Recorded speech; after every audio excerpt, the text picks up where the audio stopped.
Alright, welcome everybody to the stream. I just realized by looking at this intro screen, we're going to need to build a separate rocket silo area for the Gleba science transport and bringing rocket parts there. Because of this insane amount of plastic loading we're doing. And I recently learned that there's a priority list for spaceships. Basically, the very first space platform always gets priority. Basically, if let's go.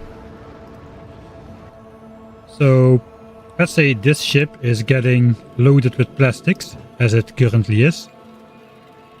And then this ship comes back. Because this ship was built before, it will interrupt delivery to this ship, no matter if it's almost full or not. And this ship will take priority until it's loaded. And since we built our Gleba ship after these two, that means we can get significant delays in delivery to this ship. If any of these plastic ships happen to arrive at Novis, because there's like up to 60,000 plastics which gets loaded, and that causes a lot of queues at the roboports, which is not good because our Gleba science needs to run like clockwork. Due to the spoilage mechanic, we cannot have any delays, so we're going to have to set up a dedicated rocket silo area for Gleba. On a side note, just realized that as I was watching the intro. Good morning. Yeah, clock has been moved 1 hour back. That might mean we have 1 hour extra to stream today.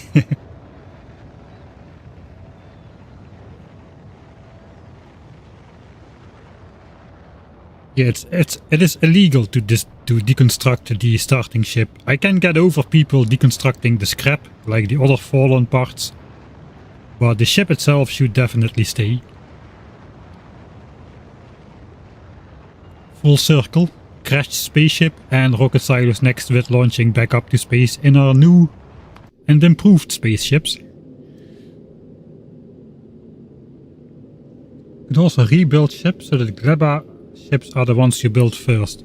I thought about it. I thought actually just we can build a new space platform for space science. Those two were the very first space platforms built. So if we repurpose this one into a Gleba ship, that would be good as well. We can also use the Meg Zip Tie Deluxe. It's not doing much. It doesn't have much storage though. I'm not sure that's gonna be enough. It also cannot fly very fast, because it runs on yellow ammo, and it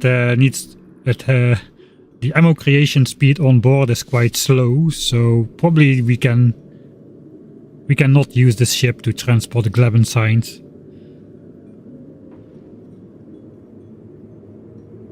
I think the easiest solution is just build a dedicated rocket silo area for Gleba science as a temporary thing. Eventually we're going to bring the rocket parts in from Fulgora, once we've got that up and running. So it's only temporary that we need to ship stuff over from Novis. Apart from nuclear fuel cells, which we also still need to make. So I think we'll just set up a quick, instead of like hustling ships around, that sounds very annoying. Right. Thanks Matcha for the almost 2 years. Yeah, feels like it's almost Christmas time again. I started streaming around I think in December. Yeah. Thanks for being there from the very start.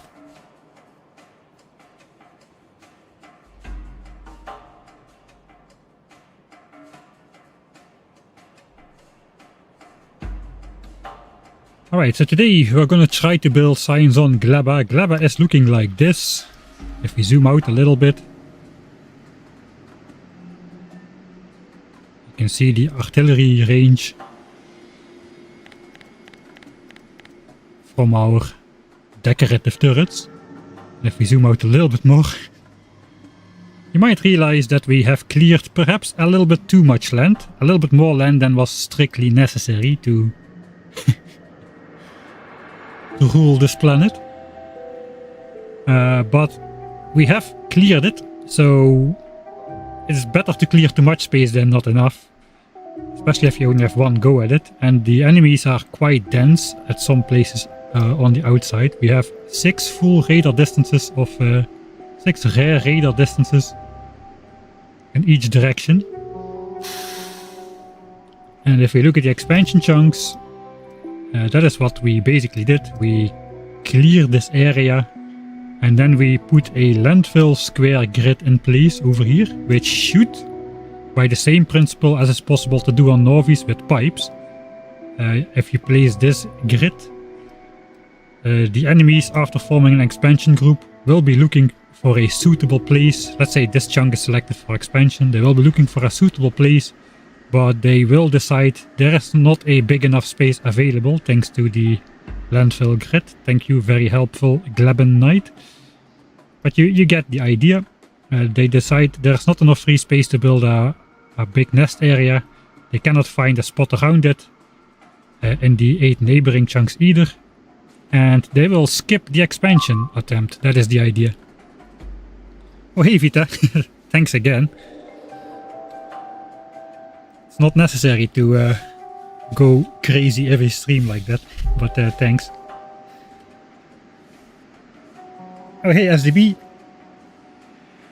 thanks as well for the full 22 months from the moment I started streaming. Hey Odium as well, everybody's joining today.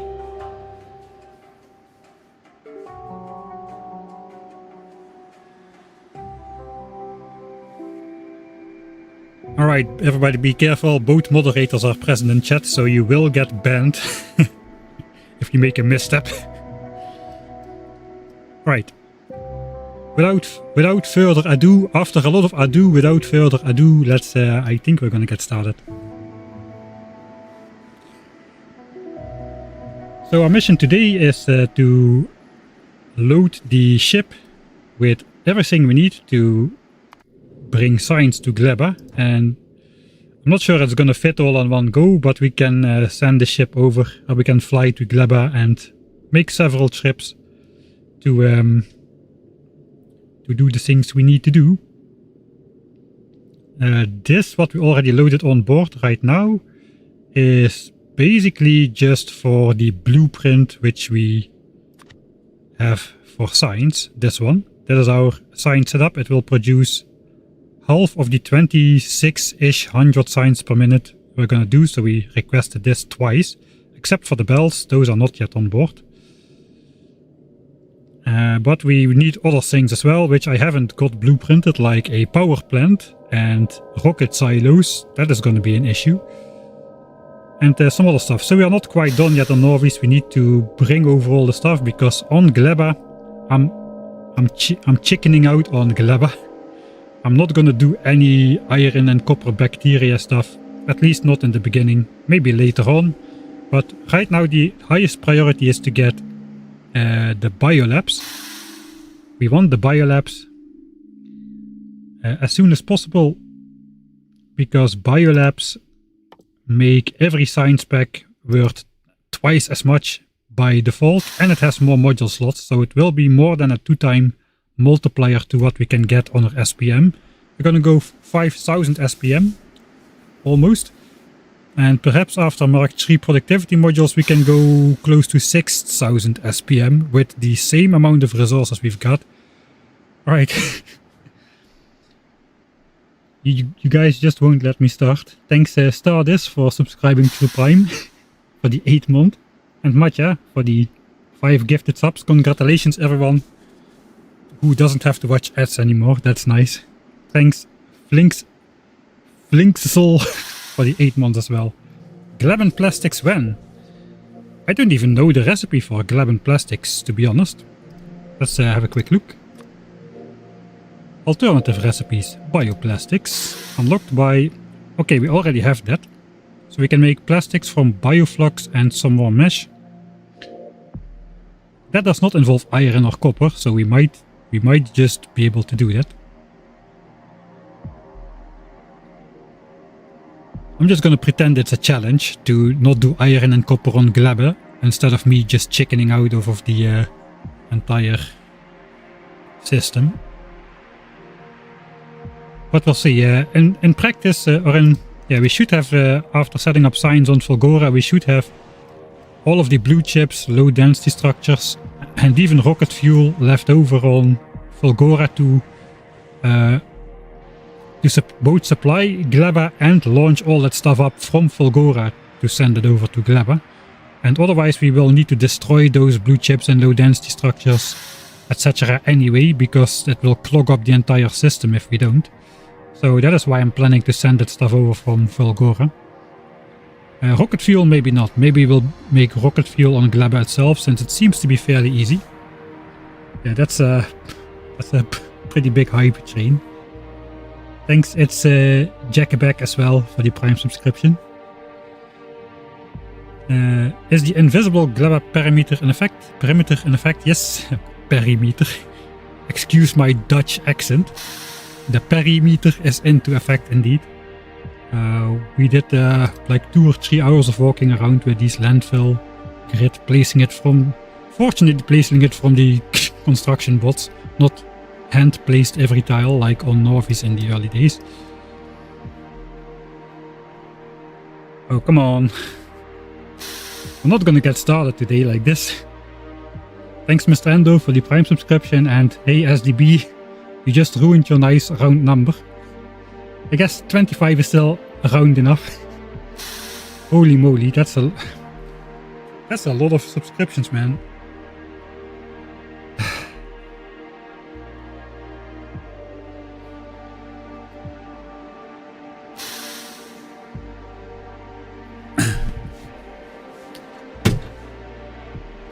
Yeah, I'm speechless again. I'm just thinking of something to say, but I just can't.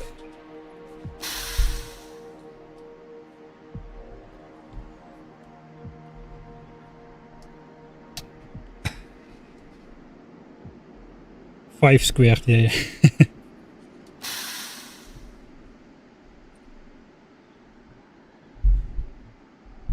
All right. Thank you very much.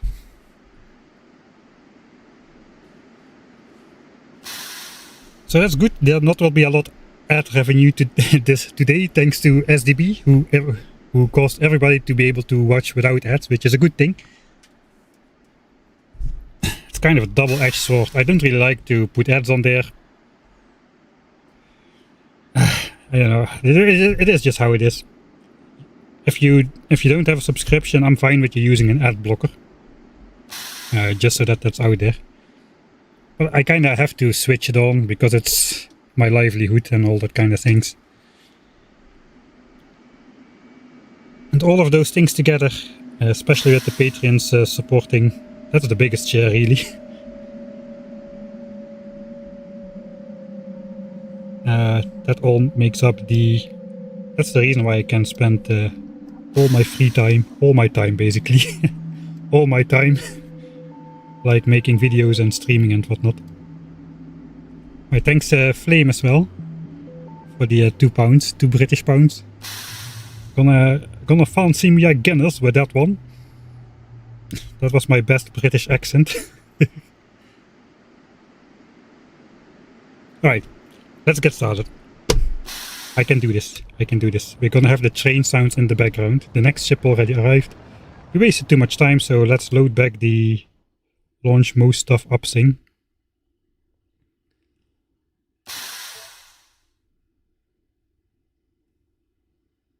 Oh, come on, Matcha.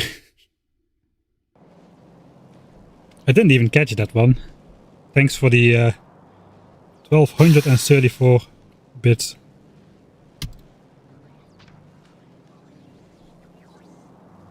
Alright, yeah, so I'm sending up regular inserters to the spaceship. But those are some expensive inserters, I tell you. But we're gonna have everything available on Gleba, which we need to build science. We need to do a whole bunch of stuff still. First of all, a nuclear power plant. We are going to build a nuclear power plant on Gleba as well, which we later might switch over to that heating tower stuff. Where is it? Which can replace the reactors running on rocket fuel. But we're just gonna start off simple. I'm just gonna ship in a nuclear reactor for the initial power, and after science is set up and running, which is the top priority, so all of my, for example, yellow science pack will be more than double as valuable after the biolabs. Let's move that back then. Then we can worry about, you know, making Gleba more self-sustainable with rocket fuel power instead of shipped-in nuclear power. And we can fix the Norwegian oil problem and all that kind of stuff. Oh.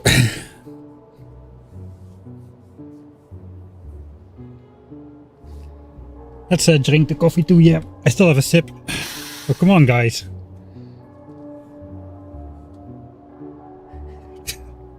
I'm physically feeling annoyed that you're all supporting me. This is such a weird emotion. Thanks Vita for the 1000 bits again. And Matja for another 10 gifted subscriptions. And who says I don't have trains in my base? The sound effects going off is evidence that I do like trains. Keep a straight face and keep going. Okay, I'm just not gonna look at chat. I'm just not gonna look at chat. For the sounds though. Right, list. Nuclear reactor. For Gleba. I'm just gonna make a list, and I'm probably gonna forget a couple things, but it's alright, we can fly back and forth quite easily. I think we're not gonna design a nuclear reactor. I don't really need an 8-core reactor on Gleba. But we got a perfectly normally looking functional nuclear reactor over here. Don't mind those biters, they're friendly. So why not just blueprint this one?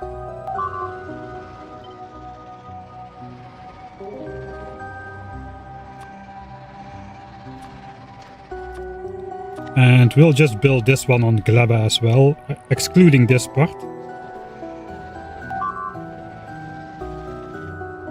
What's going on?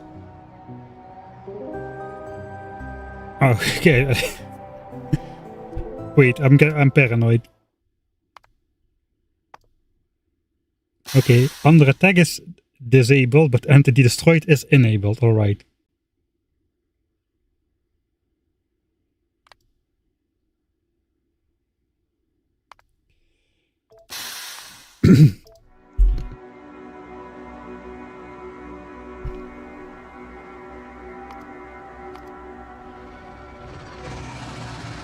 Right.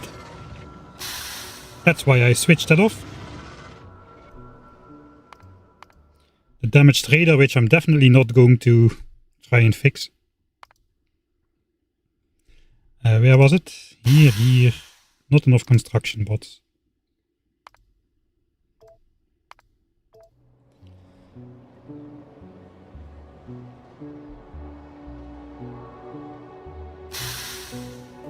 Thank you Vita for the 100 bits. Bits. And Orion is Gamer as well for the 4th month of subscriptions.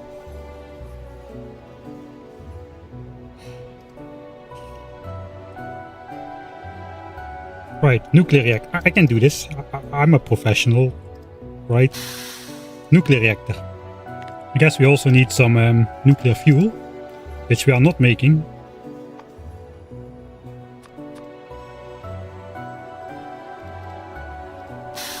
Plus fuel. We also need rocket silos on Gleba,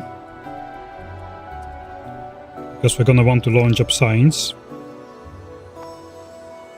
And that requires actually a lot of stuff. You cannot actually send rocket silos up to space, I think. So I have to send them up in parts. What else could we possibly need? I think we should gather some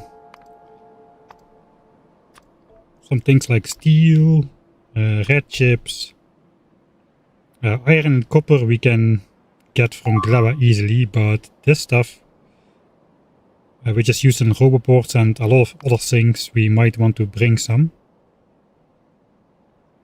Logistics bots we already have.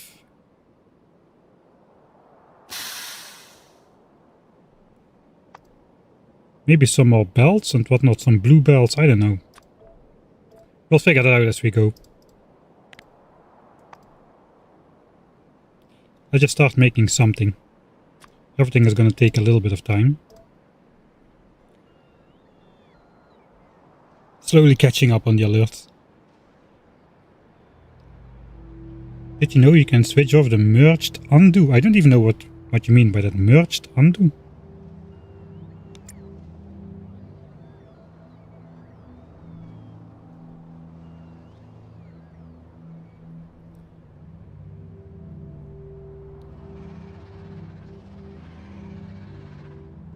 Yeah, it's the wrong. The power lines are the wrong way around, and they're also zigzagged, and it's not a center line. There is nothing to see here. I don't know what everybody is so fuzzed up about. Let's first work on the nuclear reactor. Let's try to delete all the details on this side.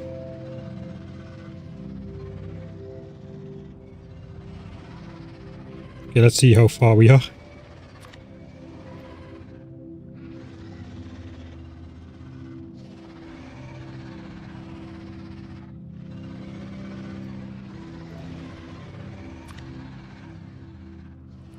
Alright, I think that's looking good.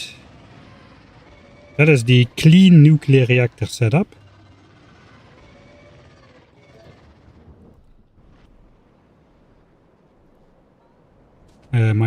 This is not my... Where is my inventory even?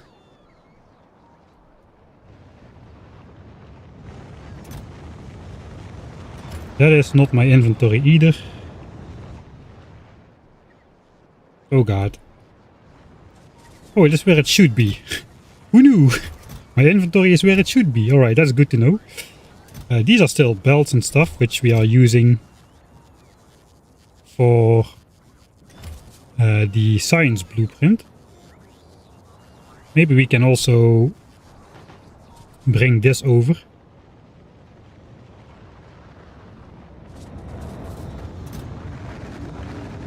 I think we can just throw it all in there.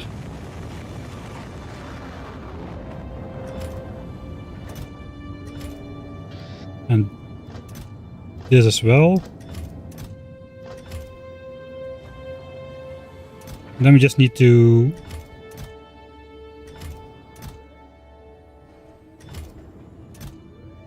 request up the belts. I think we're gonna bring some more belts. I only have the belts from the blueprint.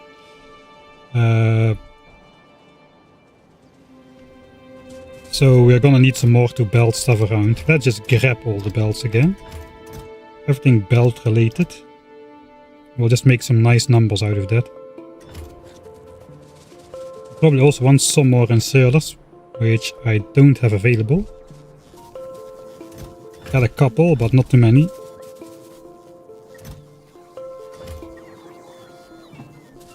Just gonna smelt some iron into gears, I think.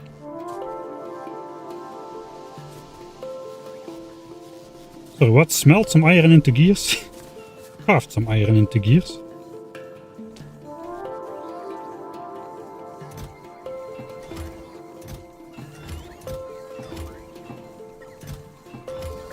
These should not have a condition.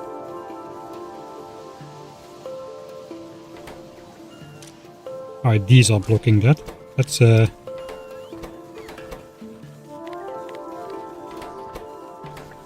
switch that off. I just want to grab these gears so we can make inserters and all kinds of other things. While those craft, we can then bring over some belts and whatnot. 4K 6. Let's bring 8K belts.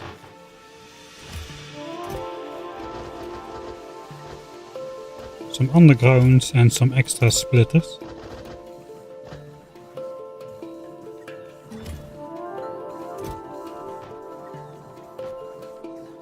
And we'll do one stack of yellows. Maybe also grab some blue underground. And splitters and belts, but belts we'll need to take on the second loop then.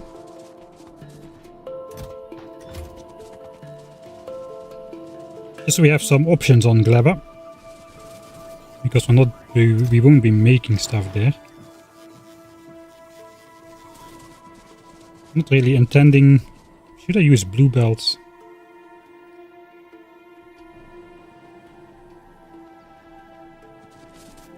Don't think we need to.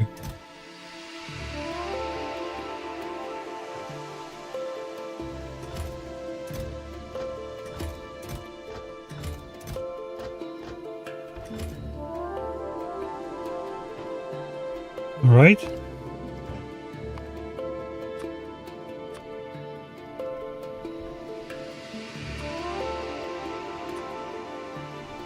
Don't know exactly how many I requested. I think it's only was 2k, it was 1k. It doesn't really matter. As long as it's higher than the amount I put in the chest, we should be okay. Did I flick this one off? Yeah, this one is not automatically requesting, so we won't be actually grabbing stuff from here. Only whatever we put in the chest here.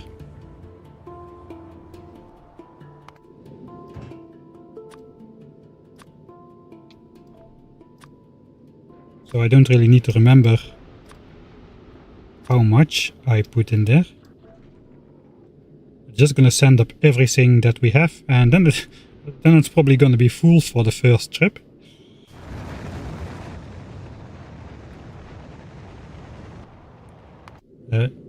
Are we still requesting? No, we are full here.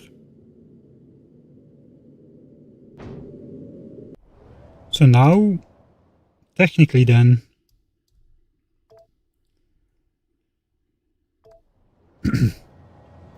technically if I now tell this ship to request more plastics, that should get prioritized.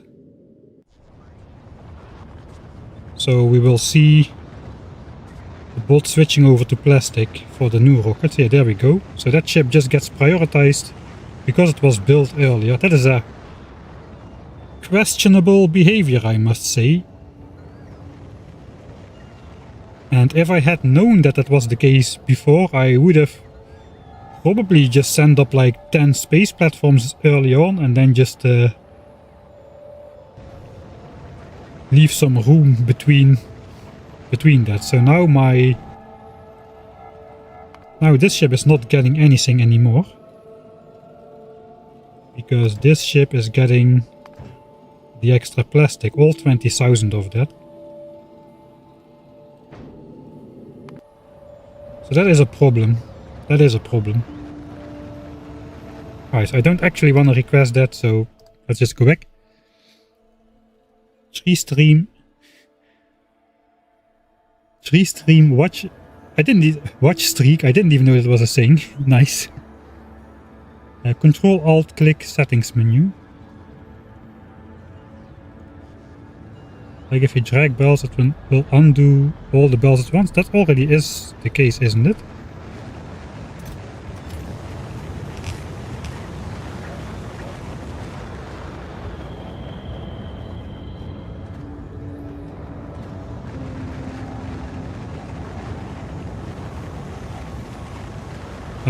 I think that is the default behavior. Maybe not. I have not updated to the latest version, so maybe that changed at some point. But at least here it still works like it should. I don't need a female enemy avatar, no. When is the YouTube series gonna catch up? I hope around the time I reach the end of the series, I hope that kinda unisons together in the edited series also finishing up. Alright, now they just continue after all the plastics. Oh wait, no, I reloaded already. Never mind me, just some blabbering old man. Which of the 5 planets your favorite? I have shifted to Vulcanus after playing this playthrough, but during the new player experience I found Volgora to be the most interesting planet. But Vulcanus is definitely the easiest and most abundant most easy. It is not perhaps technically the most abundant, but it's the easiest to set up in abundant quantities compared to the other choices available. Alright, we're gonna grab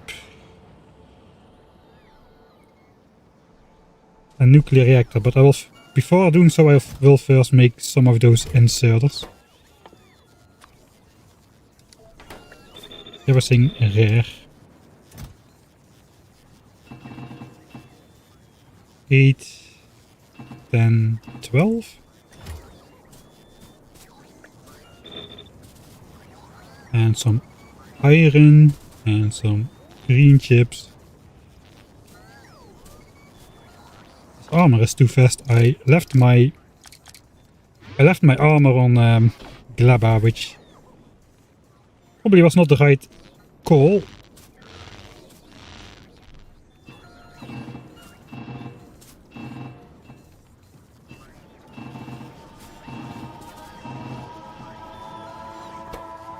Alright, and some of those we're gonna make into long-handed.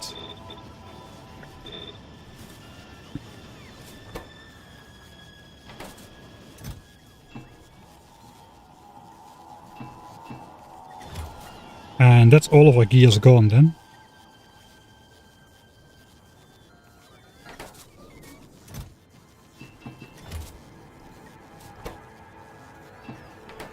These should be done. Alright, so we can do this.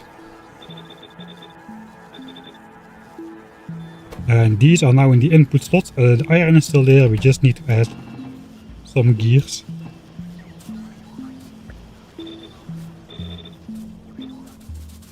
Alright. Bots can sort the ingredients again.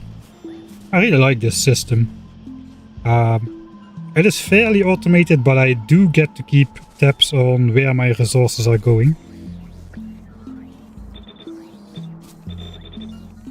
And there we go. 600 of each type of inserter. I'm gonna send a couple extra over to Gleba, which we might need.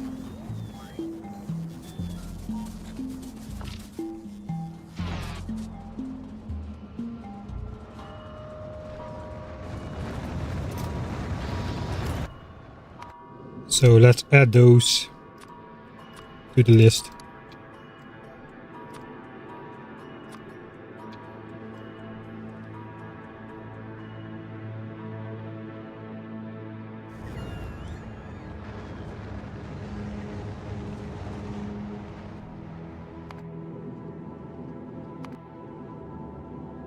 Alright, so let's see.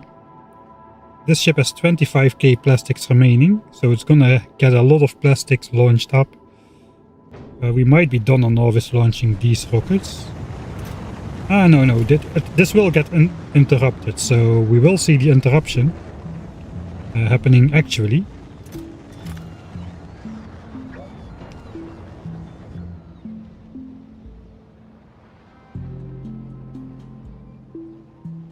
In the meantime, I think we're gonna make the nuclear reactor stuff. So the easiest way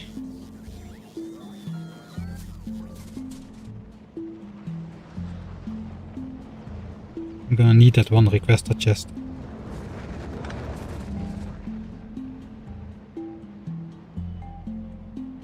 Home quality request for normal inserter. Thanks. Okay, we are filling up. Okay, we're gonna be arriving. We have arrived. 4k plastics on the way already. So now it's gonna get interrupted for all the plastics. The bots should not be grabbing from these chests anymore. They're all gonna be grabbing from here. Every rocket that is ready, the bots are now going to the plastics. And because of the charging queues on the Roboport, because this is like up to 60,000 plastics per rocket, which is like 20,000 bot flights. Due to the charging queues, that can lead to pretty long delays for my Gleba ship. That is not good. Yeah, I'm kind of convinced I'm going to make a separate area for rocket silos for Gleba.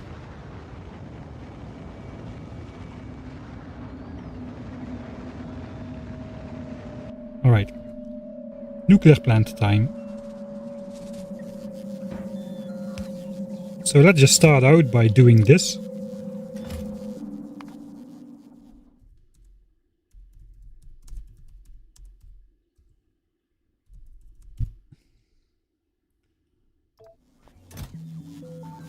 Just add the blueprint to the chest. Request from buffer chests and just see what happens.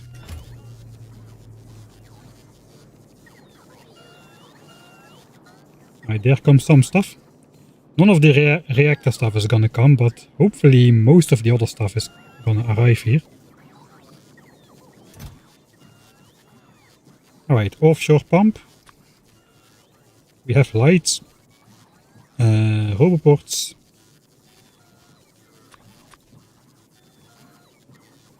Pipes, I think I'm not gonna send pipes. That's really a waste of rocket space, I think. Inserters is fine, but pipes is too much. Apparently. That is the logic. So the nuclear reactor, we don't have underground pipes we can send. Yeah, the pipes will just make on Gleba. Let's not. Let's just send them.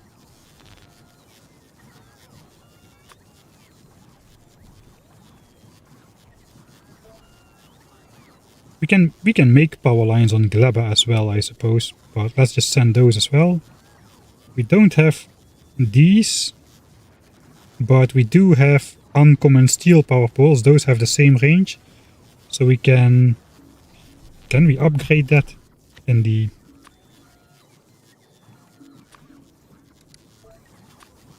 Oh yeah, we can. So now we can, in the blueprint, apply that upgrade planner, and these should turn into these. Nice. Alright, so that won't be a problem. We'll have those available. These will just make on Gleba then. And the pipes as well. And the pump as well. So what we really need, we have extra inserters. Those are no longer required. Requester chests, those we need.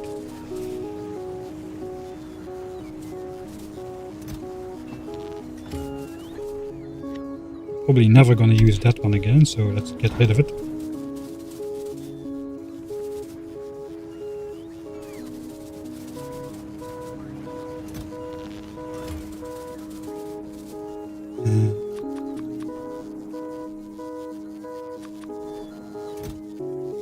We'll just add those manually.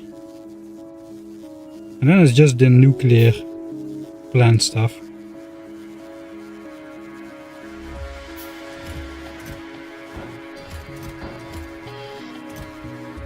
Alright.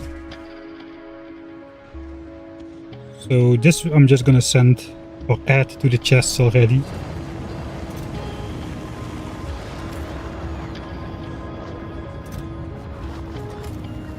Basically everything that is in these chests needs to be sent up, except for the landfill, I suppose.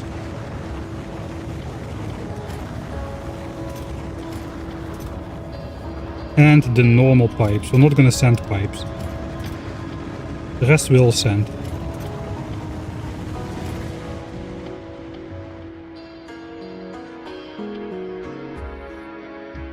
Why not make separate rocket silos that send up all the plastics in one go? That's like 30 rocket silos though. And I would need 20,000 logistics bots each doing one flight to make that happen instantly. I think we should look at how we're gonna organize Gleba science, maybe before actually fully making the decision.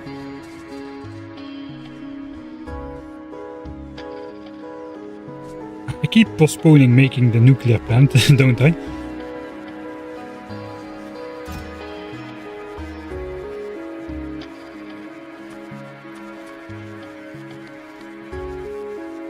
Alright, so this is what we need. Let's first look at Gleba. First we look at Gleba.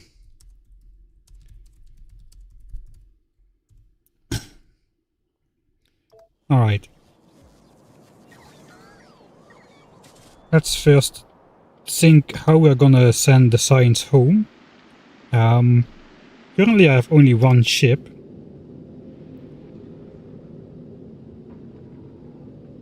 I'm using 2 ships for Vulcanus, but Vulcanus is multitasking with calcite and 2 different science packs. For Gleba we might be able to get away with using only 1 ship.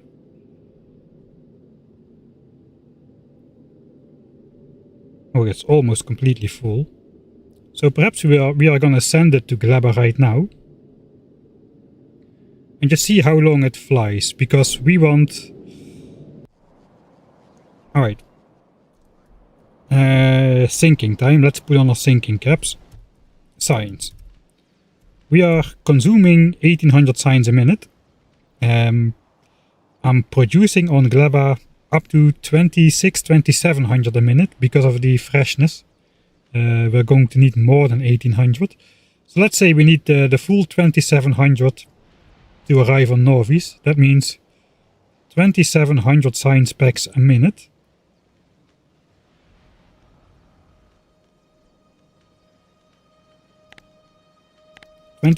Science packs a minute.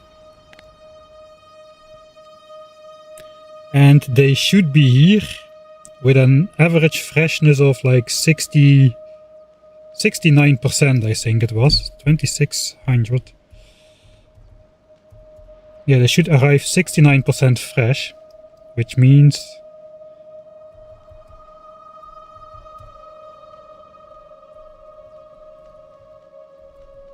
they should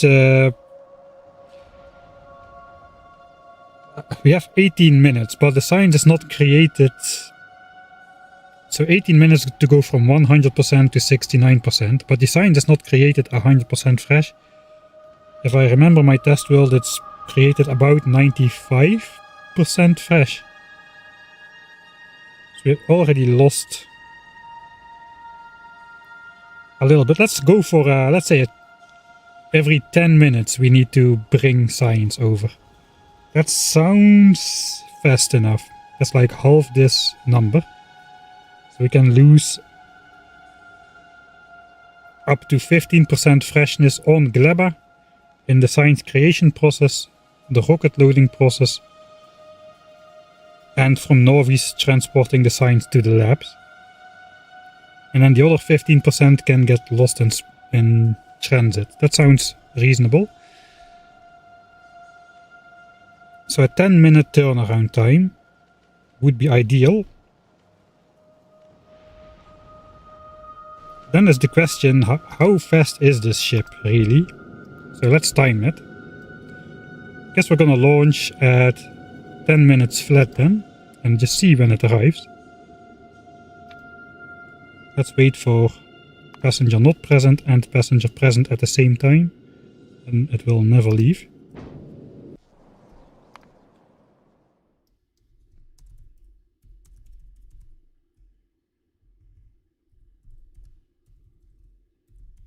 Gleba ship travel time test, I suppose. You have 12 seconds to launch it.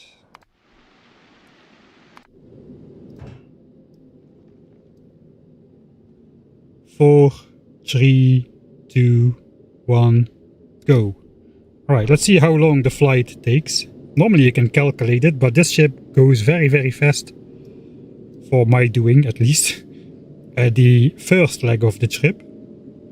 Because the thrusters just use up as much fuel as they get access to. There's no regulation on there. And then the fuel production slows down to a fixed rate. And that determines the final speed of the ship. So we slingshot into the asteroid field at a high speed. Before slowing down. Just in time for the asteroids to not obliterate the ship, because we do everything with lasers for some reason. But we're already halfway in under a minute. That is positive. Yeah, we passed the halfway point in like 45 seconds.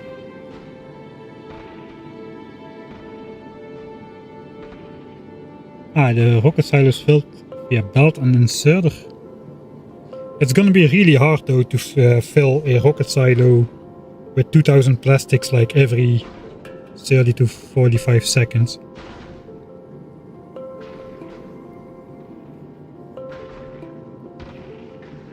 And those Vulcan ships also need a reasonable turnaround time.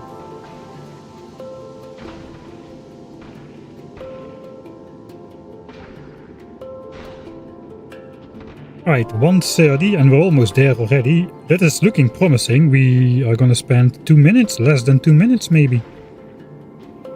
So that means for a return flight 4 minutes or so. Okay, let's slow down. 8:59 and arrived. Let's say 1:48. 1 minute 48. That is excellent. That is way faster than I expected it to. Alright, so how it works is these pipes just fill up with fluid. That is how the slingshot works. And then these thrusters just burn all that fluid. And then this beacon limits the production speed of the actual fuel. Which means we are, for the second half of the trip, we are production limited. We have enough asteroids on the belt at all times to keep these machines going at all times. And later, when we have more damage upgrades, we can increase the speed by putting more or better modules in the beacons. So that is how this ship works. It's very strange, I know, but what else is new? Alright. So now we're here. Right. I have a landing pad.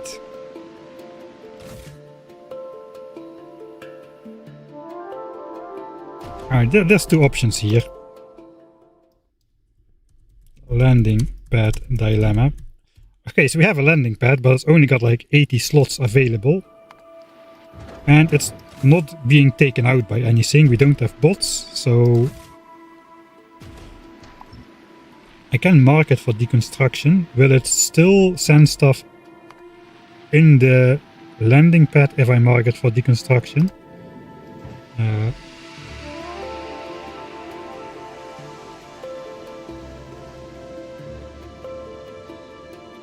Does seem to be the case because it won't drop from... Yeah, okay, this is gonna be a problem.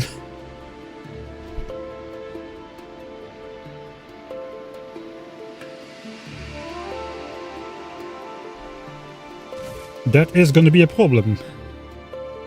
I think we're going to have a kind of Vulcan looking situation here on Gleba. Yeah. So for all of you who wanted me to clean up this mess, you're gonna get your revenge today, because I think Gleba is gonna look the same. I just have to be sure I don't go out further than a full chunk, or stuff will start to despawn. Here comes the plastic. Right.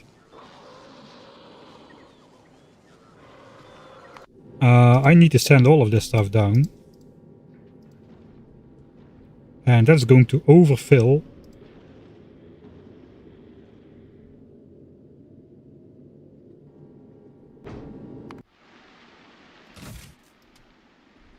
That's going to overfill this landing pad. Oh god.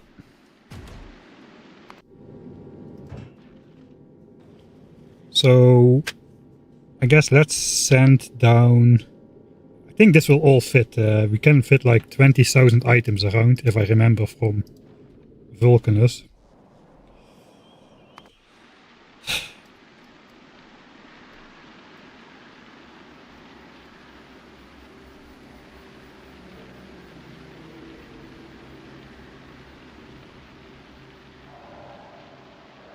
There we go.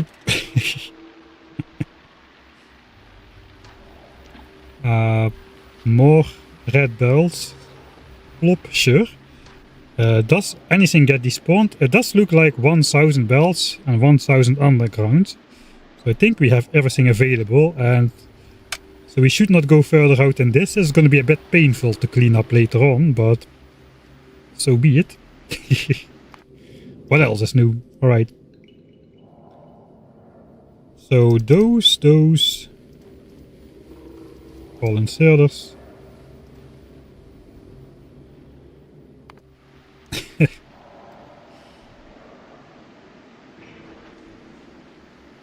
Thanks Tarias for the Prime subscription as well. Successful delivery.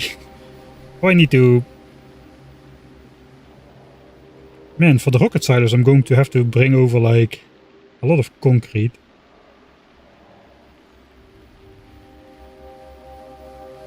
Alright, let's first empty the ship and then we'll continue thinking about stuff. The bolts, this will all fit easily.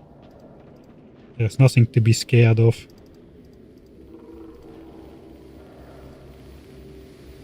Beacons. Gotta wait for those.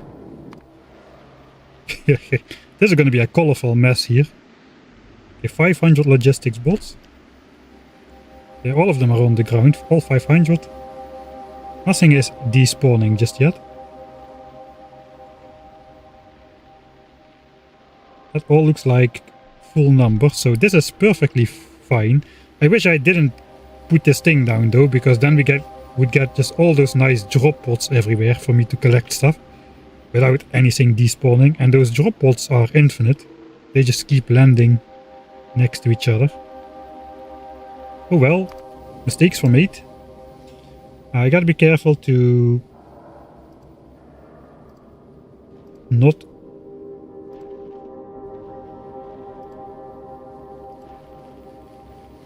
send down the wrong stuff. Got 4 of these modules on board for the beacon control, as we just talked about. Alright, so this can go, and this can go now. And the ship is ready to come back to Novis. I guess we'll also time that one. Okay, 18 minutes flat, so we should arrive 1948. Again, the slingshot maneuver is doing its thing.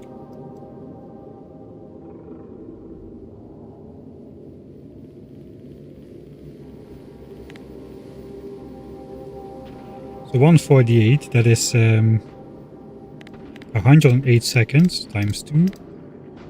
216 seconds. Let's say 3.5 minutes then. 3.6 minutes of pure flight time.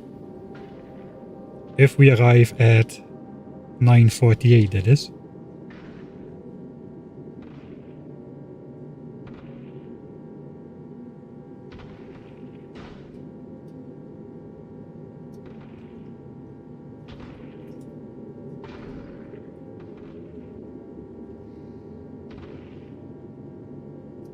So that means we have 6 minutes to load and unload the ship. I think we can get a I think we can get a faster turnaround time.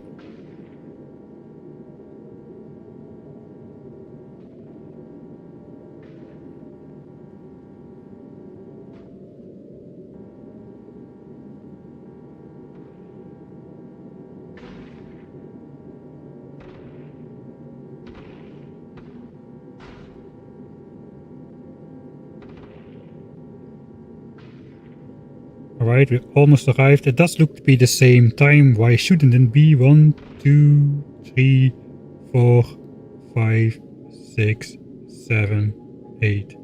Yes, 7.5. So 147.5. So 3.6 minutes. If we play it smart, what do we need to bring to Gleba? We only need to bring rocket parts to Gleba. And we only need to bring science from Gleba back to Novis. If we use the same method as we're doing on Vulcanus, we can have the rockets preloaded with Gleban science packs. So the moment the ship arrives, the rockets will launch. If we have enough rocket silos to put all the science for one flight inside, they will just instantly launch. And we will have a turnaround time of basically nothing. Just the time it takes for one rocket to arrive at the spaceship. If we load it with inserters. And then on Norvis, we need to... we need to know how much blue chips, low density structures and rocket fuel we need to send up to Gleba. We need to find a separate logistic network that should be here then. That's the only space left in my base, or down here. But I think here we already have belts of blue chips and low density structures, and rocket fuel is being made right here. So that's also fairly easy. We'll make a special rocket silo area here on Norvis. So 4 minutes, one launch on Gleba. Let's say that's 1 minute.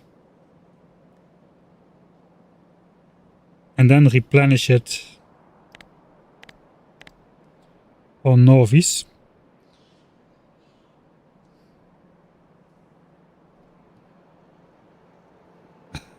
We need the slingshot does not work if the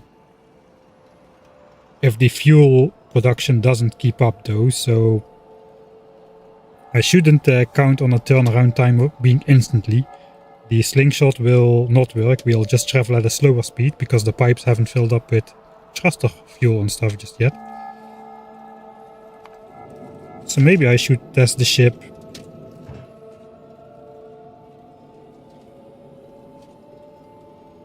without it having any fluid. Can I just delete the fluid? I can.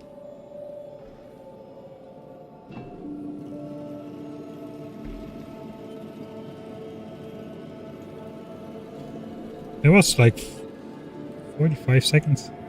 Okay, we're gonna just err on the side of caution a little bit instead of doing that. So let's say a 2-minute turnaround time on each planet. That's an 8-minute return journey. And if we multiply that entire thing by the 2700 SPM, we need 20,000 Gleba science packs per flight. All right, we're gonna try 20,000. I'm just gonna try that 20,000. I mean, should I try that in editor mode? But it's not quite easy to set up in editor mode. I think we just gotta trial and error this, and hopefully we'll get it right on the first go by erring on the side of caution. Because in reality we'll have shorter turnaround times, so we should need way less than 20,000 science packs per flight. But we're gonna try sending 20,000 per flight. So if I bring 10 rocket silos to Gleba, I can have all the rockets ready. Alternatively, I can bring 5 rocket silos and double launch, but the rocket silos can also be the buffer, the science buffer in that case. So yeah, we're gonna bring 10 rocket silos to Gleba. Then we need to look at rocket construction. 50 rocket parts for one rocket. So we need 500 rocket parts per flight. But we're gonna use the productivity bonus of the rocket silos, 36%. Which means we need 400 items per flight. Of each type. Blue chips launch per 300. These per 200 and these per 100. So we need 4 launches of rocket fuel, 2 launches of low density structures, that's 6, and then one and a bit launch of blue chips, that's 7 to 8. And we need fuel cells as well for the nuclear plant. So what if we just use the lowest common divider of 600? That means 6 times 100 rocket fuel, 3 times 200 low density structures, and 2 times 300 blue chips. 2 plus 3 plus 6 is 11 launches. And then nuclear fuel for the Gleba reactor. That launches up.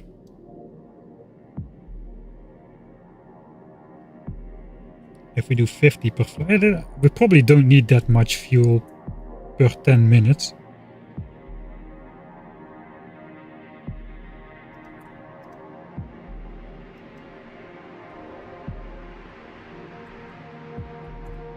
Although we need one fuel cell every 40 seconds if a 4-core reactor is running at max capacity, which it won't be.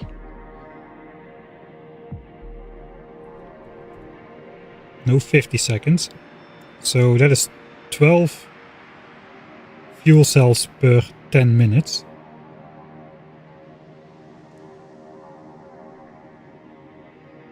So it's 24 fuel cells for the full 8-core reactor. So we could maybe do 3 launches of fuel cells. Then we have 14 launches. And so if I make 7 rocket silos, those can each store up 2 rockets worth of, rockets basically. And then I just make sure this gets loaded onto the Gleba rocket in that separate area. From 7 rockets, 14 launches dedicated to Gleba, so we should be guaranteed that this gets loaded immediately. So that is maybe that 2-minute turnaround time then. Okay. The numbers are a bit wobbly, but I think we're gonna try it like that.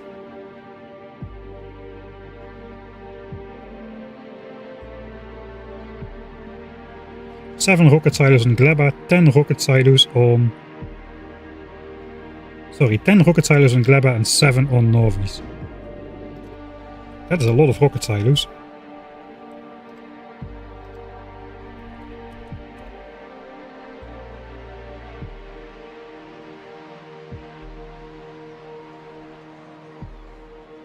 I already have Kovarex enrichment researched.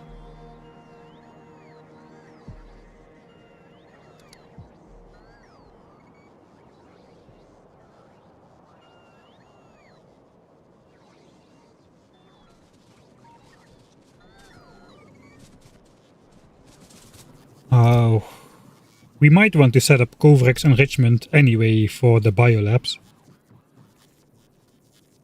I did make a blueprint for the biolabs already. Optimistically with a lot of belt weaving. But the important part is we require 32 biolabs, and each biolab requires 3 uranium. Which means we need 96 rare uranium-235. We mined up 73, so we have enough to start the enrichment process. But we probably also want to enrich some of this stuff so we can reliably make nuclear fuel.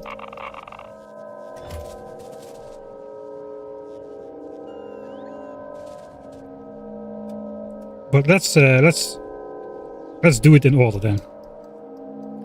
Nuclear reactors, fuel, I guess. Kovarex. Enrichment process.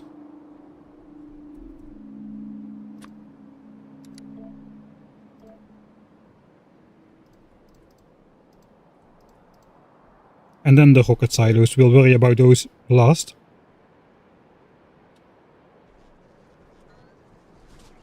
Alright, nuclear reactors.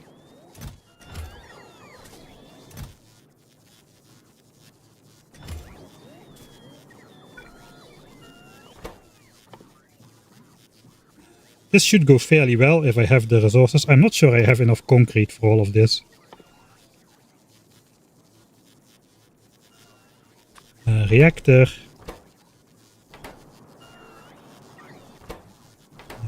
heat pipe, heat exchanger, and steam turbine. Okay, that requires exactly one.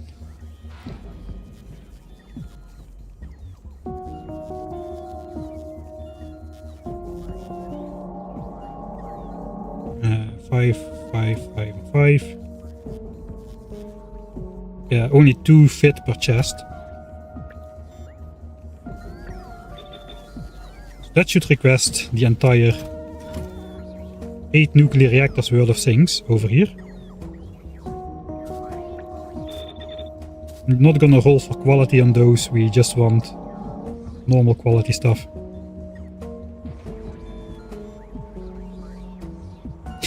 That's a lot of things.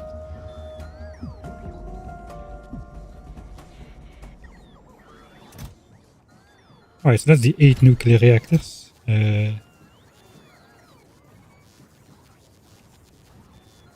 Logistic storage 0. Okay, that's not great. I think we still have some at the rocket silo area. How much though?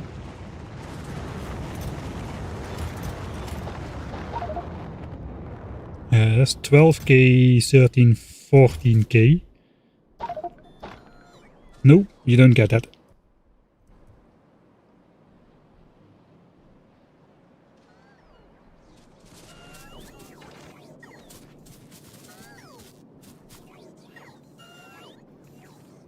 Alright, that's concrete. And all the other concrete.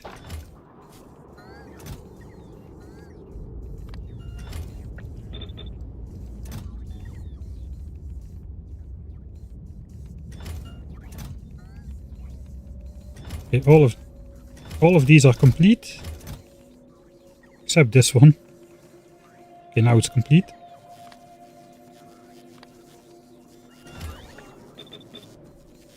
And we can make the reactors.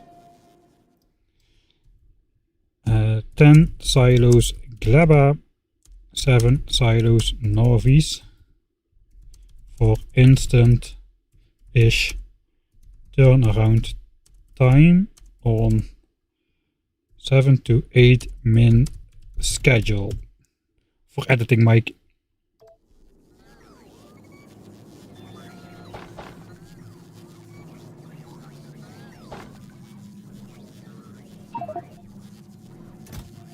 Okay, I cannot carry everything at the same time, but we can do this.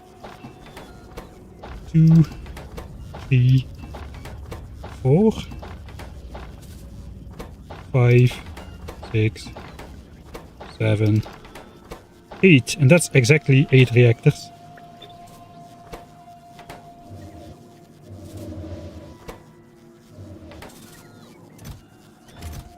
Into this chest they go. Next up, heat pipes. 180. Each heat pipe is 10 steel, 20 copper.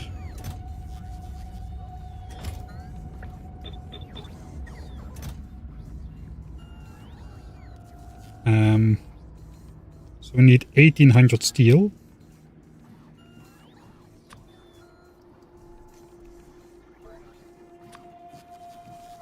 And 3600 copper.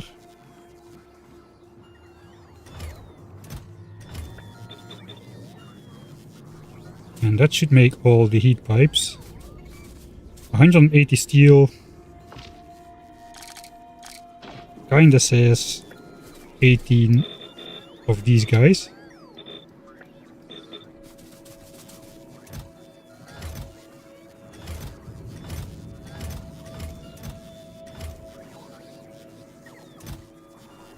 Okay, I'm just gonna grab some steel for myself.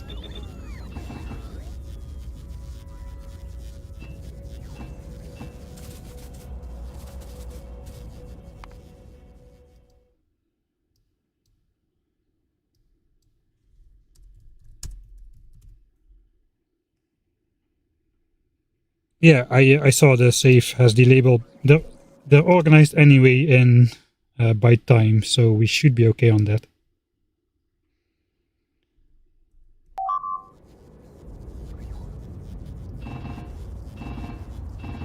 Alright, that's all of those.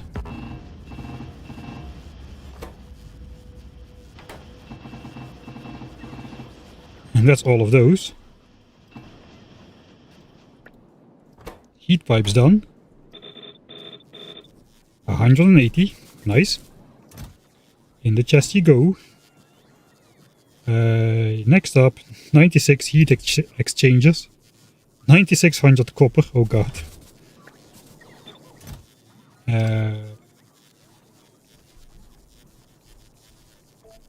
So we have to double these.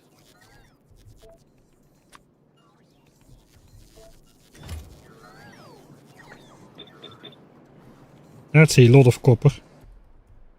I also don't have copper income, I'm pretty sure.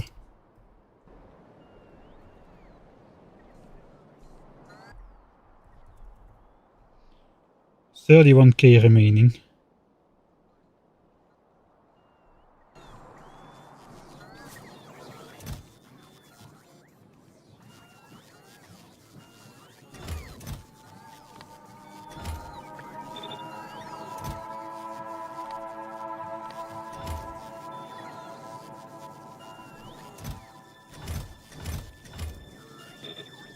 Okay, there's no way I can carry all of that in one go. Let's carry all the pipes and steel. This looks like a 10 assembler job.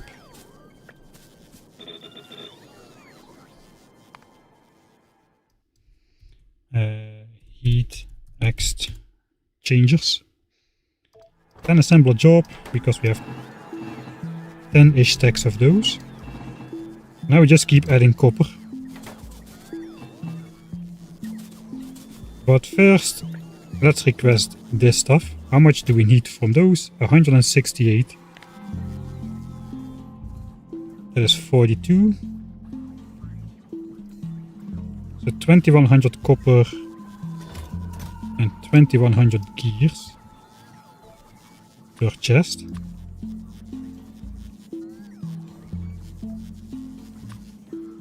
And I don't know how many pipes. That doesn't fit, does it?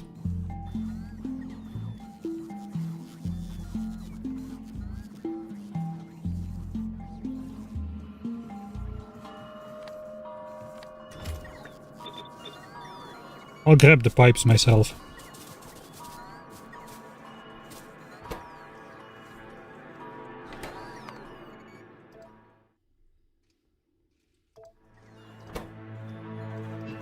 Alright, we'll open one.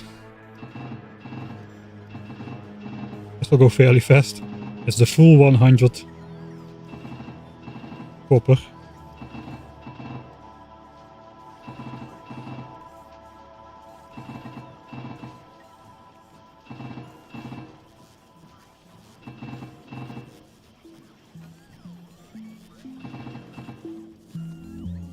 Alright, this guy has too much copper.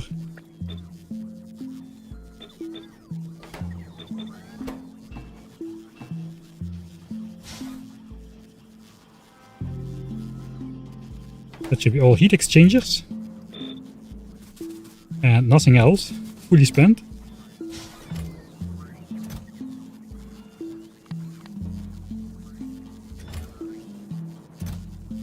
Okay, we're still bringing copper over. So 168 times 20 pipes. 3,360 pipes at least. Oh, we don't have that many. I also don't have pipe income. There's many basic things I'm not really producing on this base. Let's make a chest of pipes then.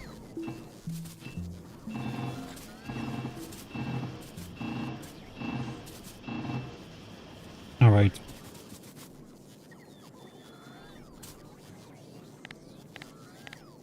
So let's use 17 assemblers for these. 17.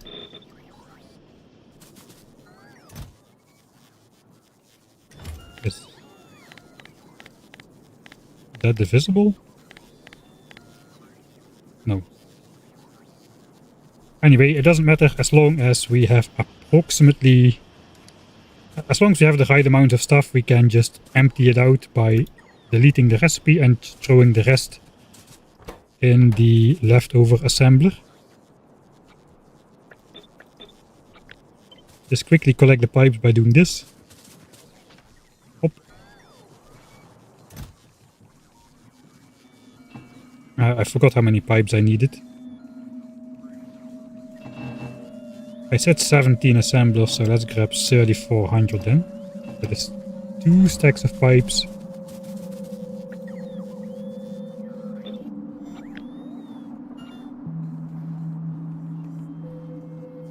Yeah, I can reach everything from this exact point.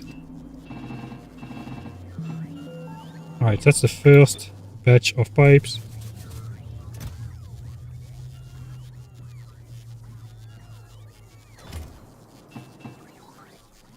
Yeah, we cannot carry everything. It is a two-step process. I can't reach that thing.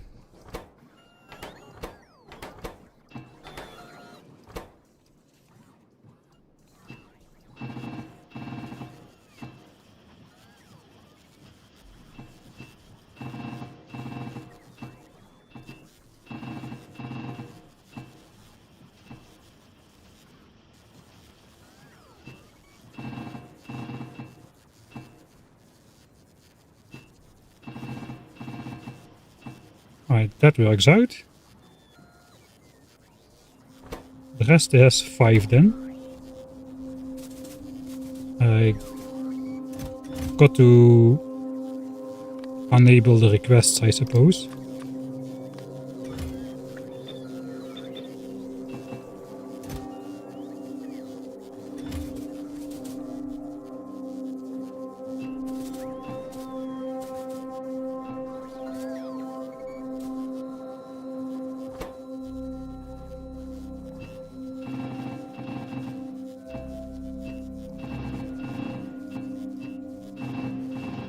Got some advanced level hand feeding going on again.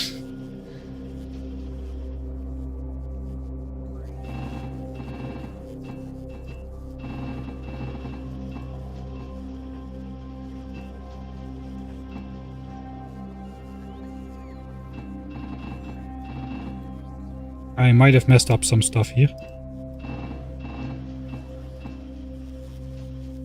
Okay, so we are short on one, but that's alright. Can just empty out the rest. And then throw whatever we have left over in this one. That should do the trick with a few extra pipes to spare.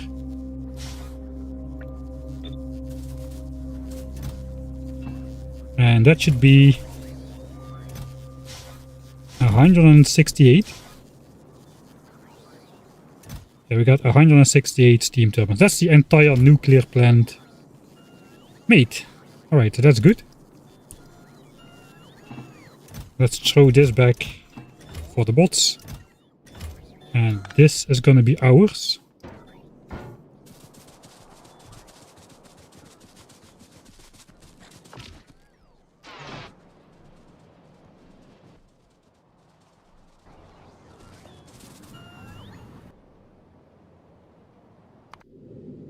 So now, I guess we can just add this section over here. We'll delete the small stuff.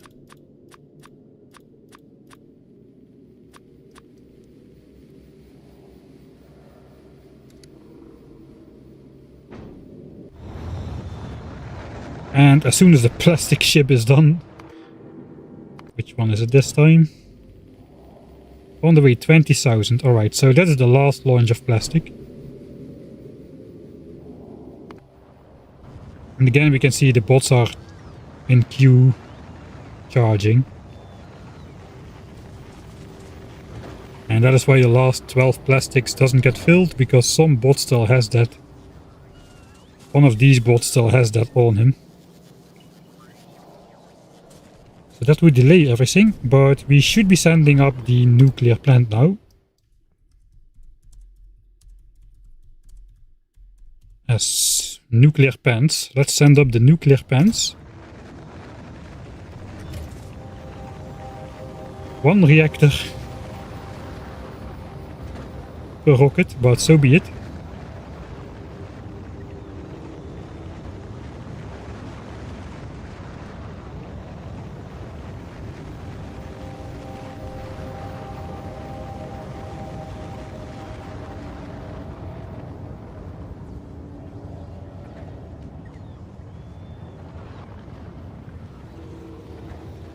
I forget I will need a biter nest at the center, yeah.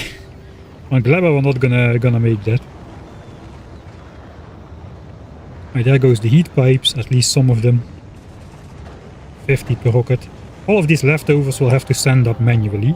I think it's time for us to start worrying about nuclear fuel. It's the next item on the list. Reactor is done. Kovarex. Need Kovarex as well. Let's make, I don't think I have centrifuges on hand. We can check, but I think we don't have those. I can just do this. And no, we don't have centrifuges in the network, so we need to make them.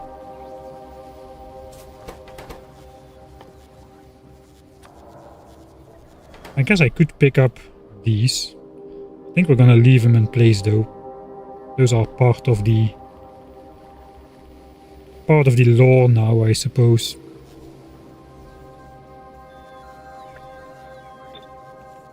$300, that's like 3 of them. So we'll make 12.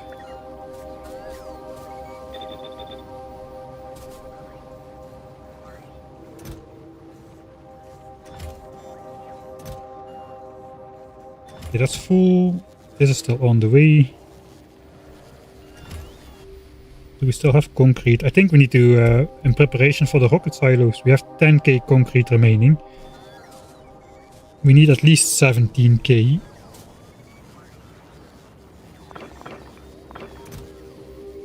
Oh, we don't have that many bricks either.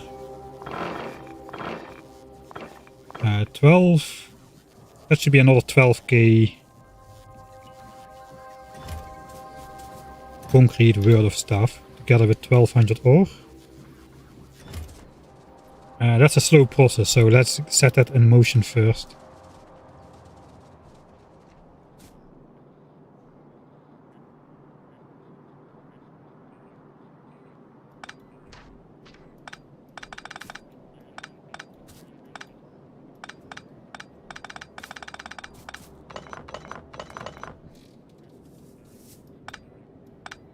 Don't have my inventory on me, so I have to cannibalize.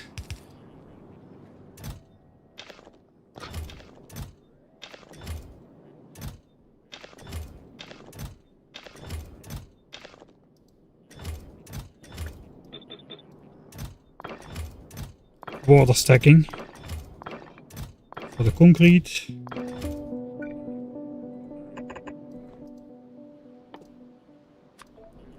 And this is how to get your inserters go in unison. Nice. That will make 12,000 concrete over time. We can continue with the nuclear fuel step. How many hours do I have in Factorio? I have no idea. I purposefully did not connect Steam to Factorio because I don't want to know. Right, this should be done. I think it's high 4 digits or low 5 digits. Probably.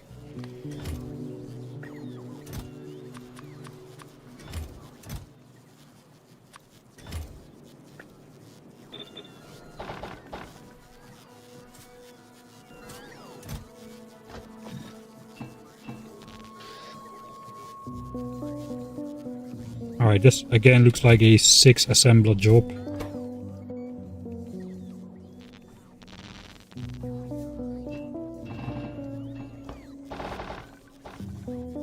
And the steel. And I missed 2 of them apparently.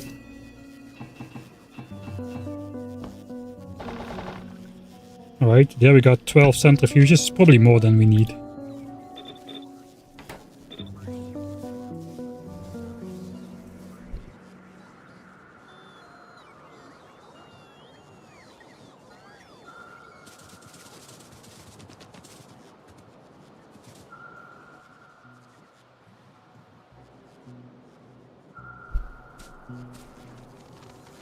I guess we can just put it next to these furnaces or something.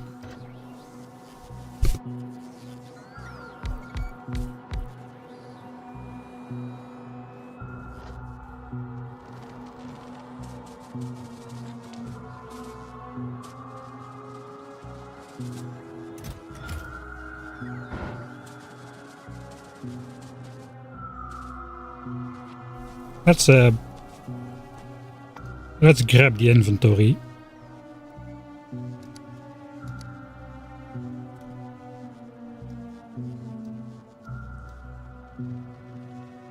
I don't think there's anything in there which can go wrong. Oh, it looks like I have my inventory already.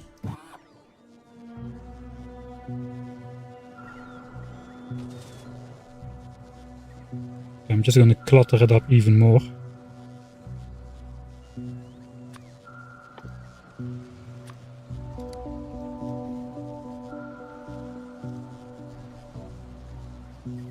Get me a couple of those.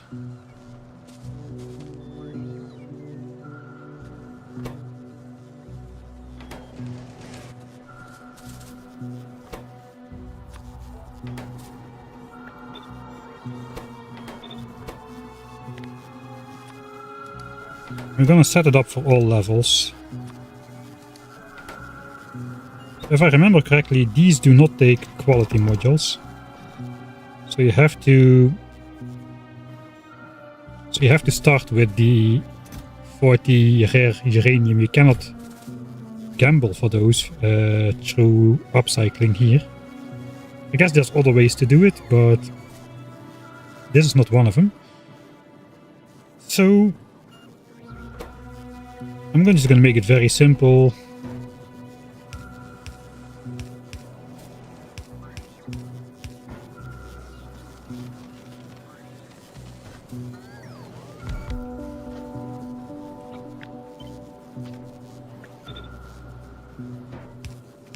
It doesn't need to be fast, it just needs to happen. We're going to put productivity in there.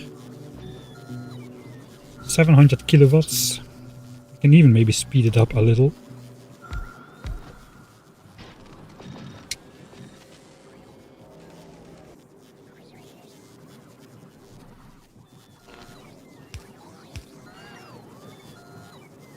.57 megawatts times 6. You can probably spare that. Alright, so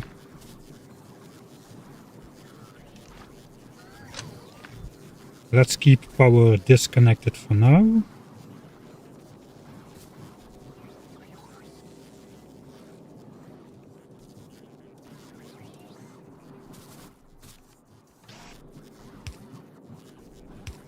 And then we'll just make these loops.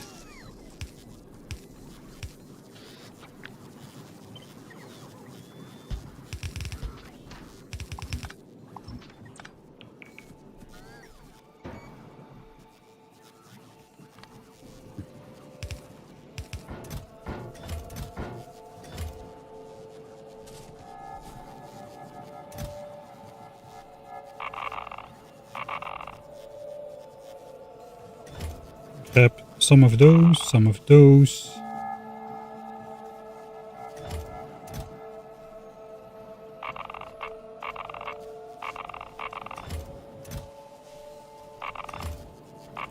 All of it.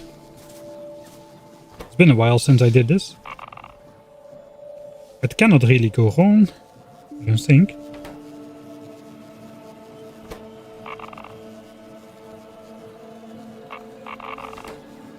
I think if you put 160, this will always be full in time.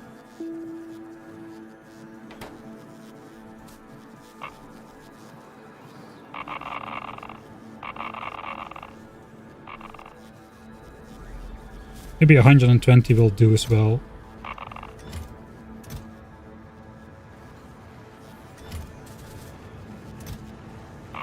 I'm gonna use the other 1200.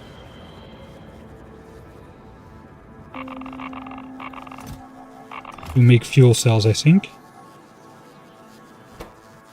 I only have 73, so it's gonna be 1. That's fine. I just need to figure out how much do we want to upcycle, given the fact that we will have productivity module 3 available after biolabs. And we need only 98 of these rocks plus another 40 to keep going here, so let's say 150. So we need only like 75 more. 3 of the dark green ones become 1 shiny one. So that's only 225 technically. This is all that we've got, so I want to do most of that upcycling when I've got the Mark IIIs.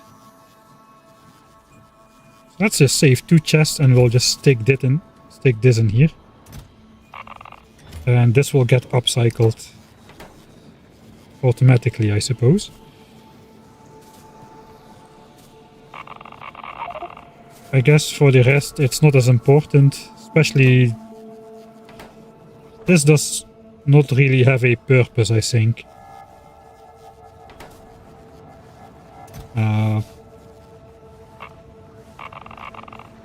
4,500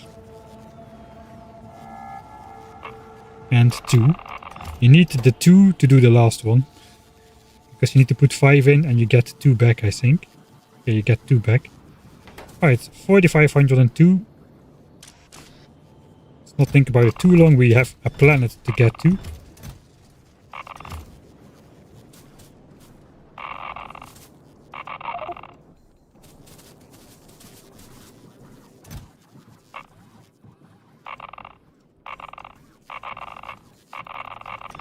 $4,502.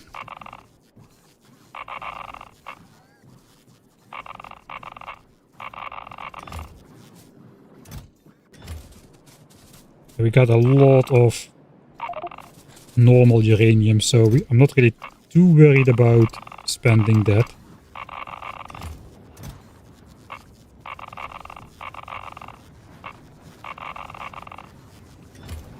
Alright, 4,502 on everything. I think we can start off the enrichment.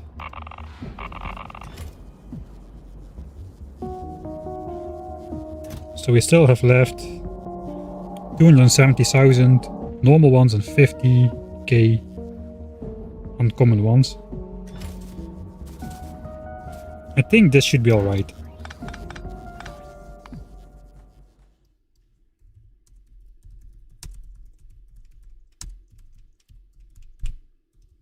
Pre-prod mod 3.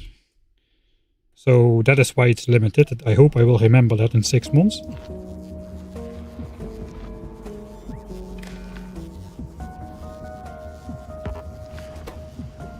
There we go. It's taking a while. 60-second recipe. This thing has a crafting speed of 2.62. It's not too bad. I mean, we're going to be away for a couple hours at least, maybe more, so that's going to be fine. So now we have this going, let's check if it actually works. Just put all the stuff in here, and then in this chest it just cycles it around. So with every loop 3 of this will be converted into one of those.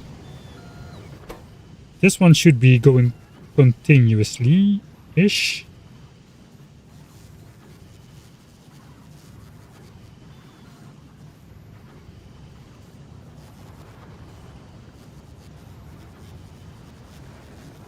Well, I guess we need to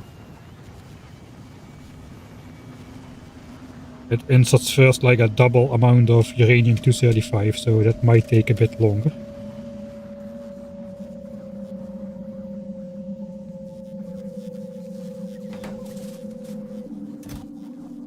I'm on that 1200. We're gonna wait. It's fine. It's fine. Everything is fine. Now we're gonna make fuel. I could automate it properly, but I think that's something to do once we have Gleba signs put up properly as well. So let's just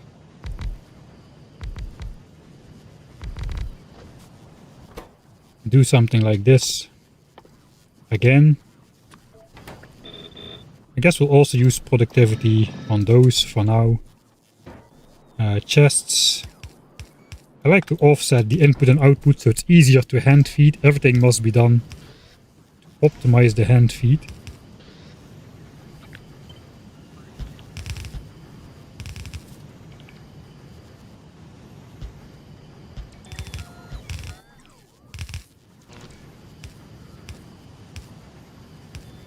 Alright, then we can connect it over there.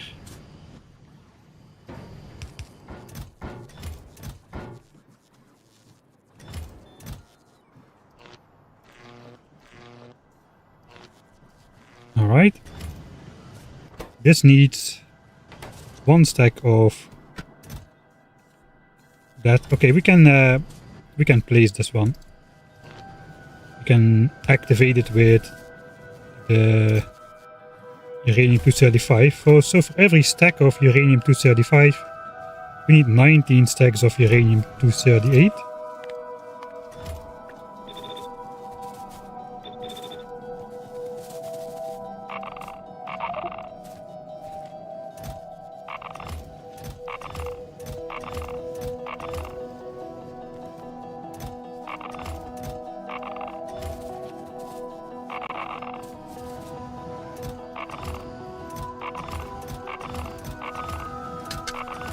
Alright. And 10 stacks of iron, so that's 12,000 iron. I think that's exactly my inventory at this point. Okay, iron is finished as well. I still have 12,000, but that's all my regular iron. 700 plates remaining. We gotta do something about that. That is something that can probably not wait.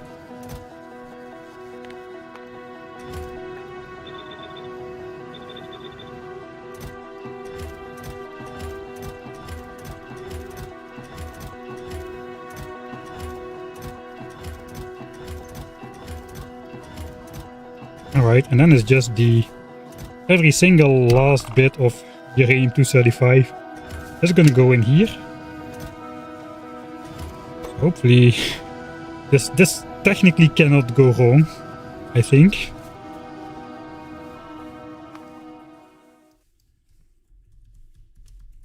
I don't even know how much that's gonna give me. Maybe this is a little bit over the top. Each U-235 gives you 10 fuel cells, so this is 12,000 fuel cells. Yeah, that is a little bit over dramatic, I suppose. Especially with the productivity bonus on top.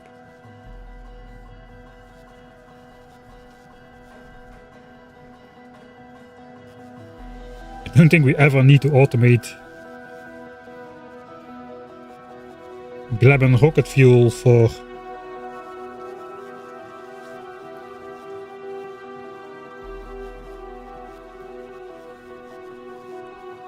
if we make this much. We have only consumed 1200 fuel cells so far.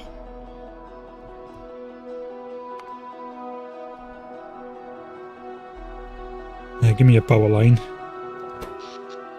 How long have we been running nuclear power? 25 hours. 1200. It's like 50 per hour or so.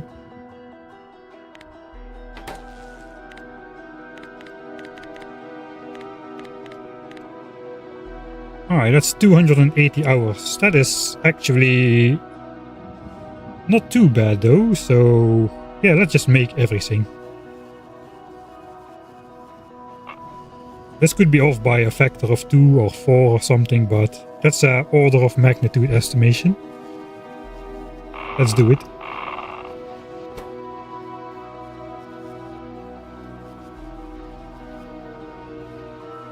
Of course, we can always mine another uranium patch. I mean, there are more uranium patches on the map. Like, we got a couple inner territory already, and there's not too many that we can just mine. Except the ones in our territory. That's like stating the obvious, I suppose. Anyway, think we're making fuel cells faster than we can put them out of the chest. Hey C-Rex. Yeah, I should really have a stretching session. I'm a little bit blocked in at the moment, so I'll slightly postpone it. That is gonna be enough fuel for a Gleba ship.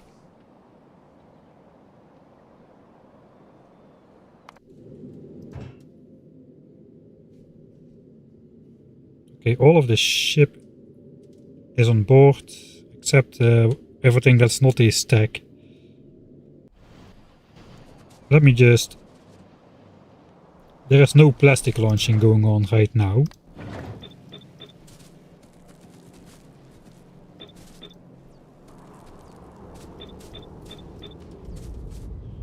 So we gotta launch up all of this stuff as well.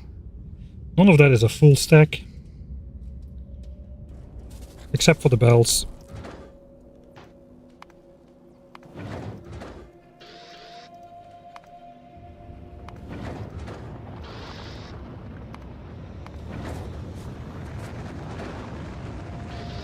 That's slightly annoying.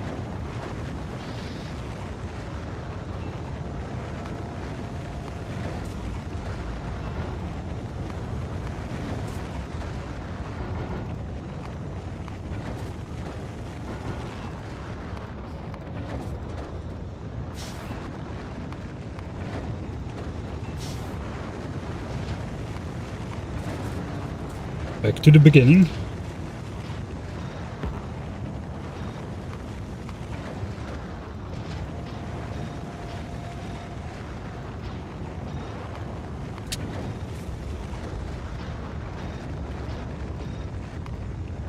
All right.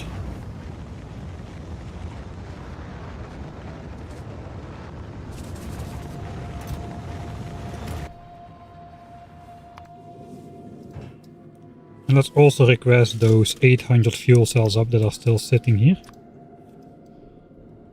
With 10 fuel cells per launch.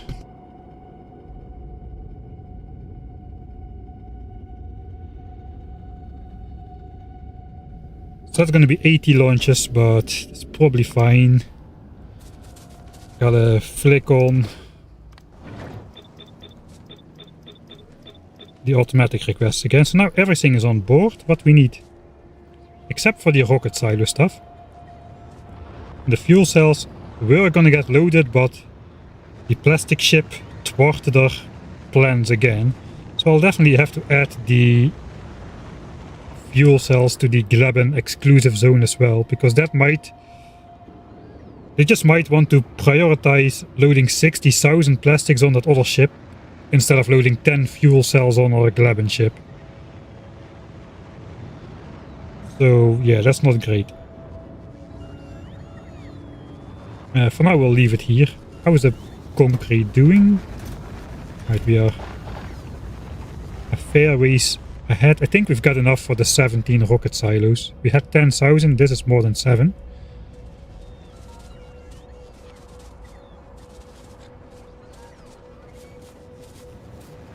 Uh, 17 rocket silos. We can request it in these chests.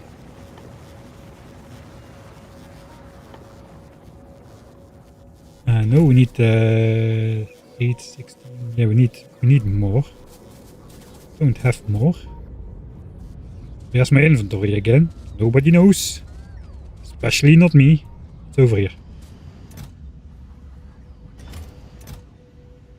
I still have some of these.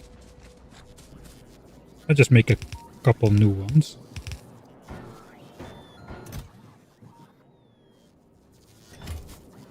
We're gonna request a rocket silo in there.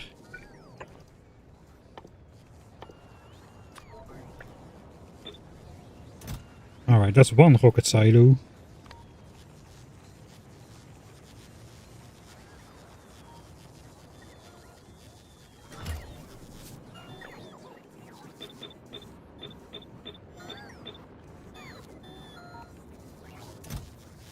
Alright.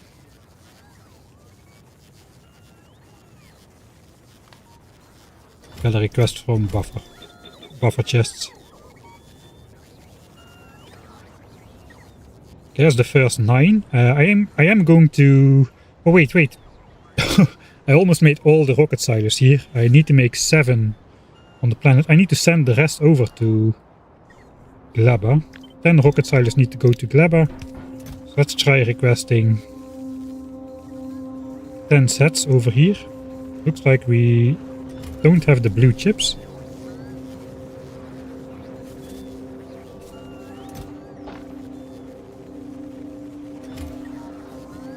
Okay, the rest is for the bots to sort out. We need blue chips.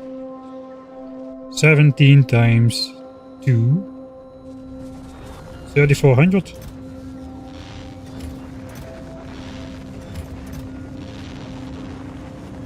And a bit more, just to have him.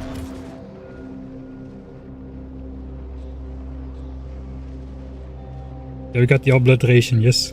As we nuked Gleba yet, yeah, we... Without the fallout, we did the, like, environmentally responsible nuking. This is how you are supposed to do logistics bots, right? You need to hand feed everything into active providers. And then they bring the stuff to the correct chest. I think that is how you do it. But Gleba is looking like this. At the moment, we are building up a nice overflow on our cargo bay, which I shouldn't have placed. But we kinda overdid it maybe with the clearing of Gleba. All what is in our radar distance is clear.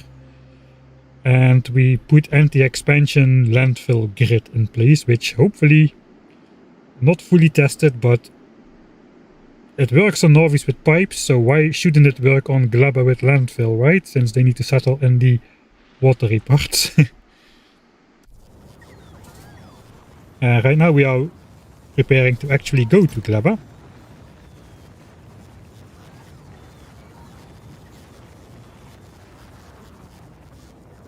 I don't think I have 1300 electric engines left. I don't have enough engines for the next silo thing. How is the ship looking anyway? Not great. You know what? I forgot about that. We'll first make the 7 silos here. Maybe 8. It depends on if we get lucky with some quality. I'm just gonna do this.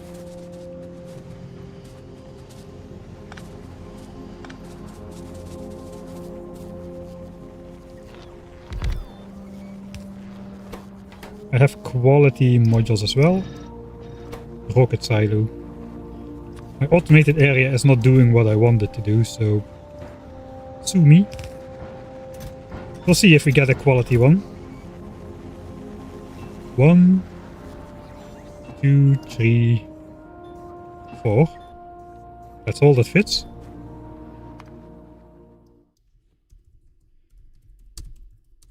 So we need 7 silos for Norvis. The rest needs to be sent to Gleba in parts. So we need to send up all the stuff instead of the silo itself, because the silo itself cannot go on a rocket. It's too heavy for a rocket. But for Norvis we need to make 7, so let's go. 1, 2, 3, 4.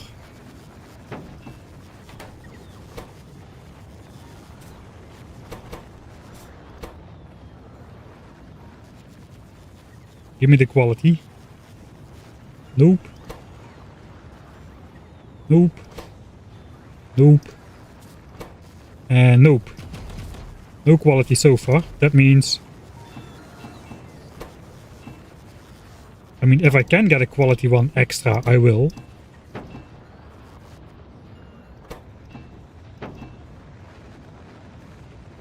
But if I don't get one, I'll just stop at 7.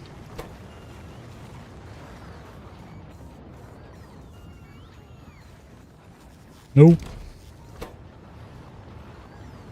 Nope. Come on, last one, rare one. Give me the rare one. You know you want to. No, 7. 7 regular ones this was a waste of time. I could have, might as well have just handcrafted them.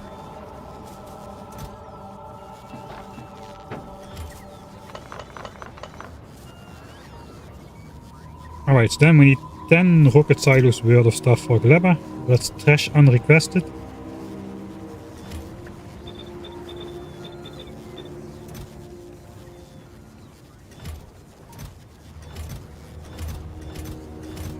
Okay, we don't have enough electric engines, it seems. But only barely, so for now I'm just gonna scoop them off this belt over here. And once we have Gleba science up and running, we'll probably add stuff to the system.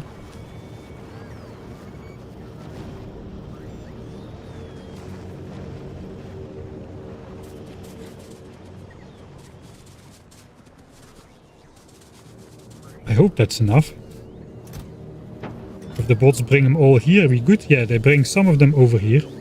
Which means we now have enough electric engines for 10 rocket silos. It's good we didn't roll a quality one, because I would have had to make another one, which would have cost me another 200 electric engines, which I don't have. The game is looking after me, I knew it. You can always trust the game. Never doubt the game knows what's best for you. Alright, so now we need to send all of this on rockets, but maybe I should not send the concrete, because we got...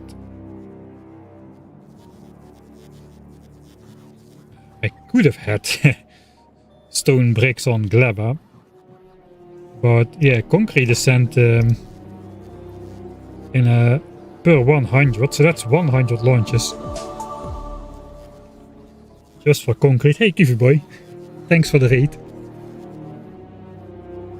Can I do this too? This is the first time. Kiwi boy. Is this work standard, or do you need to install for something like that? Apparently you need to install something for that. I'm a professional. I'm gonna shout you out manually. I just tuned into Kiwi Boy right before my stream, and you know how the devs try to like nerf the personal laser defense into the ground for Factorio 2.0 and Space Age, where they like halved the damage and stuff has laser resistance now, and it's absolutely horrible. Well, I just saw Kiwi Boy running around on Gleba, personal laser defensing everything inside at stupidly high efficiency, except the personal laser defense is now called the discharge defense. It just absolutely tears through everything. It's super funny. So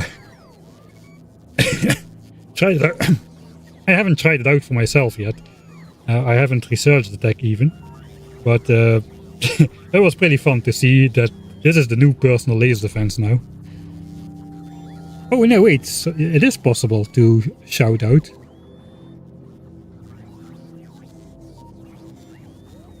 Try a dot. Ah, alright. So you don't need to install anything. Good to know, good to know. Your ex spoiled. Oh, that sucks. Yeah, that's gonna be a problem for me as well. Dang it, I don't have any good amount of stone or bricks on Gleba. I think I'm just gonna launch 100 rocket silos worth of concrete to here, because I cannot really be bothered to go mine more stone and make concrete that way. I just want to get my stuff going.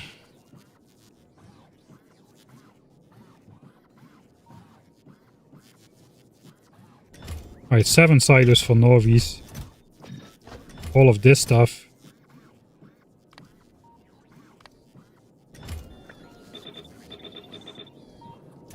is for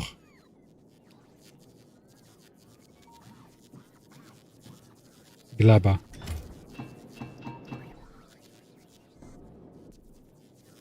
Man, the concrete kinda sucks though.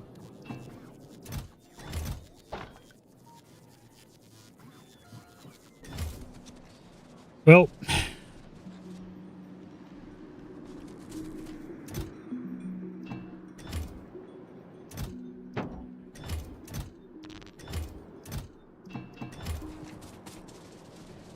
and feeding our logistics chest so that the bots can bring it to the right location.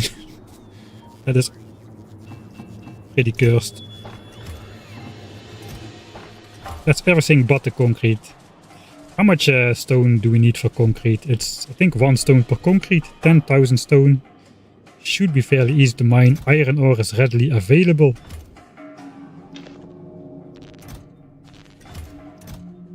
Blue chips. So that's 10 rocket silos for Gleba. Pipes I should make there as well then. That's 200 per rocket. Let's just send those.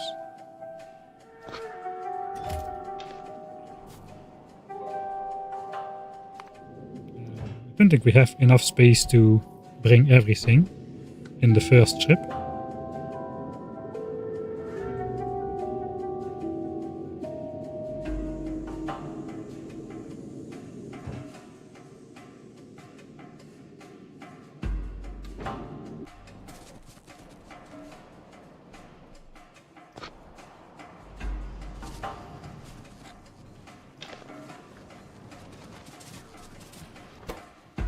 Okay, fuel cells are halfway done. How many fuel cells is too many?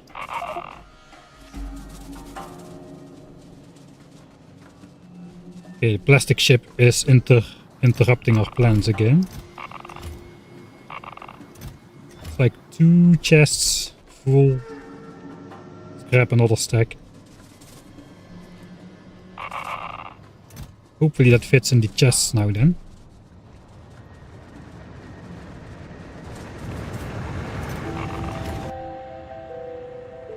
Okay, we'll send this ship out to...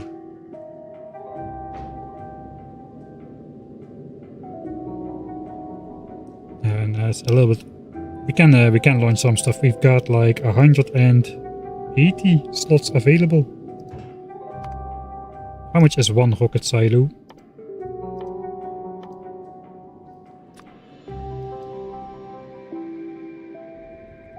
That is 10 slots. The concrete we are not loading yet. We need the electric engines.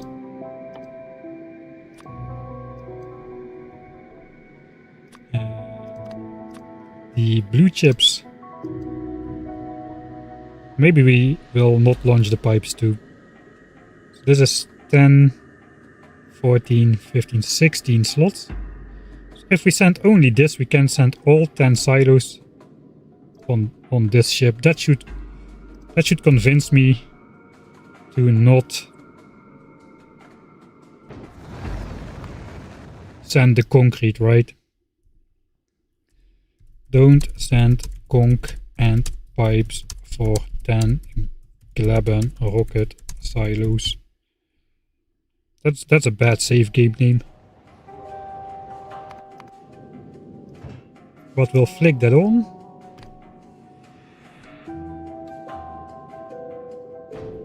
And as soon as that plastic ship gets out of the way, it will actually get loaded after the bots recharge. So we can then, let's start working on that separate area.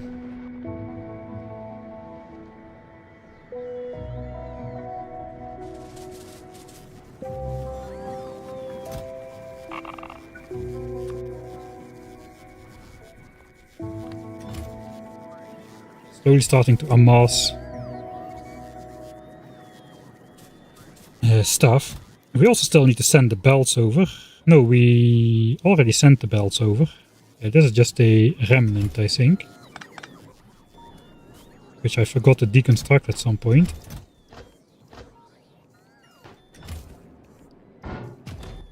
Alright, I got my rocket silos, I got some modules, I got some beacons.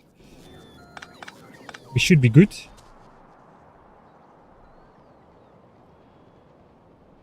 Still loading plastics, we are still loading the plastics.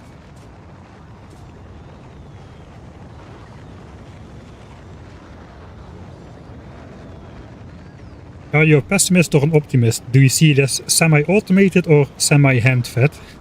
That's the question.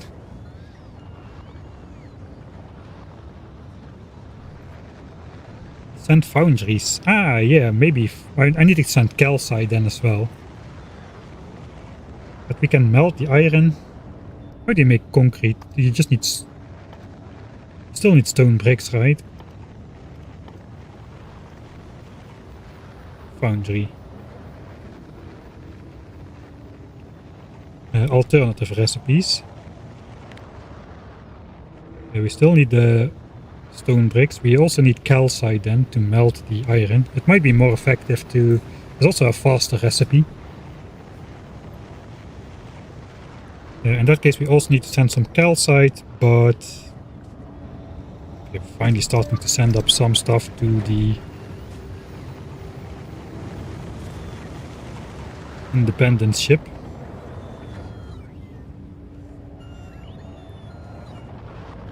Let's see how it goes. We first need to drop another bunch of stuff on the floor. And this is quite space intensive. And by on the floor I mean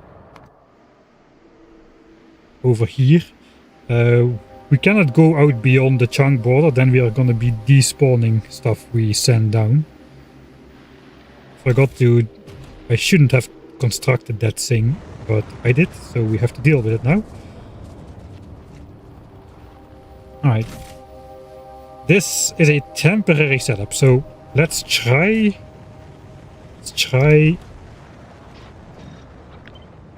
not to worry too much about how it looks. That's not gonna fit 7 in a row. Maybe beacon.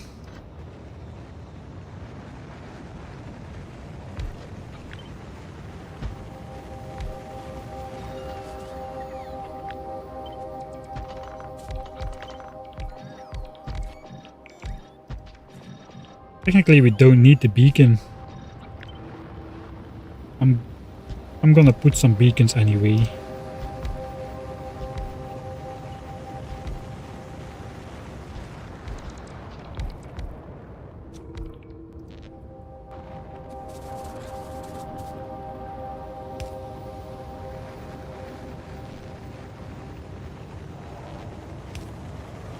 That's too far.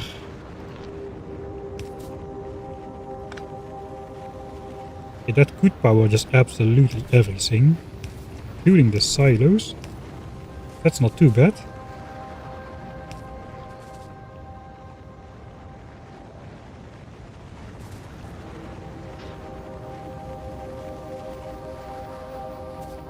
What if I like speed module every silo once?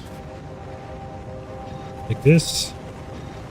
And every silo has one pair of speed modules, and then I can efficiency module to bring power cost down again. 18 megawatts, 13, 7.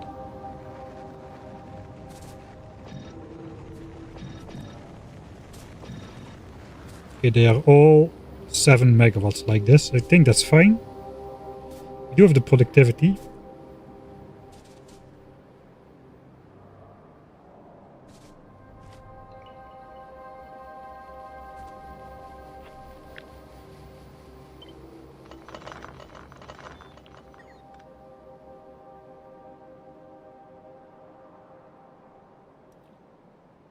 Gotta know where the logistics bots fit, really.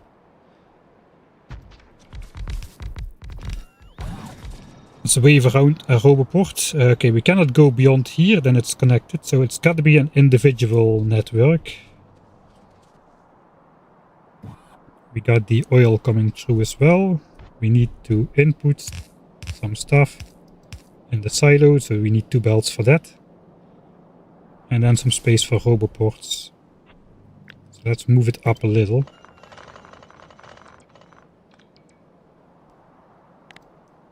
I'm getting OCD from those chunk borders again. Now I can get OCD from my power lines, which is slightly better, I suppose. Alright, 7 rocket silos.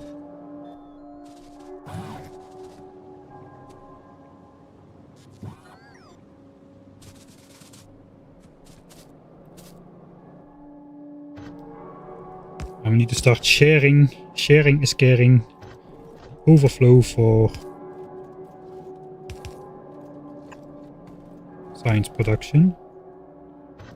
Does this make it? It exactly makes it. It's meant to be.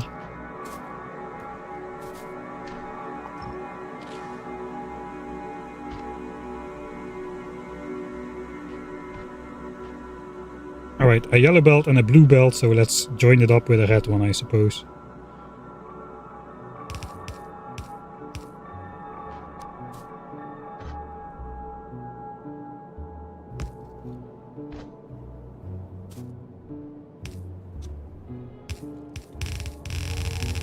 Temporary, temporary, temporary, temporary.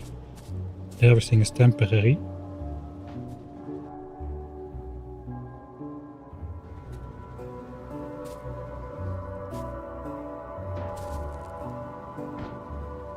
Okay, how am I gonna store it? It goes around, it comes to here, very temporary. So I should not worry about design, but I am doing that. We also got a rocket fuel belt going. Rocket fuel coming from up here. That can just go straight.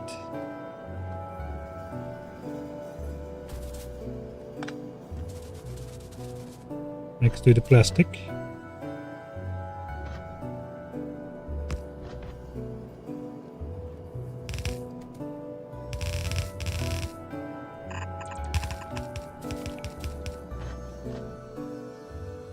It looks like rocket fuel is gonna go on a yellow belt.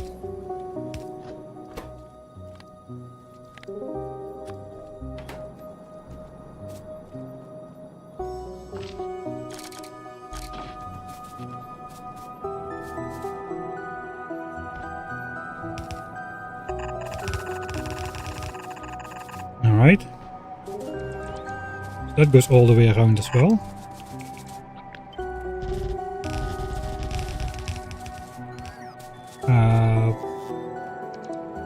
We have to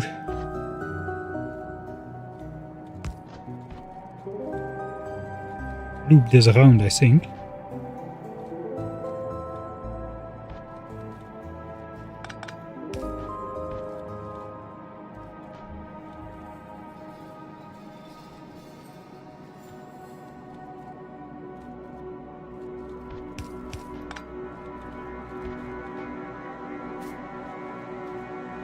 We don't have to loop this around. I think we should loop it around though.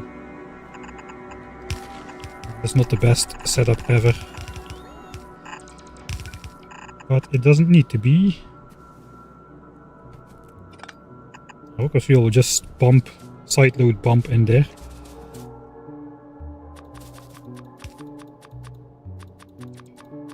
Yeah, handcrafting belts. 452 hours in the game, because why not?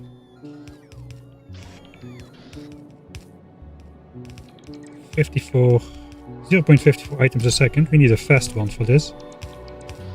And the regular one for the rocket fuel. So that could be the rocket. And here. And here. And I guess this one gets a double.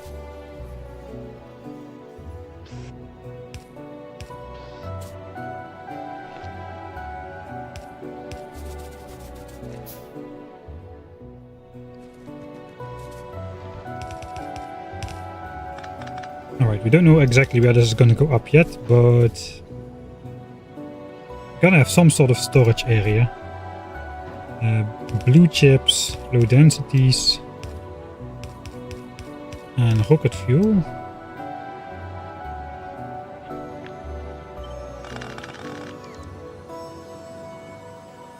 That's not gonna fit like this. We're gonna need to be loading that. Okay, inserters as well. So it looks like we're gonna go. The roboports will have to be somewhere above then.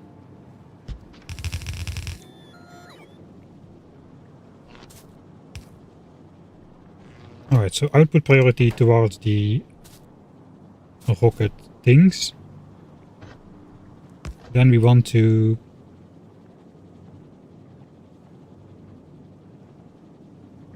this is going to have to move one tile outward still.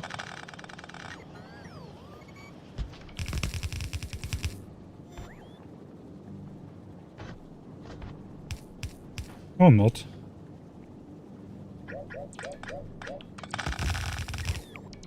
That could be low density structures. Then Then blue chips will go here. Let's upgrade those because that's only 2 inserters. And then rocket fuel can go in these 5 chests, and then we have an equivalent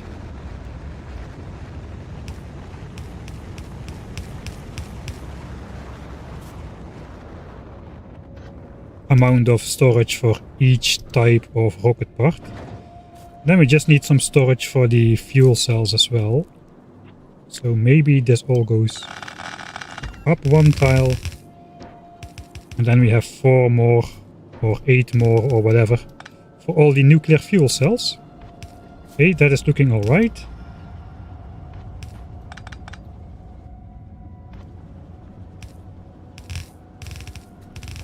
Okay, we might have enough to finish this build then. Roboports, this is a isolated network.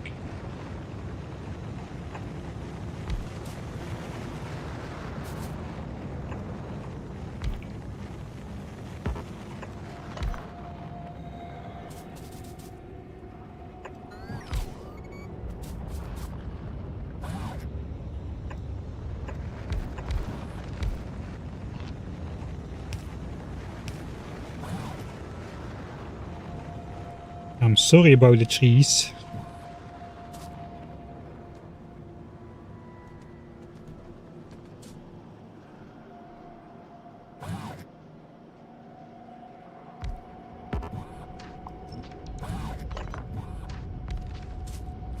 Just want the robots to not block the silos, but this is actually not good enough. We are not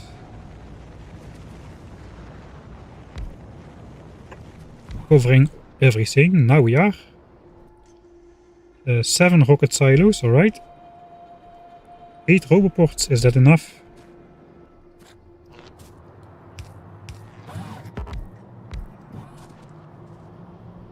Ten roboports.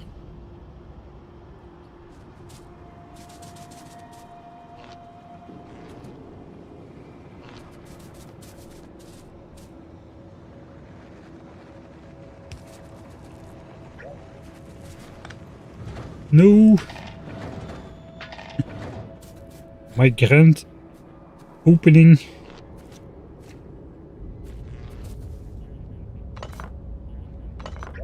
Yeah, I'm gonna waste that. Alright.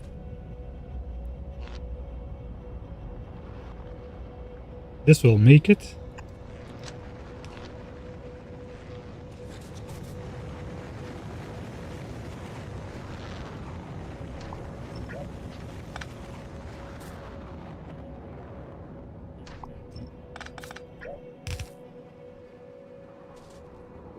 Shouldn't have left put this on the belt already. Guess I can save here for editing mic. Let's bring the rocket fuel thing in there.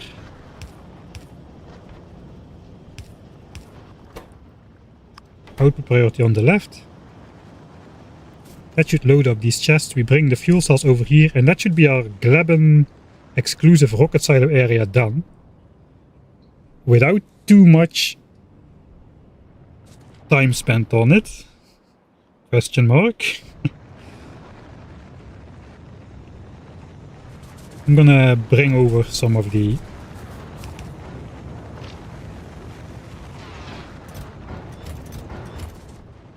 stuff first. Like the fuel cells, we're gonna launch those up from there. They should be done here as well now. No? Literally the last one.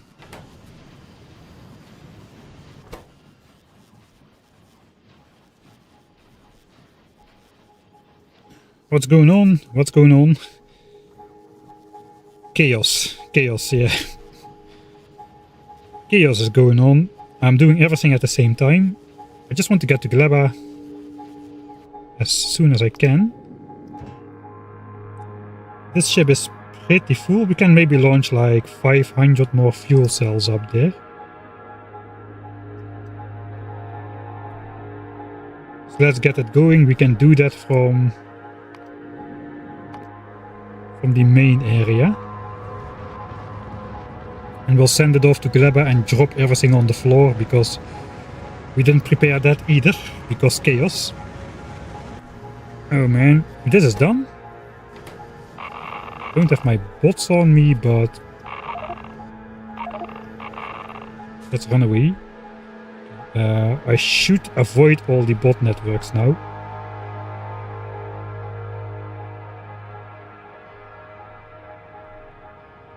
Except this one.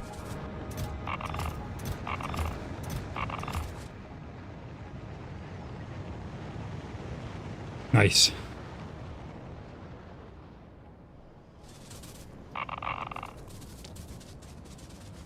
Ah, I forgot about those, of course. Dumb.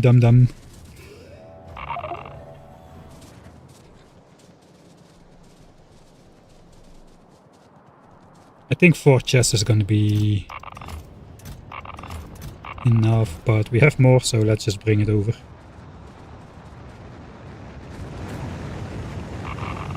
Do I even want fuel cells to be available here at all? Yes, I probably do want that.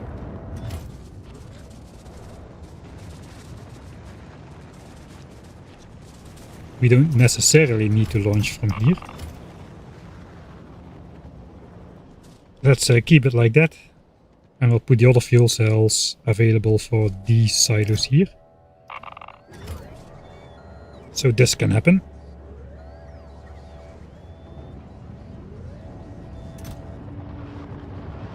I also did not send the pipes. Pipes not sent. And concrete not sent. Foundries then.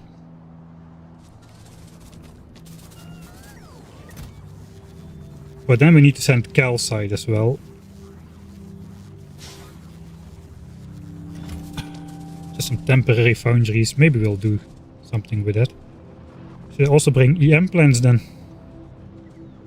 If I bring those, I should bring some EM plants as well. I don't have that many though. I don't think I'm gonna be using much on Gleba in terms of that. I just need to make the concrete and the pipes really. So that's all foundry stuff. Right. I need to take a tiny break. Nature calls. I'll be back in a sec.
right?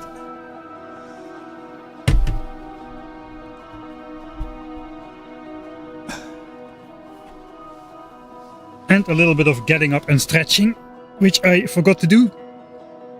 I had to stretch my arm really fast to reach this bad boy.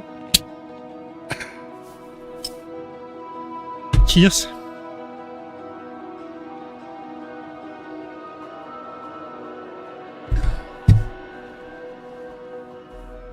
In the future, gamer chairs will come with built-in plumbing.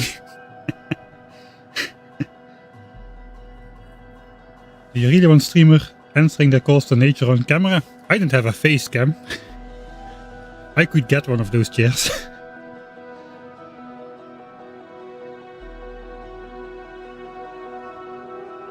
Yeah, but we... I think we need to melt the... So this making steel is just... Oh, sorry, making concrete.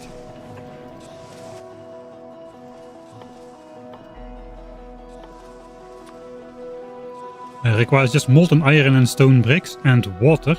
Water is free on Gleba, so that's possible. But to get the molten iron, we need to melt the iron ore like we're doing on Novice, which does require calcite. So we probably just send like a few thousand calcite to Gleba, and that should do the trick for what we need to smelt. We don't really need foundries to do it, but it's just so much more efficient and faster as well, so I need to wait less time. Probably it's better overall to use the foundries on Gleba as well.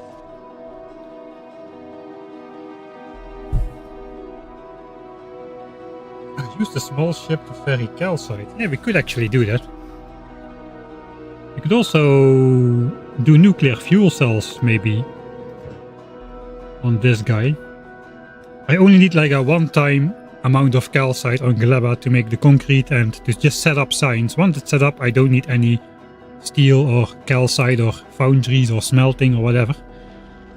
But we could just let this guy ferry the fuel cells between Gleba and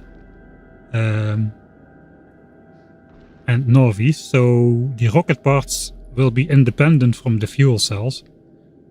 This is a slow ship as well though, so I think yeah, we can use this guy. That'll be nice, because this ship hasn't had too much uses yet.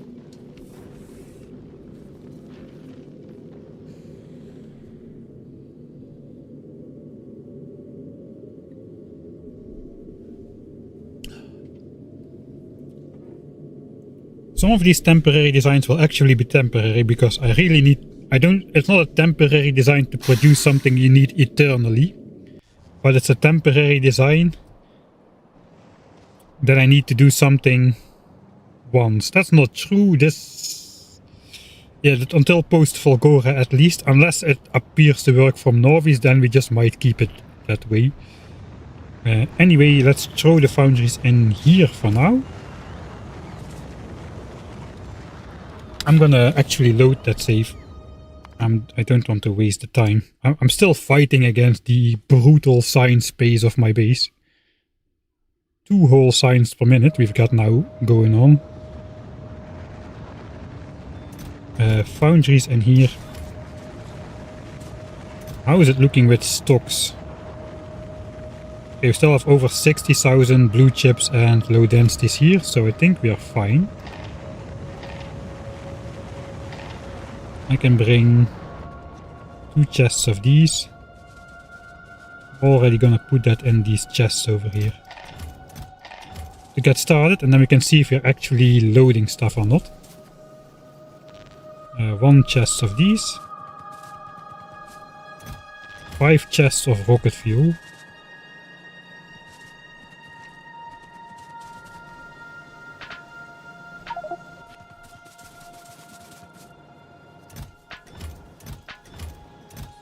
And that is just going to be for bots to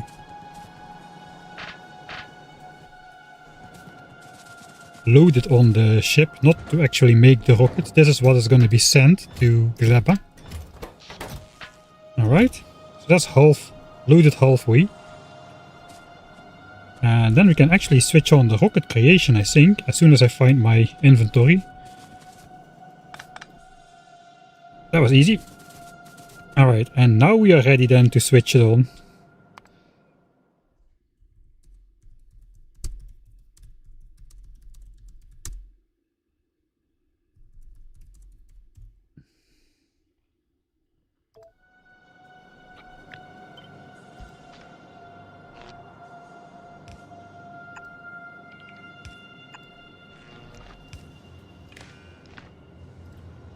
Let's obsess over power pole placement a little.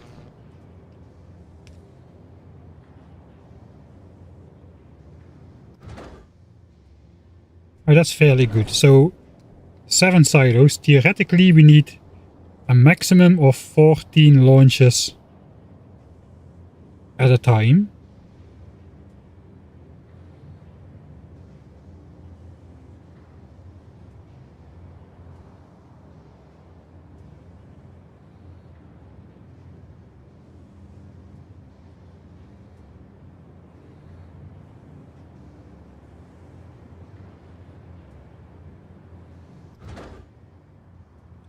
And hopefully this belt buffer will be enough.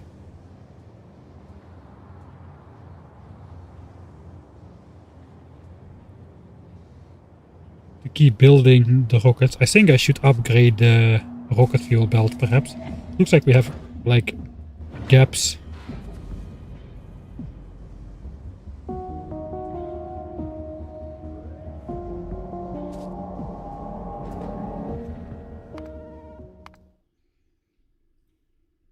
I just realized something.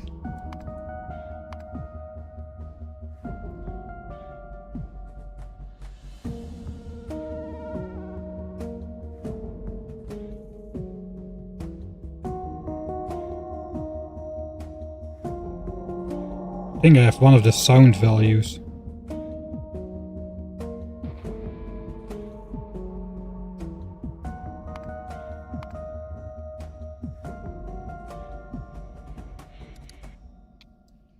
Really low because of some repetitive stuff. I never switched it up again.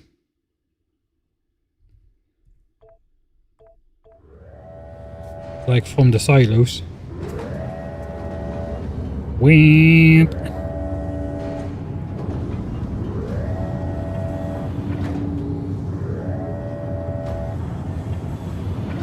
"100% convinced that this run cannot possibly fail anymore. Aquilo could be a fail, but only if I'm really dumb. And I've got about 1700 saves to fall back on." Yeah, I hope this can construct 2 rockets in 7 minutes time. It should be possible.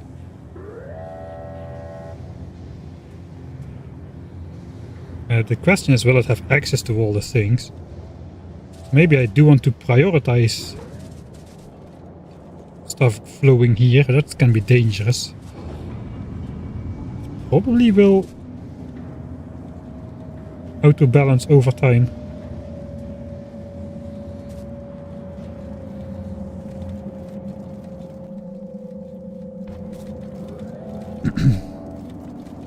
Maybe this will help to back up the belts and keep new stuff flowing in.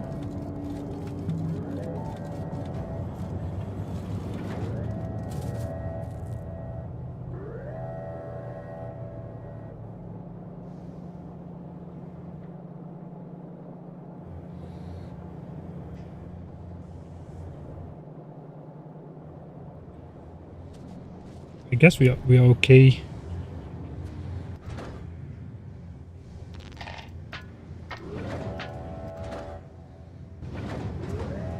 Alright, so now we just need logistics bots then, so we can load the stuff on the ship. But before we do that, this guy needs to fly one more time. It is full.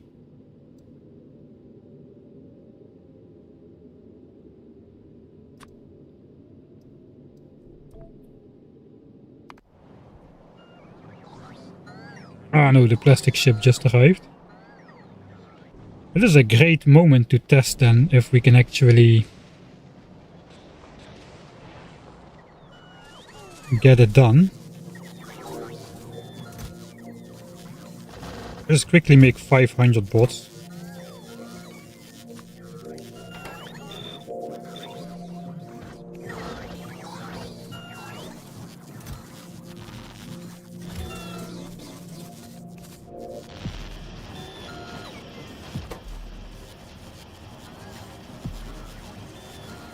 Yeah, we will plan. My base does 2600 SPM. I think with Mark III productivity it can do over 2700 SPM easily without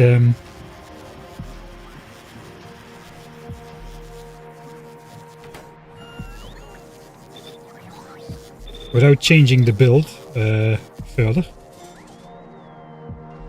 Check if it's still launching plastics. Yeah, we're still launching plastics. So now these bots should immediately start loading fuel cells.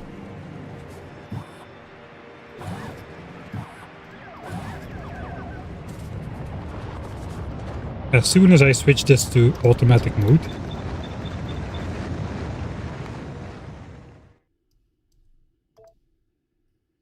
And it does. Alright, so this is our Gleba ship prioritizer basically. We've got everything that we want to send to Gleba. And even if our main area is busy with plastics and bots not bringing the last 3 pieces of plastics and delaying that rocket launch, we can just launch up from this area, which is dedicated with only the stuff for Gleba.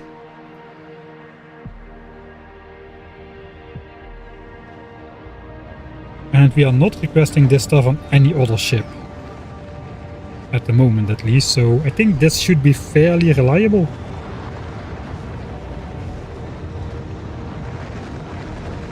Right, so that's the 2 rockets that were ready, and now it's gonna take some time to make the next rockets.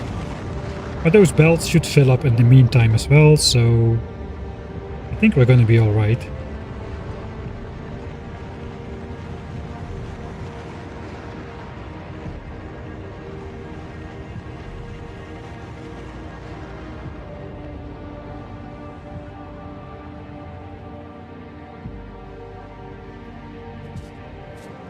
Yeah, we're at 2k SPM at the moment. We almost have 50 hours, I think, of 2k SPM. Yeah, there's just one dip here. I think we're gonna get to like 5k SPM before I get the 50-hour graph nice and neat. At least the 10-hour graph does have the 20, get a little bit of bonus there. 21-24 SPM.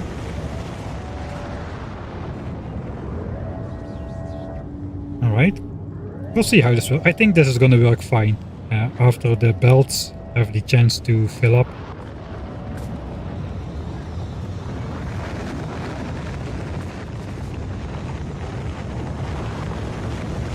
I hope it's going to work fine.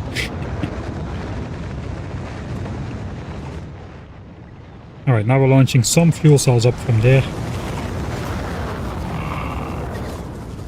I want to put this in here.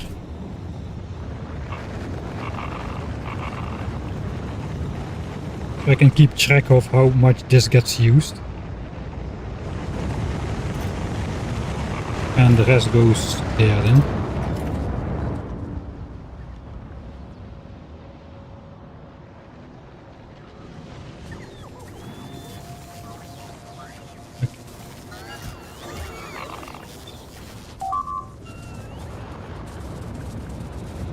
Are you planning to make a Gleba version with a nest in the middle?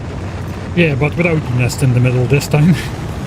I didn't leave a nest on Gleba either to be able to do that, since the nearest nest is like at least 2 kilometers away, so I'm not gonna try that. I also don't know, there might be some unintended trample damage from stompers and whatnot, which seems like not a good plan. Alright, so that's the rest of the fuel. How is the fuel doing over here actually? Okay, we got like 768 again. Now that I remember,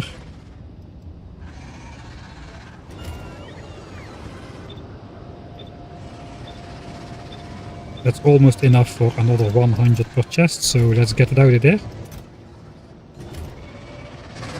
Don't worry guys, everything is fine. The radar is not real, the radar cannot hurt you. Yeah, we won't have a biter base in the middle on Gleba, unfortunately.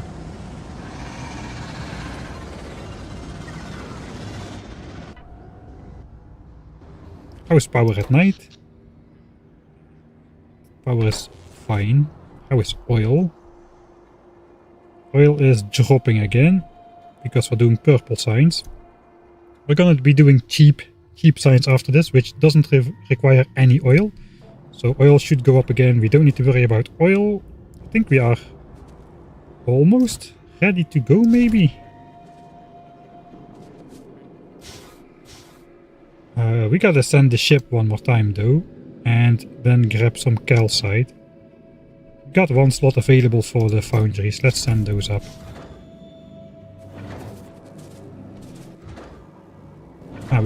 We can just request those.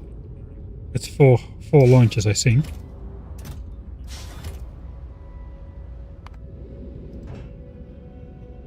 Foundry. Oh, no, not 10 times 20 foundries, just 20.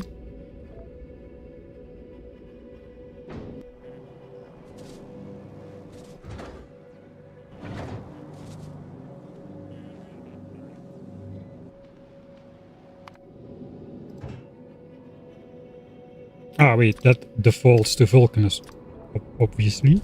There we go. 4 more launches.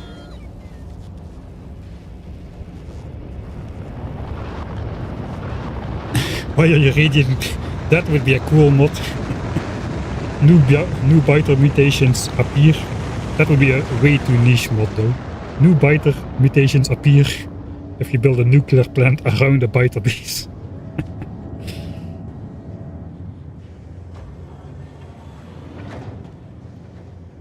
That would be so funny if the devs put that in as an Easter egg or something. Suddenly you get Leviathan behemoth biters instead of normal ones, if they are radiated by a nuclear plant.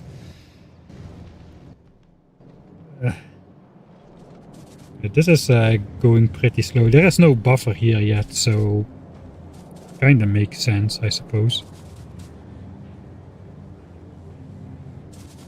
It doesn't need to be operational just yet, so we just gotta wait and see if it naturally will turn out fine. And then we just gotta look if the belt buffer stays full between launches, and then we know we are good. For now though, go drop more stuff on Gleba ground. I hope we will be able to drop most of the stuff. We gotta be a bit careful about it. Not trigger the despawn range. Let me just gonna keep it safe a little. That is the corner. 1 tile before the edge. Let's make that 2 tiles before the edge.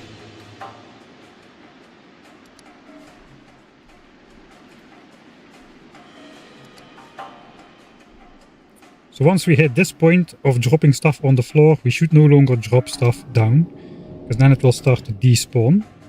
And we don't want stuff to despawn, especially not stuff like our nuclear reactor. So let's send it.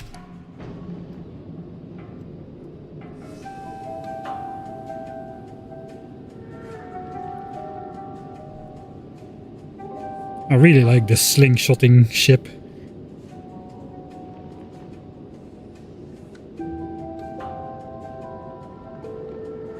I didn't even intend it to make it that way. I just wanted to do something stupid with the beacon and production controlled fuel distribution instead of doing the standard thing with the circuit conditions. And the slingshotting, I tried to minimize it as much as possible by not having fuel tanks, obviously, and then just keep the pipes as short as possible. But the thrusters have like a 2000 fluid buffer as well.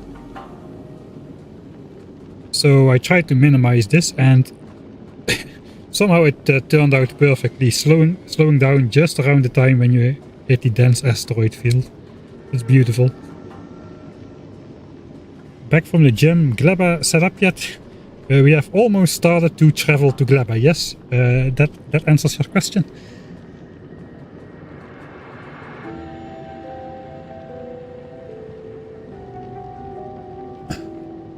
A cross between a biter nest and a nuclear plant? No, that is a very bad idea. If you ever saw nuclear biters in rampant, you will know that that is a very bad idea. 5k shells should be dumped on the ground as decorations. I was kind of planning to fill the ship back up to 10k and just leave it on the ship for decoration. No, I'm not gonna do that. We have one decorative planet with stuff on the ground in Vulcanus. So this is the despawn limit, just to illustrate. It is the chunk, one chunk away from that center. And you can drop more stuff down, but it will just despawn. So that is what we are trying to avoid. This is not a normal way of dropping things down, but you know, it's me. So this happened.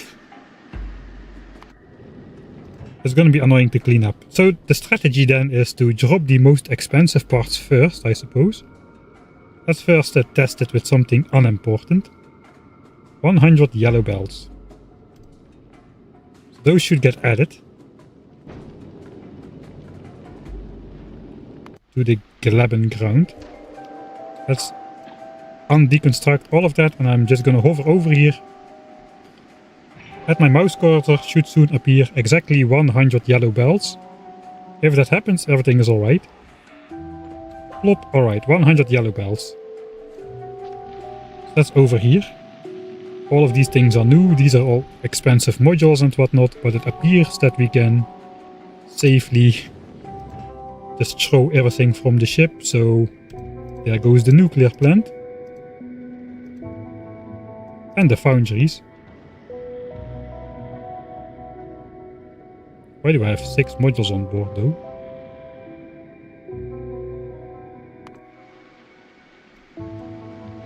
So that should get deposited like right here. There we go. Heat pipes. Nuclear plant. That was 2 loops. Holy, that was a lot of stuff then. Boilers.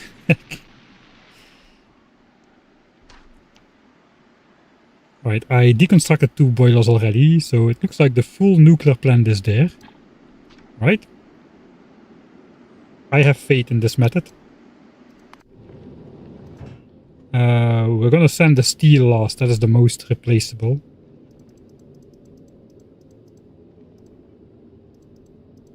Lights, I think we need...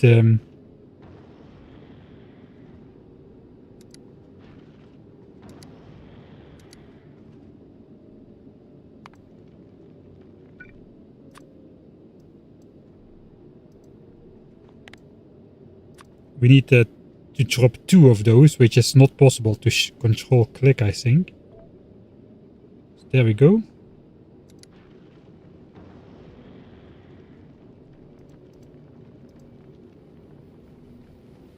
And then it's just fuels, electric engines. Let's do those first.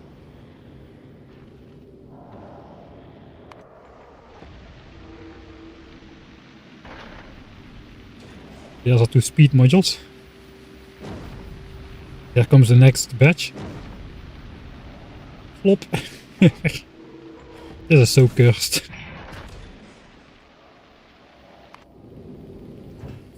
Alright, then it's just the cheaper stuff. I think we can do 3 sessions at a time. Because we only have 3... we can only catch 3 of these things at a time.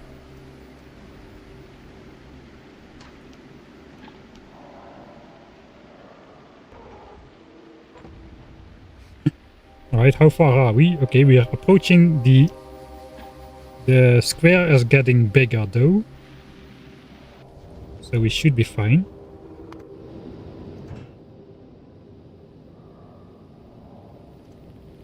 $1,500 fuel cells, let's send those. And then it's just the steel.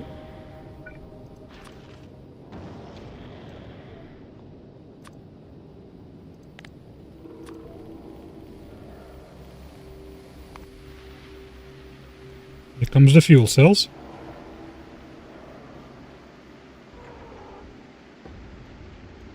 Alright. All 1500. And now it's just gonna drop steel. 10,000 steel. I hope that still fits.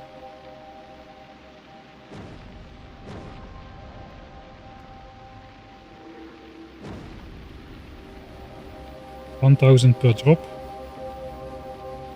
3, 4, 5, 6, 7. Yeah, it's gonna be tight. That should be 3,000. Right?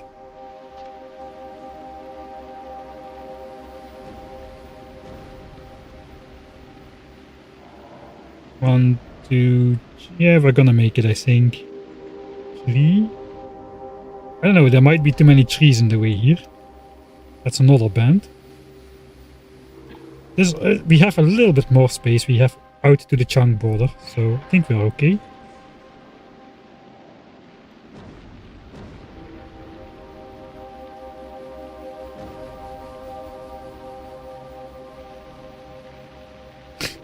Who's gonna clean this up though?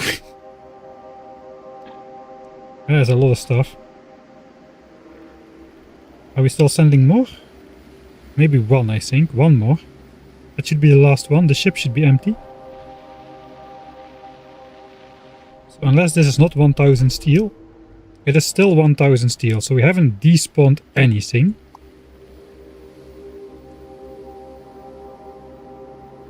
That is a lot of things though.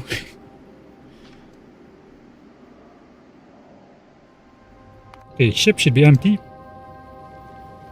There's still turrets. Yeah, the turrets need to go as well. And the blue chips. And the rest is like ship equipment. And we can go back to Northeast.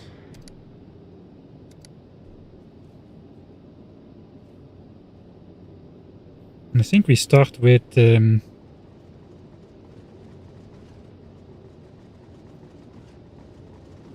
we're gonna do the fuel cells on the other ship. Let's do the fuel cells on the McZipTide Deluxe. Every time Gleba uses 30 fuel cells, we're gonna fly back to Novus and catch some more.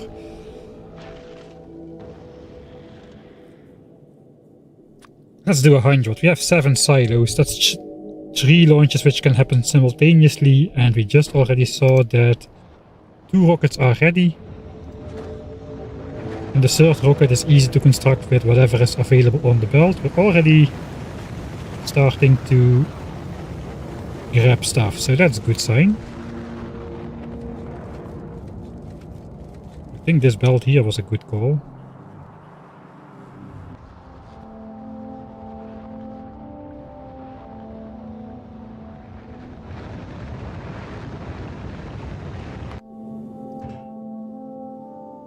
So we grab this from Novis.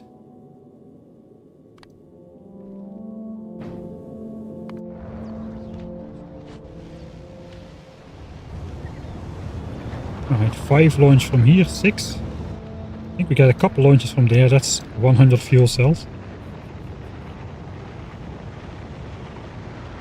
And you need a lot of silos in there for a mega basing. Yeah, the method is very pentapoid proof, that is true. I even tried out those drop pods for the artillery turrets.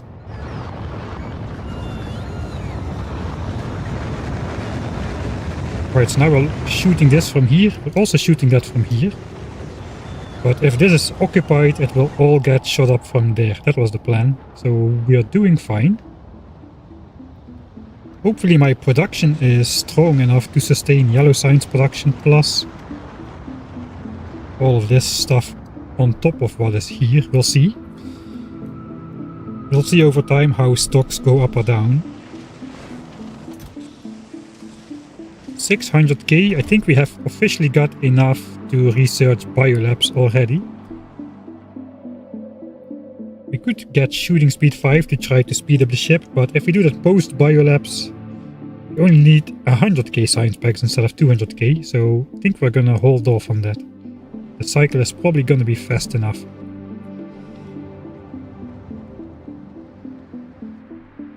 Alright. So, what's next then?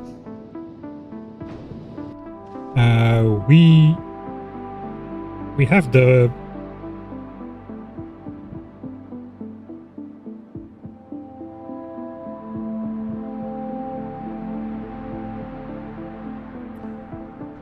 thinking about the concrete, just shooting it up would be so much easier.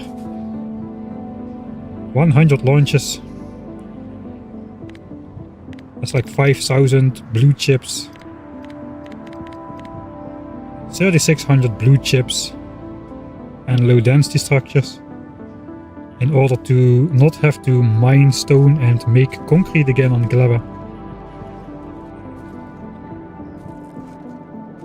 Probably not worth it, to be honest.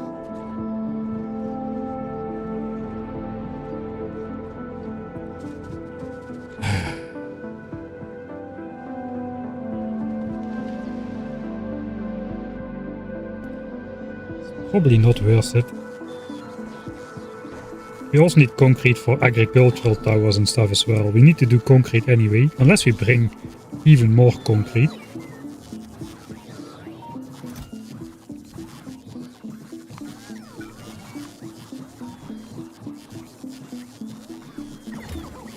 Let's not do it.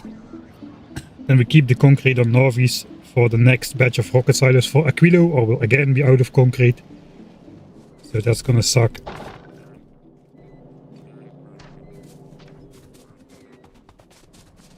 We'll do it properly this time. For once.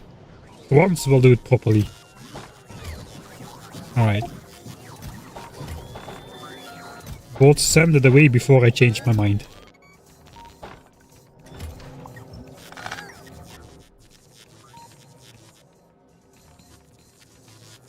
Okay. So then we are complete, except for like some construction materials. It's gonna be fairly easy to make iron, copper, chips, gears. All basic stuff is easy to make.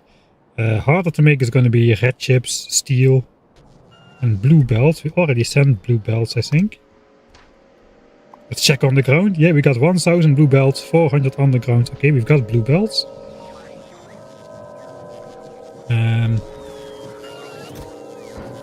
If we're gonna be ready to go, I can even drop my ammo as well. So we need this to make all kinds of stuff like roboports and whatnot.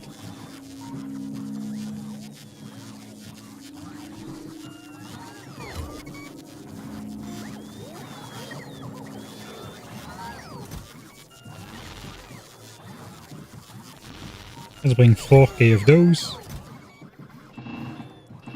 Another 2k steel. What else is expensive? Blue chips. We got blue chips for the launches already, and we are requesting those, and we can bring those over at any one time. I don't think we really need to take those. We'll take some more green chips perhaps, as those are annoying to make, and then we can use the iron for other purposes. We should have iron and copper plates already, so let's do this so we can just craft some basic things. We might want some pumps on Gleba. Do we need pumps?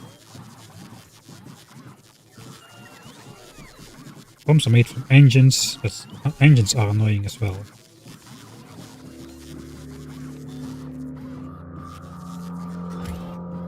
We don't need those. I don't think we'll need pumps. Thanks Gwinzer for the Prime subscription. Do you think you could do much faster if you needed to restart? Yes, lots faster. The strategy changed a couple times during the gameplay, and if I knew everything I know now, I can skip giant amount of things.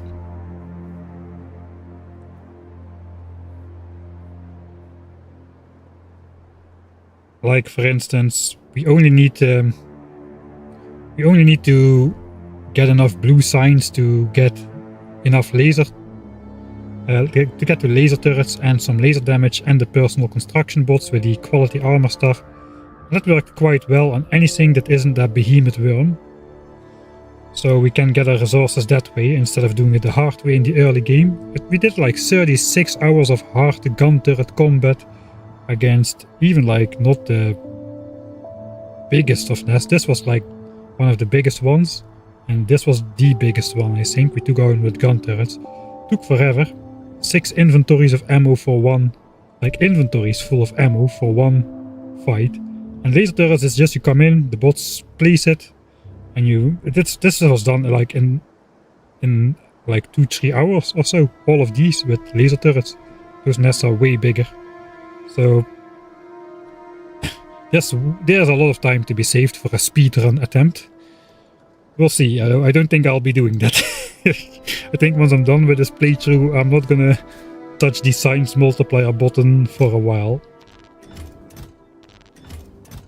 Okay, 2000 gears and steel and 4000 red and green chips.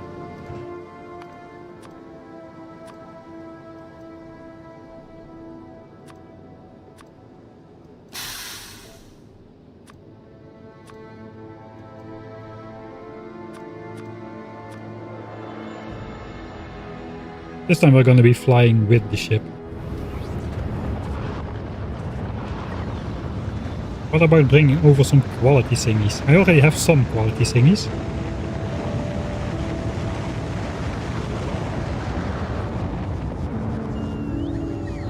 I can request iron, copper and chips, which is most of what I need to make, as well as some beacons.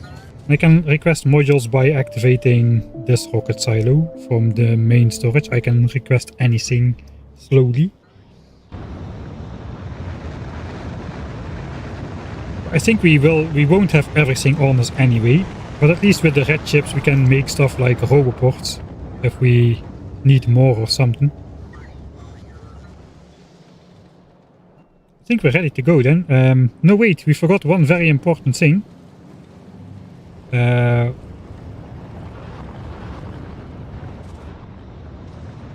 How is military science doing anyway? Military science is full.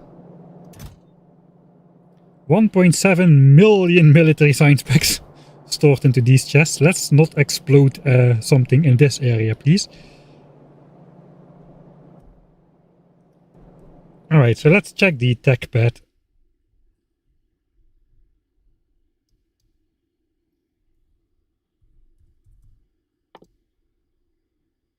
So we want to get to Biolabs as soon as possible. Biolabs itself is 1 million military science and 1 million yellow science. We have red, green, blue, purple and space science all at 1800 SPM. So we don't need buffers of those. We're going to be making the agricultural science pack, and it's impossible to buffer those because of the spoiling. So we need enough yellow science packs, which we have. We had over 600k, which is enough. And we need military science. 1 million, but also a prerequisite we've got over here is captivity, which is another 1 million military science. And that is why that military science storage area is so large. That's 2 million military science in one go. Now we are producing military science, so we only need 40% in stock to research at full speed. So this 2 million should be able to research as 5 million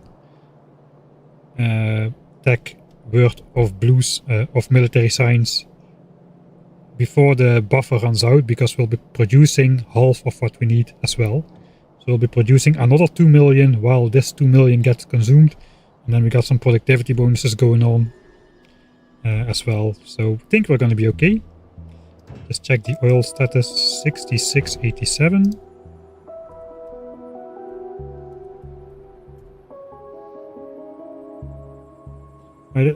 It's going up and down, but it's actually the swings are not that hard. From doing purple tech to not doing purple tech to doing purple tech again. And after this we are gonna be doing not even blue tech, so oil should be good. Oil should be good, I'm convinced. I think it's time for us to go, except, yeah, there was the one thing. Which we might want to do before leaving. Can anyone guess what it is? It's going to involve some blue belts.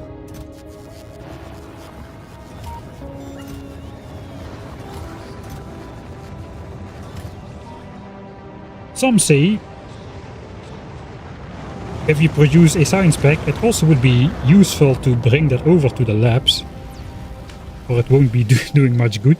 So we need to bring the Gleba science pack from the silo into here.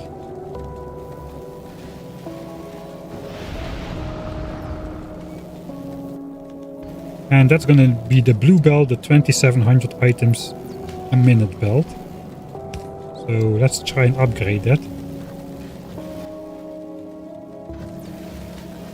We can use the upgrade planner and the bots. So from here it should be a red belt, okay. And this is upgraded, next splitter. This is upgraded, next splitter. And then let's just upgrade this as well for the fun of it. That is the last one. That's all side-loaded Gleba signs. And then we just need to connect it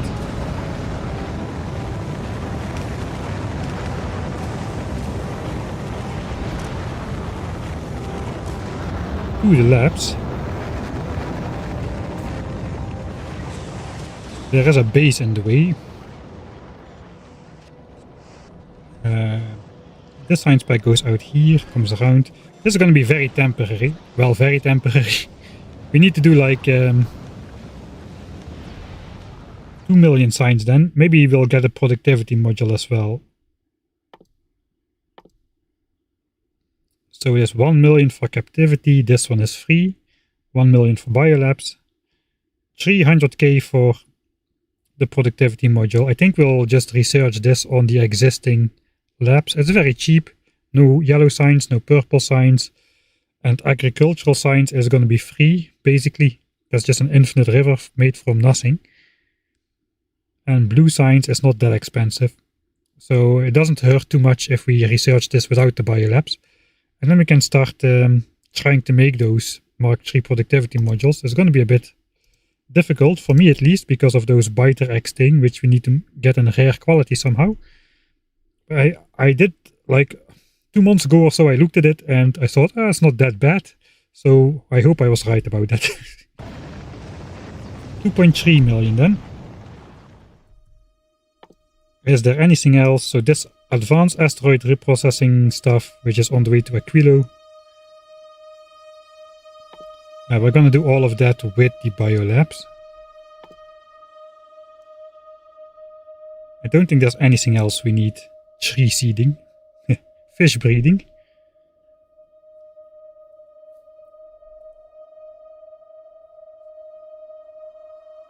So 2.3 million signs. That's about...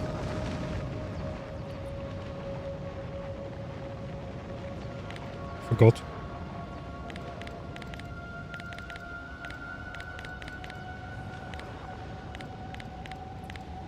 About 18 hours. 18 hours of research. That's temporary. 18 hours is temporary in this playthrough. So I think we're just gonna draw... We want as short as possible belt anyway for Gleba signs, because the longer it travels on the belt, the bigger the belt buffer is, the longer it takes for the signs to arrive as a labs. So we're gonna, like, design principles be damned.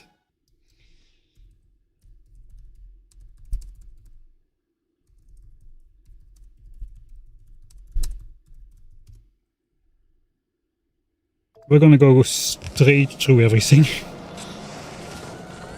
Finding the shortest way. That is free. It looks to be this one.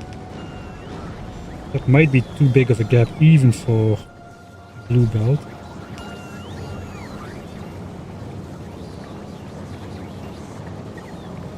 I mean, it's not this way. Might be this way. My run is so primitive. I don't even have blue belts on the hotbar yet. sure, that works.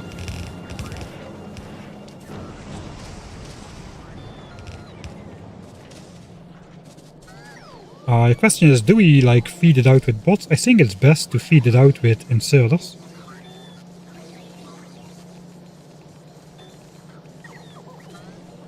That means giving up the iron from space thing. Or at least to some degree. But we should have enough iron. I want to get rid of iron from space entirely. At some point, since iron is going to be infinite enough on the planet, and I think it's going to be more UPS friendly to not bring it in from space. That's what I'm going to be telling myself. So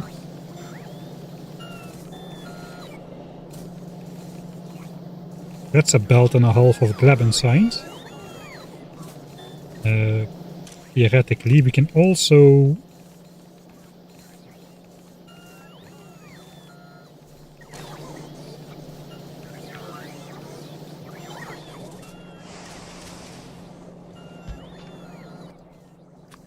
switch this over for Gleba signs for now.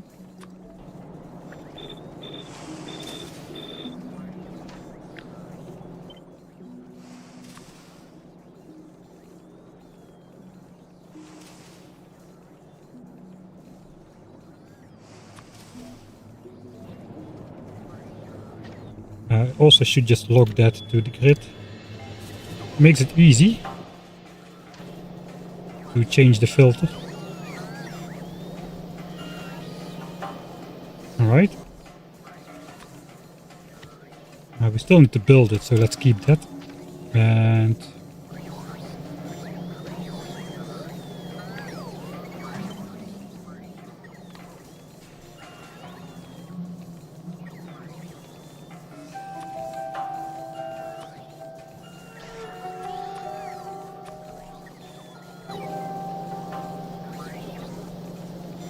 alright, so now we have a quick way to change the filter on those things, just like we have for feeding in or feeding out steel.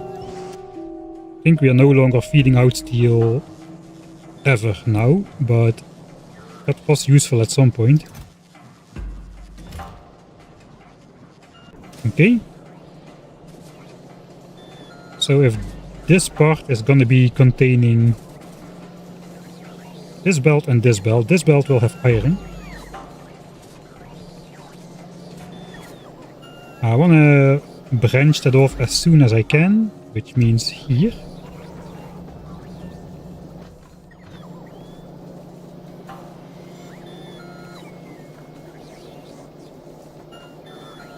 Sure. That's going to be a red belt.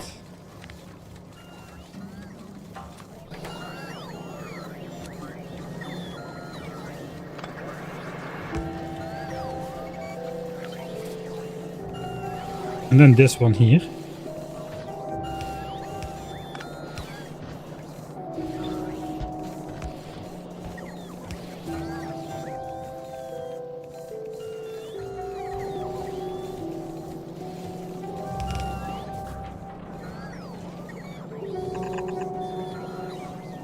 Okay, my construction port is off. Oh, calcite. I forgot about calcite.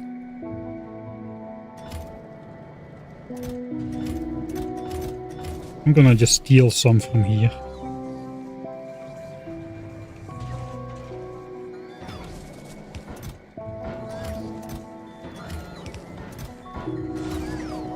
How much calcite do we take? Maybe 8,000? 1, 2, 3, 4,000. 5,000. Let's take 5,000 calcite to Gleba. If we still have space. 1, 2, 3, 4, 5, 6, 7, 8, 9, 10. Alright, perfect.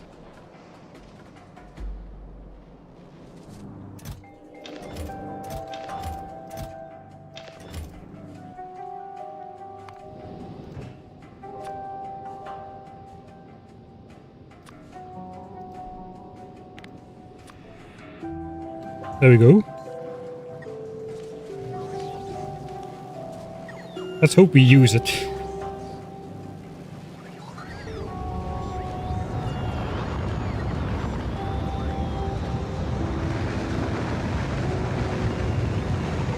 What if it arrives almost spoiled? It shouldn't arrive almost spoiled. I probably should do the iron priority then, in that case. It shouldn't arrive almost spoiled, but it might. This is gonna be a bit annoying, so... we need to just copy it to not mess up the splitter. Alright, calcite taken care of. Now we can do the belt stuff. I'm gonna make an actual hotbar with blue belts because we are far enough in the game to have blue belts on the bar. It's good that I have this stash of calcite here. I would have forgotten completely. And I probably have ignored everybody on chat already as well. Okay, temporary stuff, so don't worry about it too much. Let's do the thing where we take one from every side. The one-to-one lane balancer.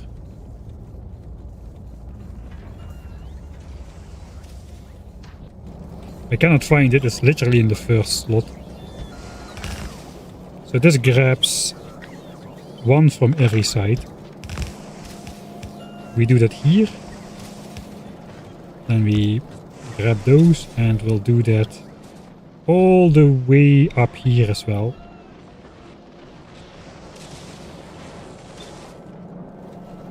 I think that's gonna have to be done over here.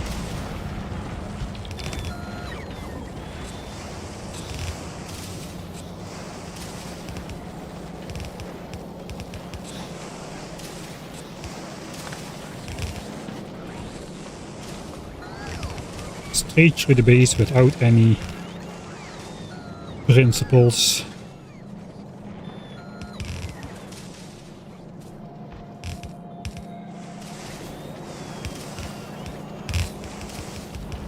And that belt is facing the wrong way.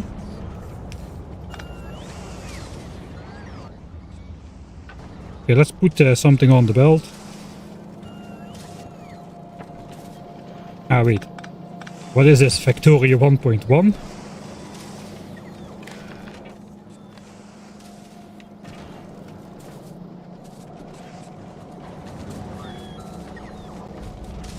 Oh, the belt is connected. Here as well. That's going to be annoying. I'm not going to have any spoilage management. Because we're going to change to biolabs pretty soon anyway. And we're going to do all Gleben research, 2 biolabs in one big session. So there's no way I'm going to get 200 spoilage in any of the labs. If sign spoils on the belt, it won't spoil on the belt. Except the last 2, because the inserter ignores the last 2 items if the belt is full. But so be it. I think we're, yeah, I'm overthinking stuff. Let's just go. I think we're ready.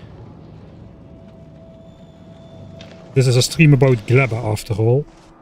And we have spent the entire stream on Norvi so far.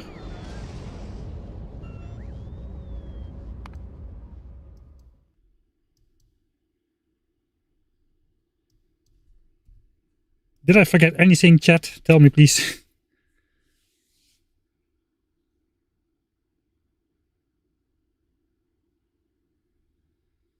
Can you release fish into Gleba? That is a good question. That is a good question. We might not be ready to get out of there still. We have a starter lake on Gleba. I guess not really, but we kinda do. We can bring a stack of... we can bring like a single fish over. There's a tiny pond here for Ben the fish. It's gonna be an expensive launch for Ben the fish though. How many fish can you launch anyway on a rocket?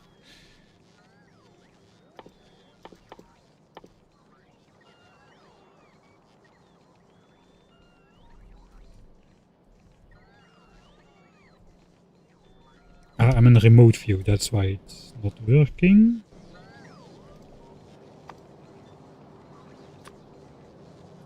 300 fish on a... That's a weirdly specific amount.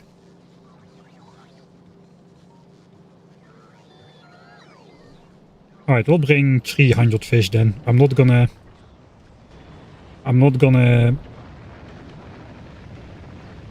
launch just one fish. I'm not gonna take it out of my starter pond. I have a hard enough time to fill that thing up as it is already.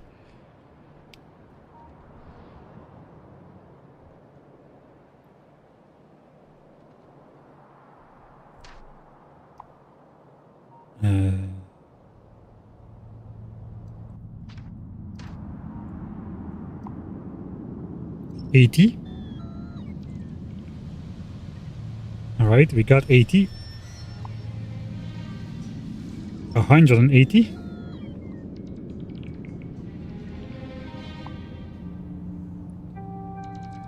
$300. That should be exactly 300 fish. As soon as the two bots that got multitasked into taking these two fish will finally pick them up.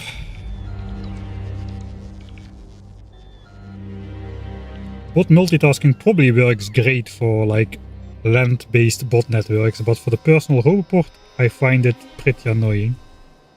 And there's another multitask group of bots which were out of reach before the second task was available. Alright, we have 2 hours.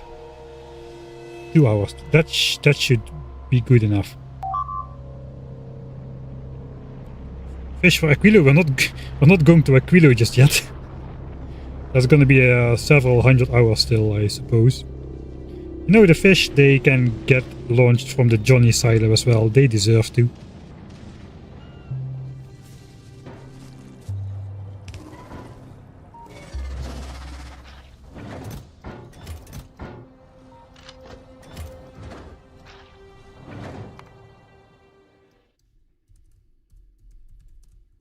Yeah, the center of the Gleba map is a little bit devoid of life forms all of a sudden for some reason, so it is good of us to introduce some new invasive species to the planet. Let's bring those up. Johnny's agree.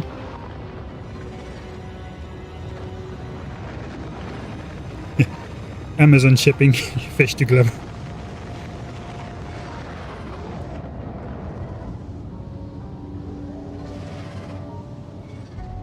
I think it's 453,000 ticks, right? 2 hours, 5 minutes.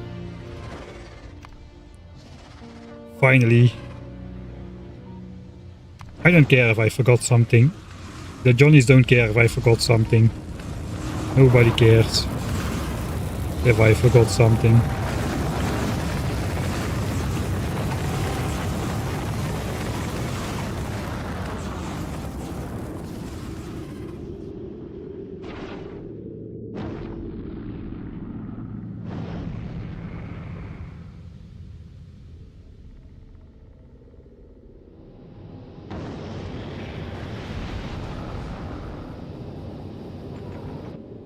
Alright, we are on board. The ship is full. If we forgot something, we'll just return. Let's go. Go Gleben.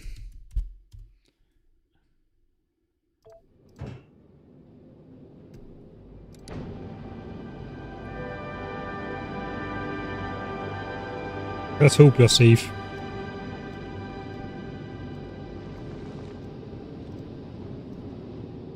I think some of the asteroids are gonna... Let's go asteroid view.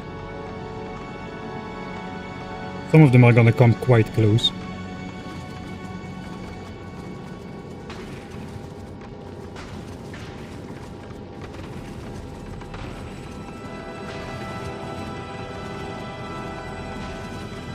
Is the silo getting damaged?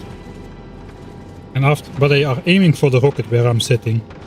So when I'm fly up, I'm actually flying north over the map instead of up, because the Johnnies start shooting upwards as well, and then they damage stuff like wooden power poles and belts as well, which don't have too many hit points. So I've actually got a use case for rare bells in my base, because rare bells don't do anything except have more hit points, which means they can take a couple more hits before the Johnnies accidentally destroy them. And that's a problem, because if the Johnnies accidentally destroy them, I have just left the planet, so production will stop. So I'm telling myself there's a functional use there.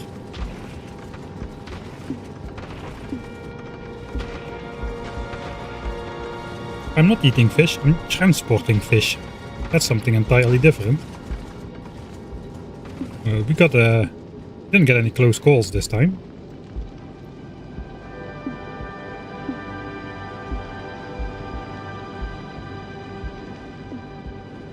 Thanks Hoop for the Prime subscription.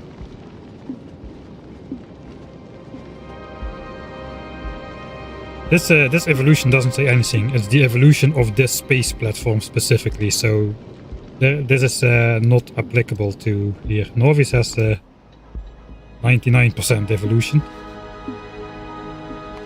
Alright. I don't think I'm gonna send stuff down, because I may have just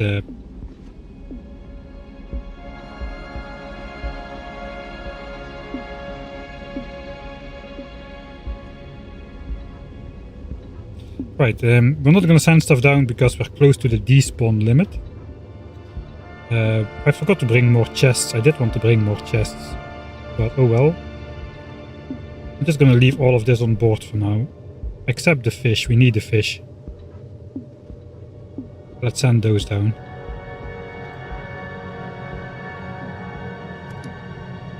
And delete all of that. I forgot to set up the nuclear fuel ship, but we've got enough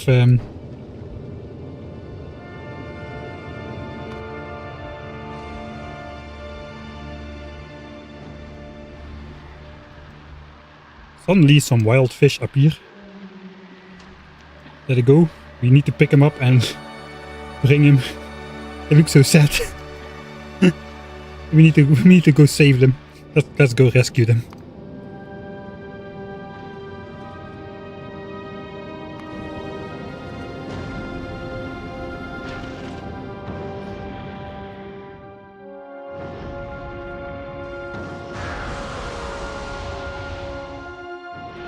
The player just lands in the bay and doesn't get put on the ground marked for deconstruction in the same way that everything else does, but somebody is gonna have to clean up this mess. And a mess it is for sure. Look, there's my nuclear reactor.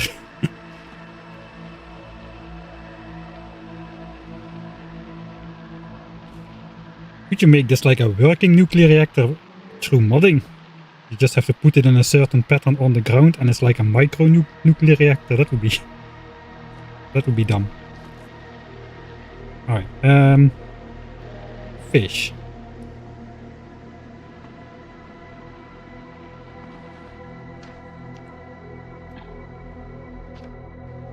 Don't even have more chests available. Let's put away some of this. now starts the second part of the stream, the annoying part.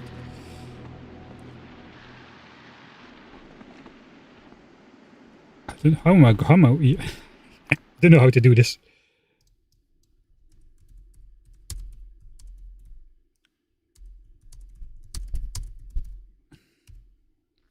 I guess this is officially the second part of the stream then.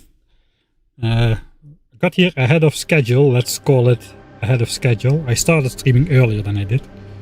Bots, yeah, I do have construction bots. And I also have my second armor. Maybe I can restore my armors again.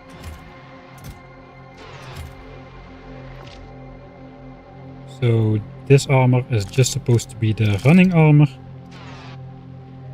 And then this armor is supposed to be the bot armor.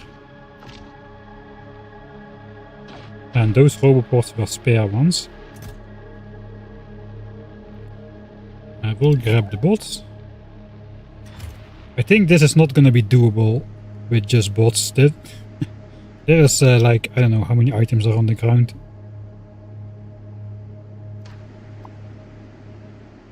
At least 10k steel. and they're picked up one at a time, so we're probably gonna have to grab most of the stuff manually. I'm just a little bit of thought into where I'm gonna sort everything.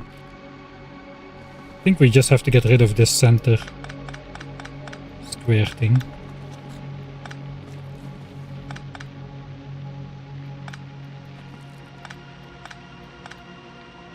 My inventory has some more chests. That's all I have basically.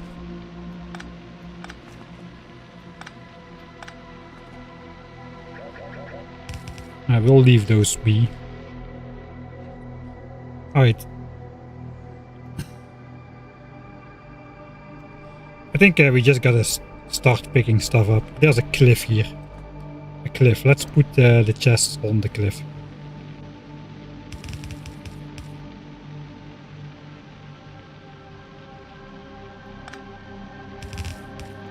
There we go.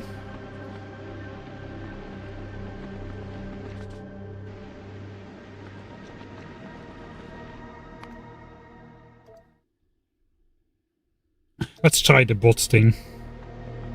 I think that's gonna not work well. I think that this will take over an hour probably if we want the bots to do it by themselves. We can maybe help them by walking towards where most of them are flying to. But they don't really have the best pattern to pick up stuff.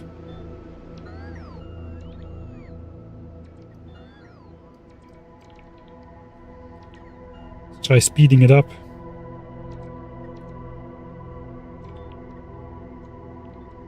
We're hardly making a dent.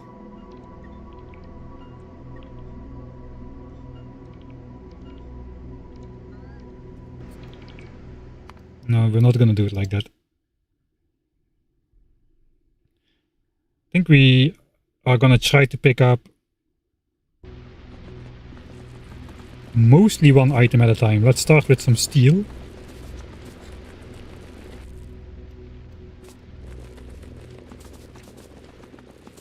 We can use the bots to pick up the scraps, but the steel and the fish, perhaps most of all. We need all 300 fish. Those should be on the outside.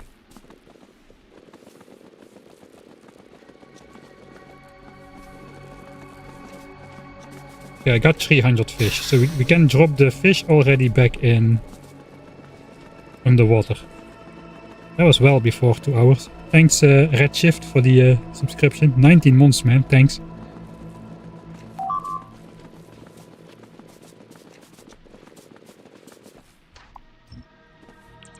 I don't think that works if you manually deconstruct stuff. You do automatically pick it up if it's automatically marked for deconstruction when it like falls off a belt or whatnot. Or indeed overflows out of an inventory like that. Alright, steel. Fuel cells. Fuel cells is also a big part of it. Fuel cells, blue chips. Okay, we'll just walk around in circles like this and then let the bots pick up everything else.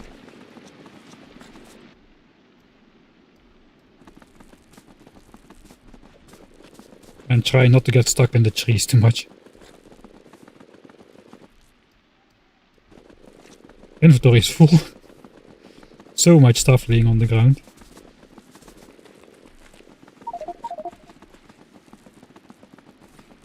Right, more fuel cells, more steel. That's for rocket silos. Blue chips, electric engines, nuclear plant. Things. Let's drop the fish in the pond. Is this big enough?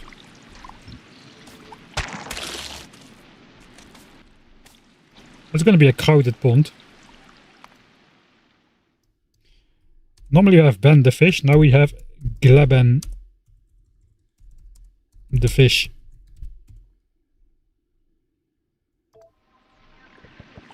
Oh. No. I guess we need deep water.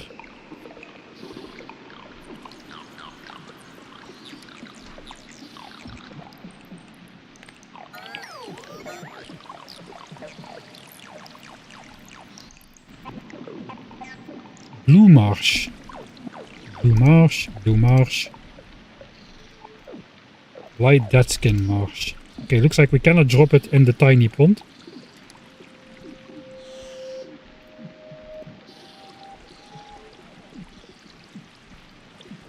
Can I find one tile of water in here? Do I need to find deep lake?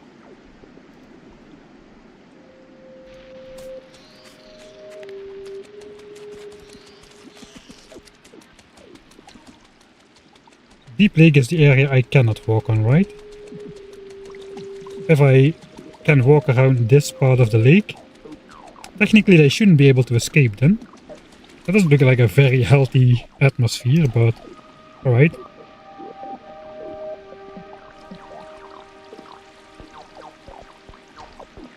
$300 fish.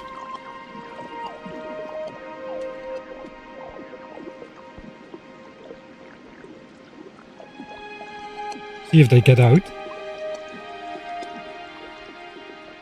But they don't seem to be confined to... No! No! They despawn. No, they don't. Still 300. Wait, what? I thought they were despawning, but they are not. Nice. That is weird though. I cannot put them back in this lake. But they can swim here. Alright. Sure. Then they're just gonna spread out over this giant area, I suppose. It's a little sad, but so be it. They can have their freedom. That's a lot of freedom though.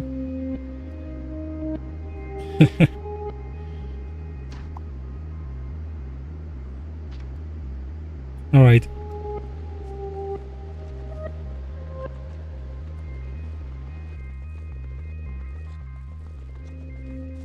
I'm picking up stuff off the floor. I think we have diminished the amount of stuff on the floor enough so that we can pick up the rest with the bots.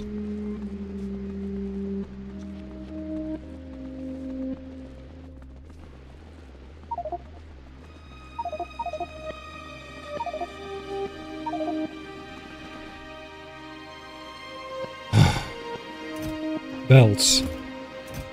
All belt stuff that is not directly red belts. Inserters. More belts. And modules could be a separate one as well. Together with beacons perhaps. More nuclear plant stuff. And the rest is up for later. Because roboports can just go in here. Alright. I think it's now the time for the bots.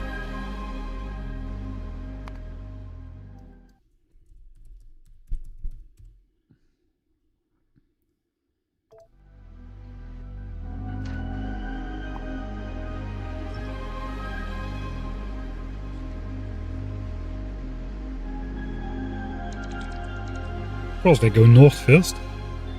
Let's see how long it takes. Maybe I'm over or underestimating this. Landfill them? No, I don't want to landfill them in.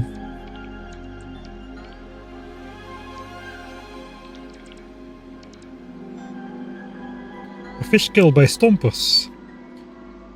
They might be. They are like killed by flamethrower fire.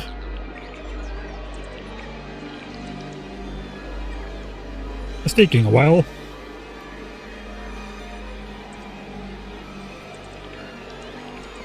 They're going to be charging forever after this. And this is also pretty counterproductive. Shouldn't walk around too much. Just try to follow where most of the bots are. They are everywhere. Okay. Okay, fine. I'll just wait in the center. I'm gonna run out of inventory space. Just quickly sneak up here then. More steel. More... Okay, we're charging.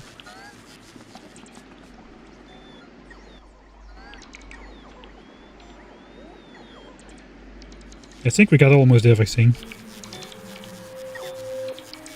Let's see.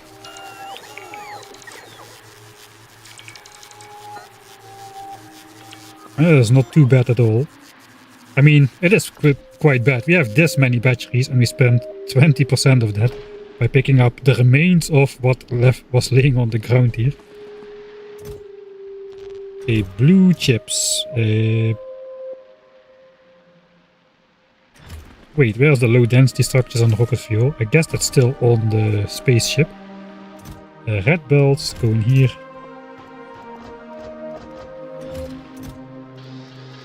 More legendary logistic bot role-playing. Power stuff. Pipes. Those things, everything else basically goes in here. Nuclear plant. Everything else, everything. Foundries. Beacons and modules. More steel. Electric engines. Fuel cells. Everything else. I think foundries are gonna be part of our assorted of our inventory basically. Red belts, and we can start bringing down the rest of the stuff on the ship.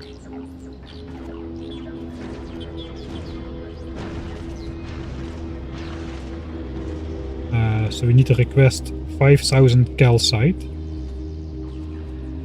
This we'll leave on the ship for now. And now it should neatly pop in here. For once. Like a normal person.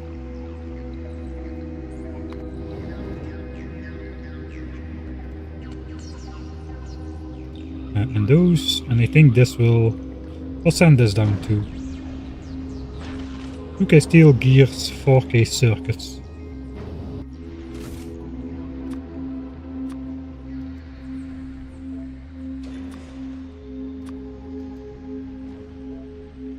I think it will not automatically overflow.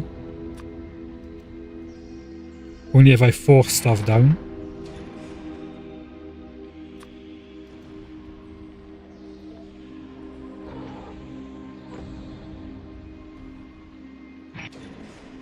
Yeah, on the way 2400 and the 1600 are not coming because there's no space.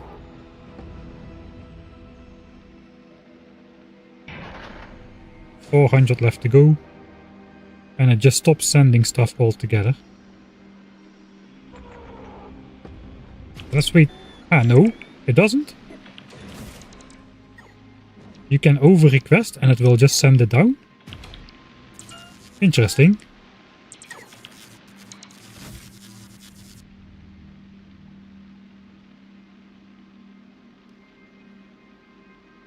It does stop now. How does this work then? Maybe they were just like simultaneously dropped.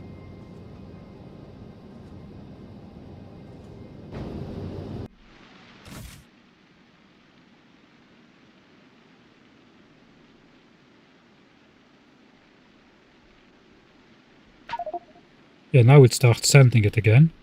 Alright, let's empty this out then.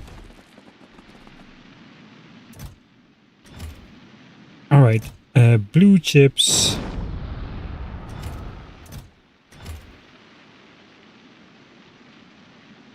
Why so many?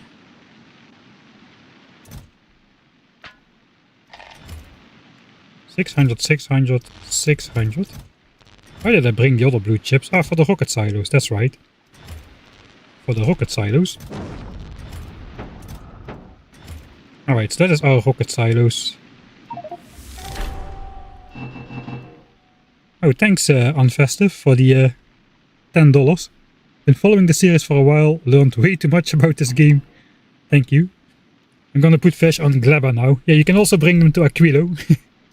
So bring a couple there as well. They like the ammoniacal seas.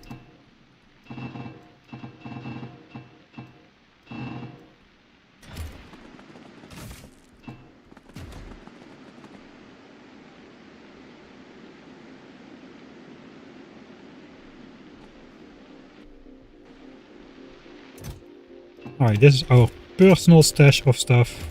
Got some more belts, we can put those in there. And the roboport, which is basically everything else.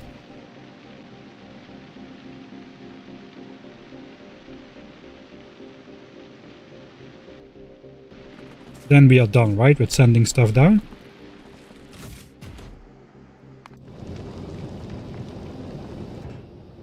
Alright, calcite, I forgot about the calcite. Let's see if it messes that up too then.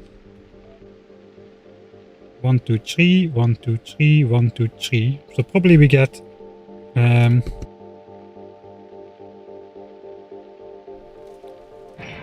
gonna guess we get 500 calcite on the ground and 500 calcite stays on the ship since it is brought down per 3 pots.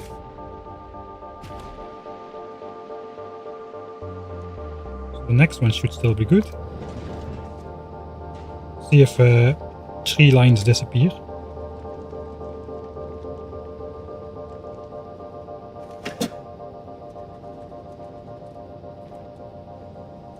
Any day now. There we go. 1.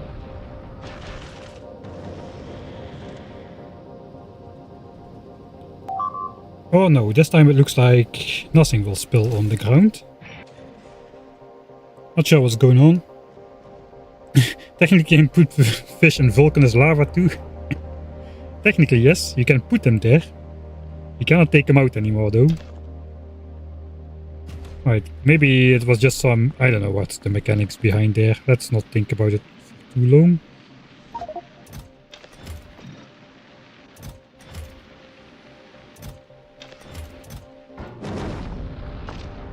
Alright, sort of a organization.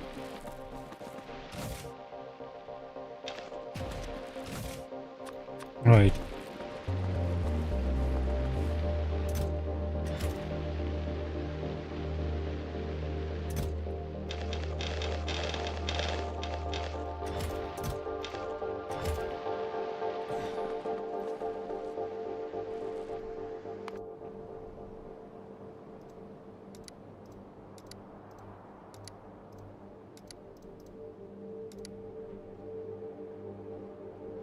I have a feeling I forgot something very important. I just cannot put my finger on it. This is all temporary, yeah. We now need to... This is my entire planet, basically. After being 15 hours on here. I mean, this is the entire planet, but everything I've got is... what you see right here at the center. Hey, thanks Bytex as well for the €5. I'm a huge fan of your Factoriovids boss. Will there be a space age movie like from the Ultimate Death World? Yes, there will be. From this playthrough. The series is on YouTube already. There's like 17 episodes out by now. It will be a supercut once... Either once it's complete, or if it's longer than 12 hours, which seems likely at this point. It's gonna be a 2 or 3 part supercut, I suppose. One where we leave Norvies, and I don't know how it's exactly. We'll see how it goes. It's round fish with hazard concrete. We don't have time to play around like that. Thanks Icosaplex as well for the prime bucks. 144 rare raiders. For that we have time. We don't have time for hazard concrete. Right. I don't know what I'm not doing anything because I don't know what I should be doing. Maybe I should be making a list. Ultimate goal. Let's go reverse order. Launch. Gleb. Signs. To Norvies. That's our ultimate goal. I will put it on the lake. In order to do that, we need test science. Destroy product. I think Gleba science is just gonna run eternally. And only when we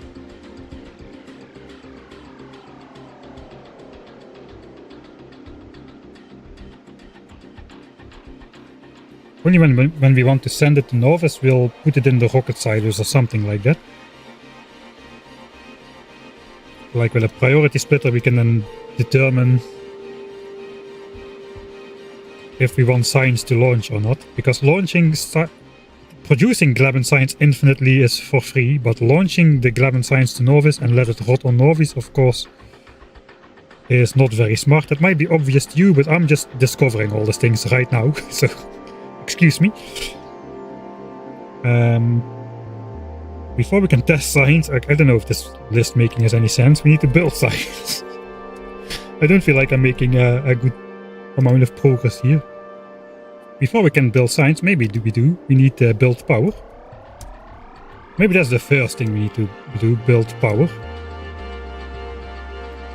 But before we can launch it, we can test it, and then we can do the rocket silos. Build silo area. Alright. That can go between here.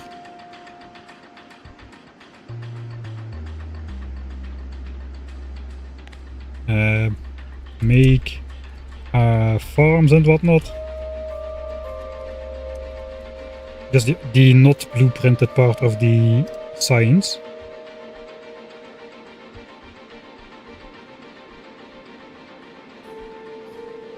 And first maybe locate good science spot. Locate 2 good science spots, maybe even before power we need to do that, because the longer the stuff is on the way from the farms, the more spoiled the science will be already. The science basically starts spoiling from the moment the tree is harvested, even before it becomes a science pack.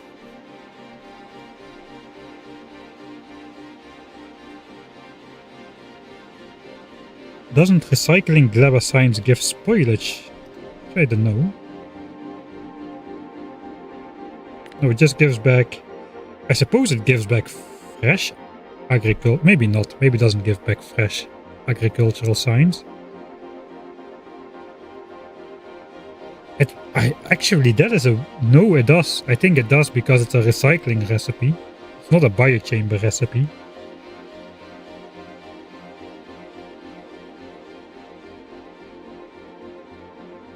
That's a way. If you want to have a guaranteed science per minute, you can just overproduce 4 times too much, and then on Novice you recycle the science and you will get 25%, 100% fresh out of it. Of course it still will spoil a little bit on the way to the labs, but the freshness is preserved, but the pack usage resets. Oh, right, it was that one. I knew there was something going on with agricultural science. Okay, so the freshness is preserved. Disregard what I just said. Or not, I don't know. Well, I don't know anything basically, so I'm just yapping. Right. Locate science. After locating science, we can build power. After we build power, we probably build science blueprints. We brought over all the stuff for that. So after that, we can make and connect the farms. I guess connect is the whatnot part. Alright. Science is already built then, apparently. Then we need to get some... Get X. When everything is ready. We gotta be ready to destroy science.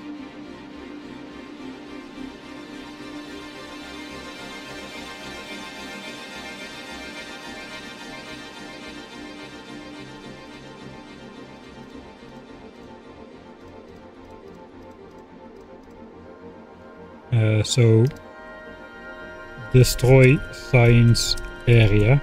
I was just gonna let it rot and put it in a heating tower. But Gleba Science has a freshness of 1 hour. So 1 hour, 60 minutes times 2700 SPM. It will be 162,000 signs. We need a storage area for 162,000 signs before it spoils and can be fed into a heating tower. It's not too bad, I think. Like the areas we've got over here. That is already 300,000 signs, so like 10 chests seems to be a good amount.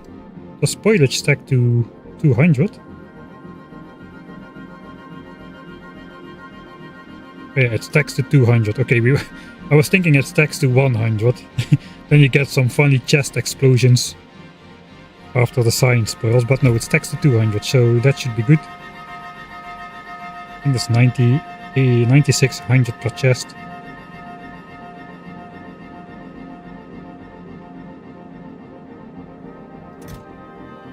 There is something wrong here. This is not 307k. No, it is 307k. Okay, we need 20 chests. So 20 chests worth of signs.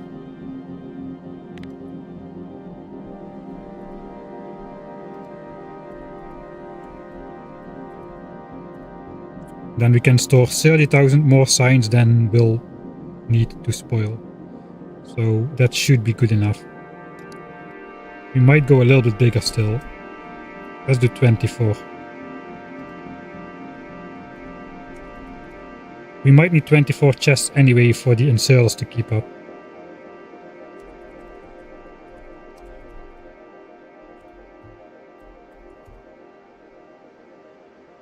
Alright. That's actually a fairly decent list. I feel like we can get started now. We got a list. To-do list organized. Alright, so the first thing we need to do is locate an area for signs.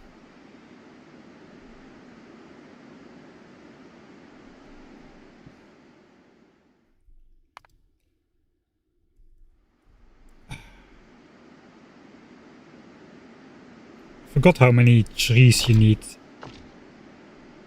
I think I had like 4. We have one blueprint actually, which is on location, the list one.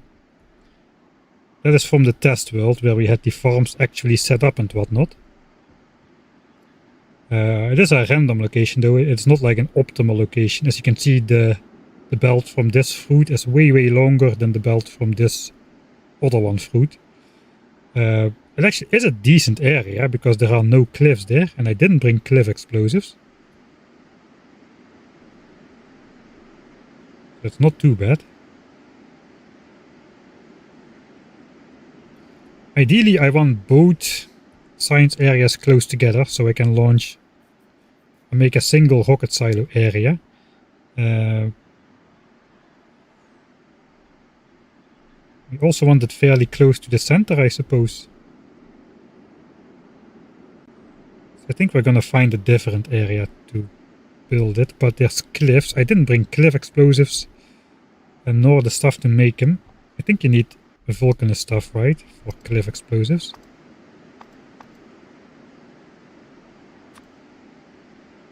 Ah, no, we can make them. No, we can't because I don't have coal. As Gleba, we don't have coal.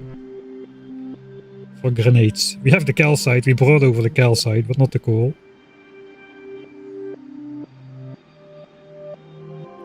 Alright.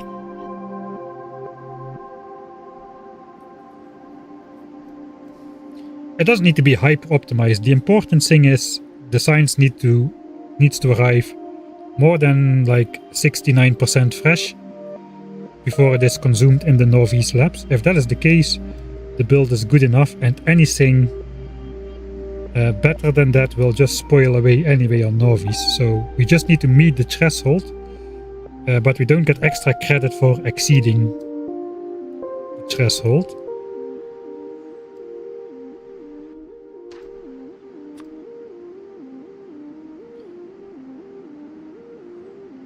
Maybe this area is not too bad. There is not a lot of these trees around though. We need more of these than we need of those. This is...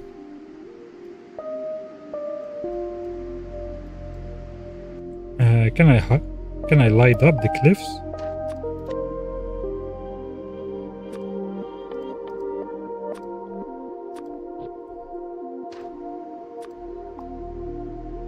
Oh, I can, but only when it's daytime. So we can highlight the cliffs, so we can maybe find an area without cliffs.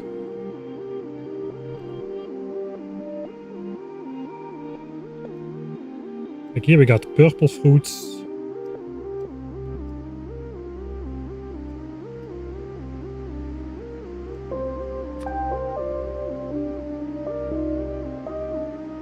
I mean, this is a sizable area.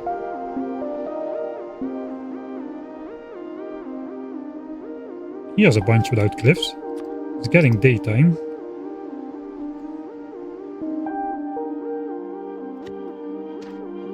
Let's also grab one which is not... Okay, the shift does delete cliffs. We have cliffs F explosives research. It's about this size. Looks like there are no cliffs there.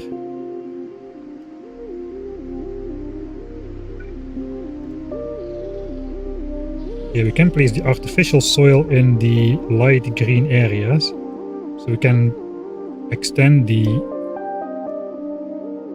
this by a lot. This is way bigger than this. We need like an area twice the size of this, approximately, I think. So this will do. There's also these fruits not too far away. We need a smaller amount of those. That's overgrowth. We need the deep, very bright color stuff here. So this is not a great area.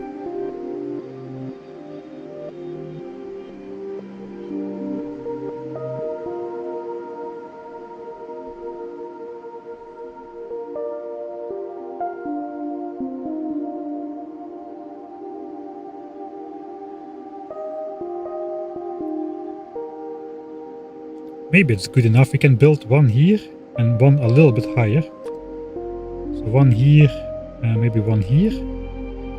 And we've got some more land over here. We don't need that much land.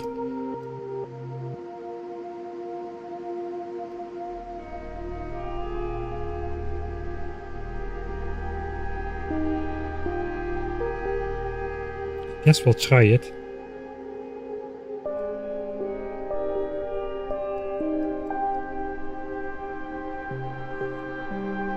What about building it on the lake? 1 and 2. There's plenty of farms around here. There's nice connected batches of this stuff over here as well. On both sides. Building it on the water though.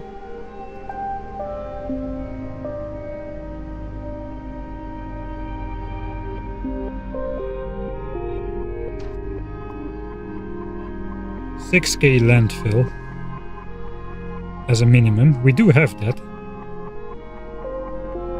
We have like $45,000 landfill, so we can spend that to just landfill like giant portion of the lake. Just build it on the lake.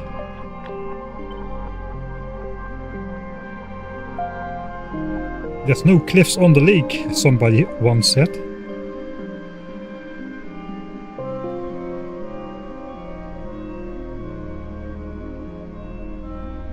It's just very slow to update, not because the game is slow, but because my radar updates are very slow with the single solar panel radar networks.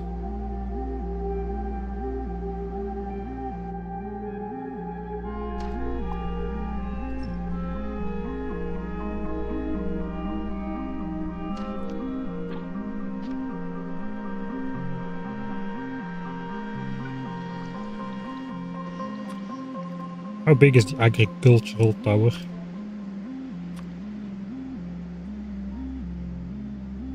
Yeah, we can easily place. We can easily fill up this area. This is all where we can place the easy to make artificial soil, not the overgrowth version. I think we're gonna go here. That's a good spot. Pollution though, I hope it stays in this area then. That's a good spot.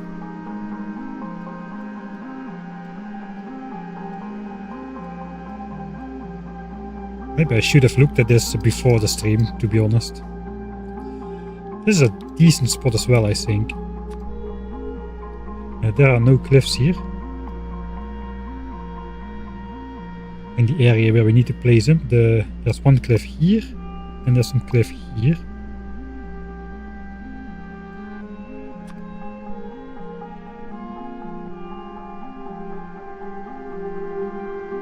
But the purple farm is not so great. But we're gonna go on the water, I think. Do we have expansions yet? The readers actually have scanned out quite a large distance already.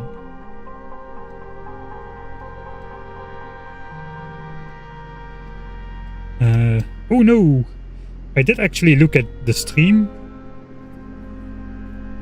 and these nests were already here before I put the landfill down. So this is not an expansion that happened after I put the landfill down. So that is good.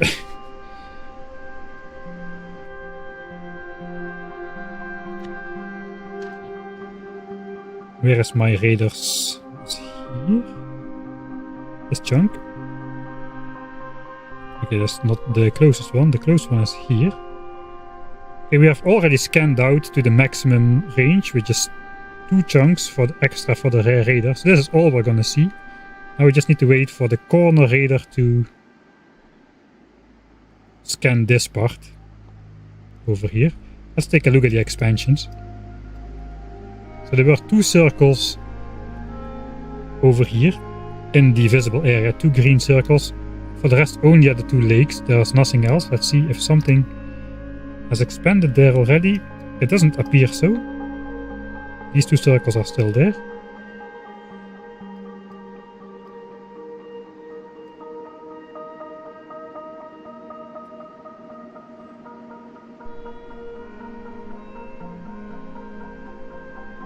I think we've got an expansion like right here. That seems like something where has been expanded. We gotta go check that out at some point.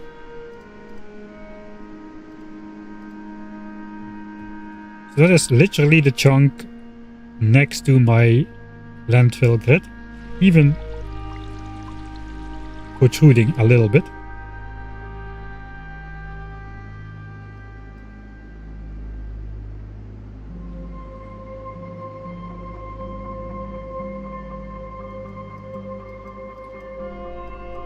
Closest nest, so that one was already there. We got another closest nest somewhere over here.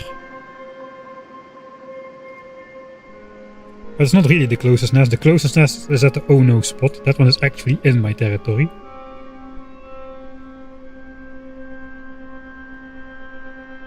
But yeah, not that much time has passed yet for expansions to really be sure that we are in a good spot. Right, we found a place for science. It's on the lake. That means we can probably also build the nuclear reactor, perhaps on the lake as well. Why not? It's somewhere.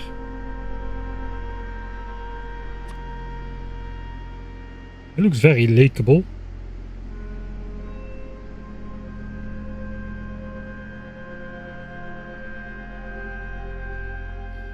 I don't think I'm gonna measure this out beyond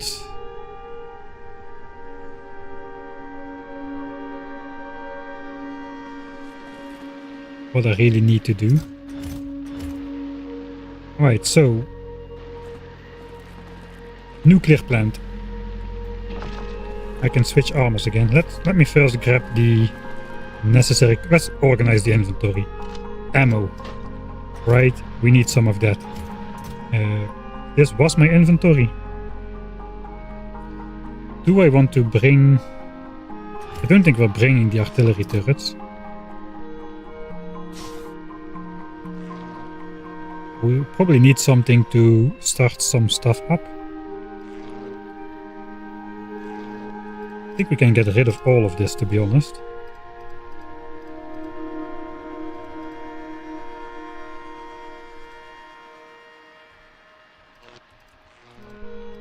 I'm gonna bring some solar panels, some power lines.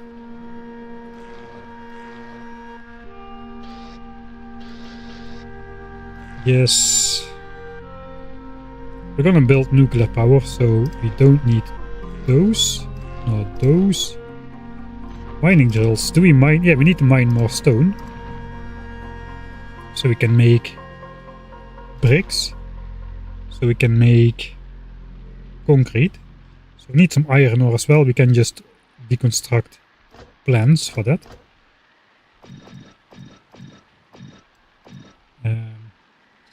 We probably should build out the cargo bay at some point, but we're gonna move the cargo bay over. Let's grab that as well. We're gonna move the cargo bay over to close by the landing site, so not on 0-0 anymore.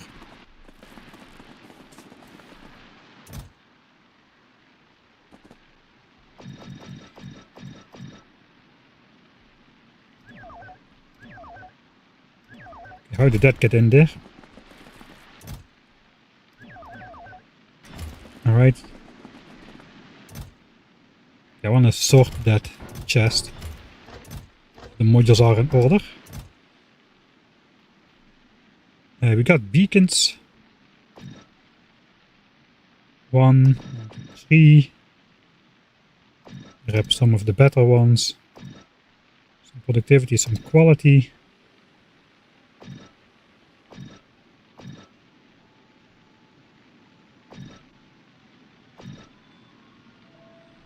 Alright, that is good.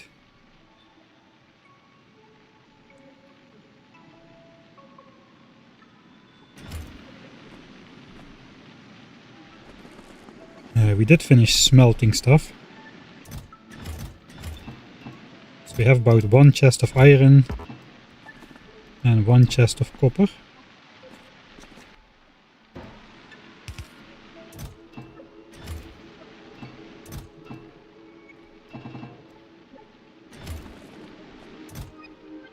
Okay. Some circuits, some steel and gears. So we can make missing things. We don't need any of this. I think the first thing we really need is landfill. We're gonna mine for concrete later. Let's grab the nuclear power plant.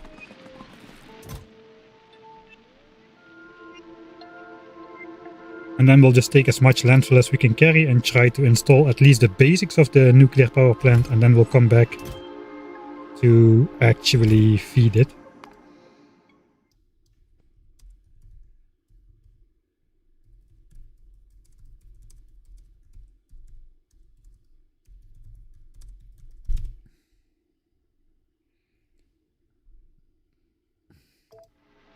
Is quality worth it? Late game yes, early game no. That's the summary. Except maybe for getting a better personal armor. Not the equipment necessarily, but the armor itself can be nice to get in quality. But don't go out of your way before you unlock the Mark II quality module, I would say, for normal playthroughs. Alright, lab speed research. That is the final preparation for the biolabs. Now we go into weapon shooting speed upgrades, because those are cheap. And we don't want to waste science packs until we have biolabs, and every science pack counts for more than twice as much science. Also, I forgot to automate this ship. Actually, not really. Go back. Yeah, there's a planet again. Right. All requests satisfied.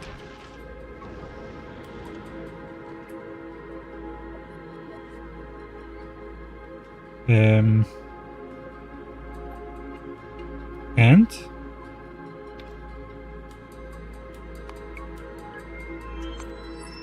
I probably should have at least 1,000 ammo or something. Maybe we can send it to Gleba right now and see how much we really need.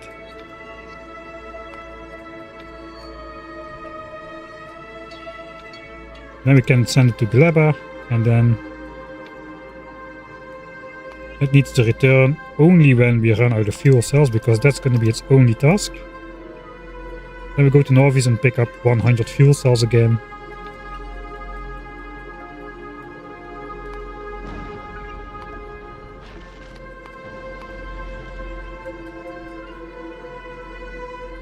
I might be a bit optimistic. I don't know how much ammo we're gonna spend. Let's take a look.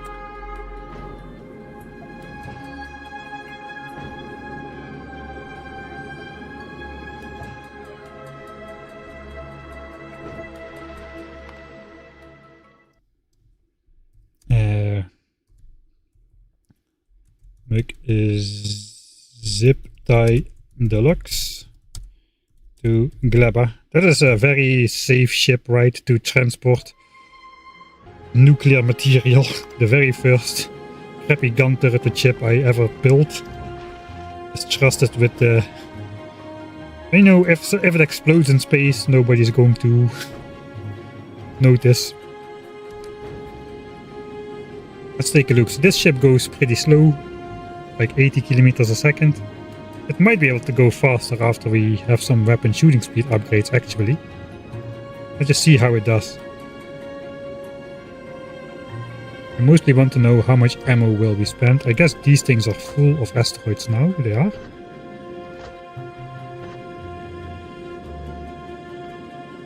But we don't have a lot of damage still. 12 damage per bullet. We have 4 damage upgrades, which is not nothing. This ship is really a lot slower, man, than the bringer of independence with a slingshot.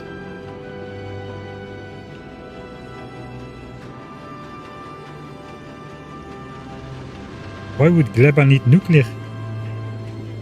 Because I'm not setting up anything on Gleba except for the science pack, out of revenge for how it handed my behind back to me in the new player experience. It's not too bad yet, but I guess we're still not in the densest zone.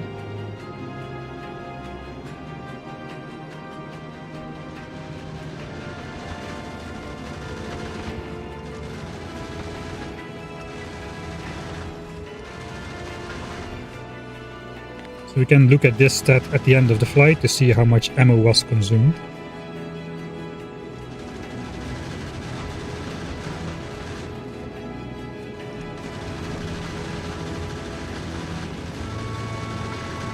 It's already getting a bit more active.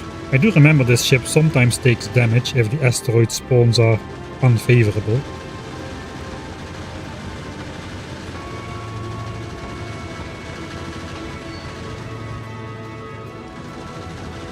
So far we haven't been in trouble yet. Take a preview. Nothing really is looking too threatening at the moment.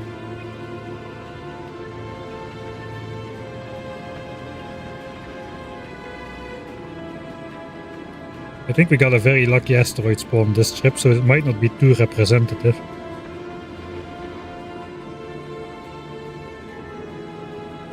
If something like this spawns in front, the ship will be a lot more busy to take all of those asteroids out.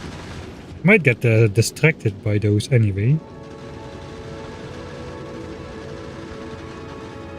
But we've already arrived without problem.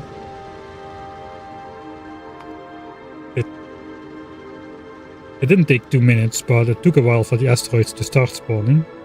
We spent only 300 magazines, let's say it's 500 then, for a more intense trip. So I guess keeping this at 1k is not too bad. And we can leave from Gleba as soon as the fuel cells run out. So this is now waiting in the Gleba. It's automated. Ship is automated. We can request fuel cells down.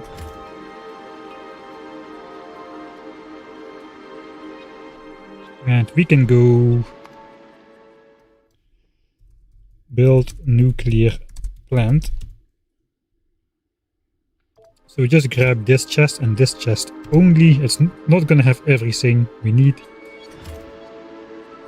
It's not that much more. Some of the chests. Let's grab those. The lights, perhaps. Some roboports are in there. Pump. I need to make a pump and also need to make pipes. We don't have pipes. I also don't have power. So let's make pipes the Michael Hendricks way. 1000 pipes. What is 1000 pipes on a human lifetime?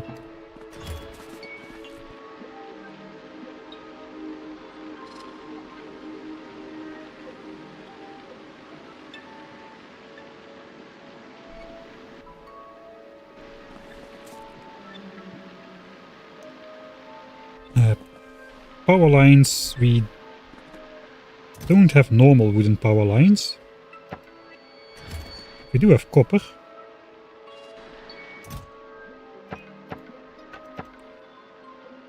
$173, that cannot be a coincidence.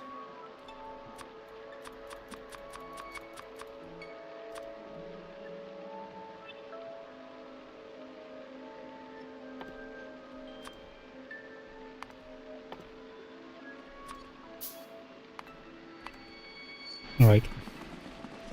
Good enough. What else is in there? Oh, the pump. I forgot to make the pump. Kel. Forgot to make the pump. I'm not going to handcraft my way out of there again. Pump. Was there like 2 pipes? 3 pipes and 2 gears. Sure. Pump.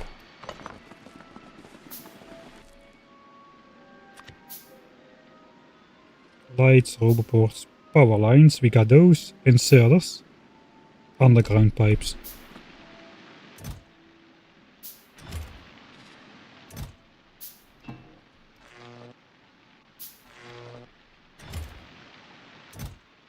Inserters we've got already. Let's grab some normal ones as well.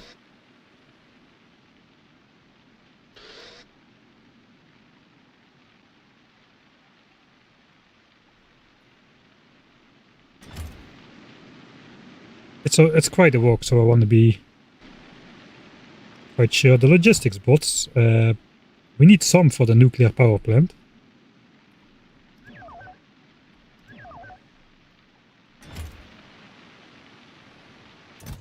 And it's probably a normal person idea to at least have some belt stuff on us. Grab those for the longer underground distance. We got this, we got this. This is all rocket silo stuff. I don't think we need any ammo or magazines yet. The robots I took, right? Yeah, we took robots. Alright, I think we've got everything. Now we just need landfill. Fortunately, we do not have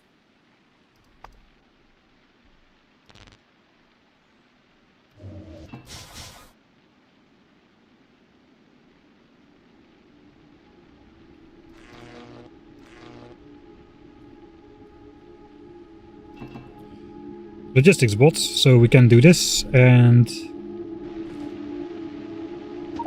carry landfill. We are making power lines though. Let's carry a little bit less. 1, 2, 3, 4, 5k perhaps. 5k landfill. Alright, we got a good starting stash. Oh man, that took way longer than I thought, so we'll make another one of those saves.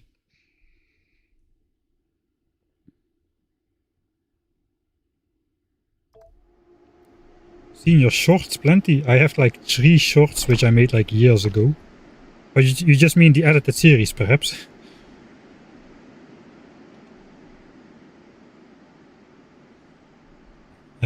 Pardon me.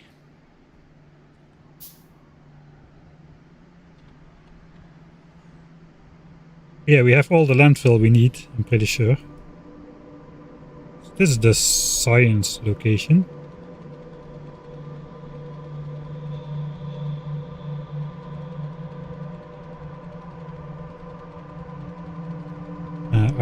I can place the blueprint because I have the running armor on, just to see what's going on. I walk all the way up here. So the top, this top part over here is where the fruits come in. The bottom part is all like the science making. It is flippable, but there's like side loading going on, so I probably should not flip. I can rotate it safely though. So one over here perhaps.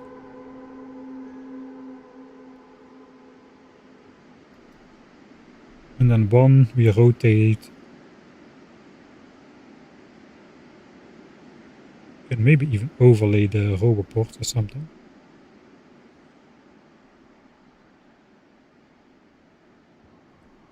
We can like combine it. The one blueprint as such, perhaps. Fruits come in, fruits come in, fruits come in, fruits come in from a little bit further, but probably still okay. That could be how it looks. The nuclear power plant would fit in the same lake then, instead of over here.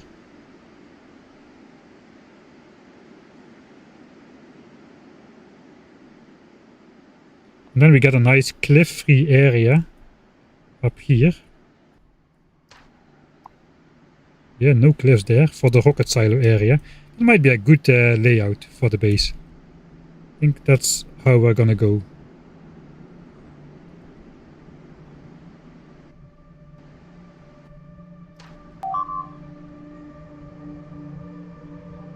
How will you deck? We're gonna pick up the fish. We're gonna pick up the fish, and the fish are gonna swim in the nuclear plant. You're correct, it cannot stay empty there. That is not acceptable. Can I do something with my OCD? This is like a not very OCD-able grid over there. Also we get like fish partially swimming and partially not swimming, which might be a funny effect actually. How does this look? It's like okay. So this then. This it is.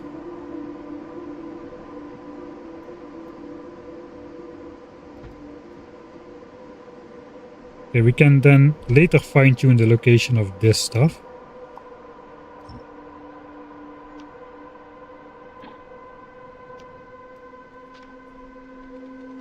This will be the first step then. Here we go, designing the base live on camera. Now you know why I do this off cam a lot of the time, because it takes effing forever. How long has it been since we landed and what have we done so far? Not much, and quite a while, I would say. Alright, pipes are halfway done. I did not bring any chest. That is... I did bring a chest. What am I talking about? I have a chest right here. Chest. We'll put away... Oh, I have these chests as well, so I could have used those. I want to put away everything except for the landfill.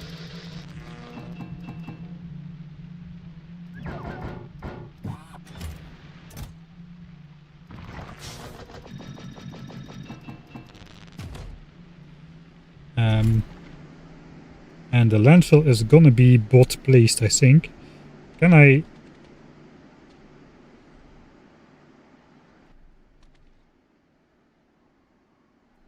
Oh, I got this stuff as well. The bots can access that. I know they can't, because they are not landlocked bots. That is the nuclear plant. More iron.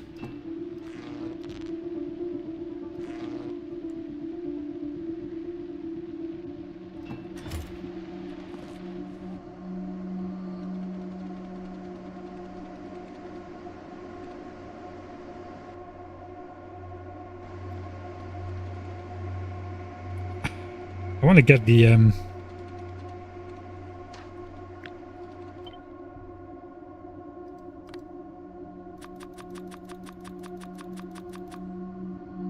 Only the landfill in there.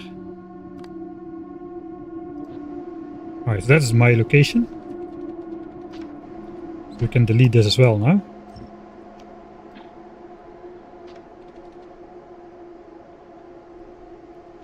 Now I have my Roboport on. Does it fit though?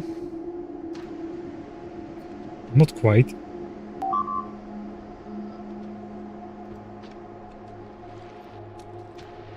I'm just gonna stepstone my way into the center. So, Isabella, that's way too much information. Nobody needs to know all that. The little things I did or did not do.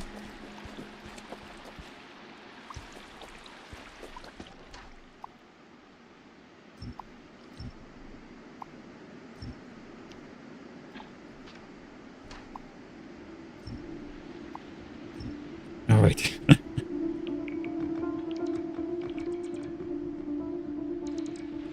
I'm gonna save and send this to a random person as a Factorio start point. Good luck with that.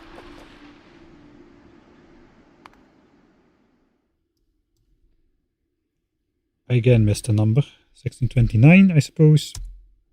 Landfill, blueprint, nuclear plant. I'm never doing Gleba start. Might do Gleba only mod. I don't know, I still don't like Gleba. I have played it only once a year ago by now, and I'm not planning to play Gleba this time. I'm just going to set up the signs. Don't do anything with the iron and copper, and just ship the rest in. Ship the signs out and call it good. This is not to avoid pentapods. This was done to avoid pentapods.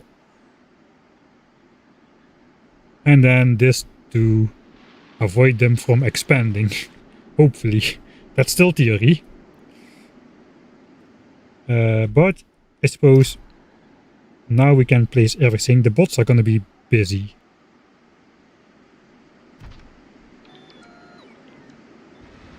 Let's see how much power they charge out of my battery at the end of this session.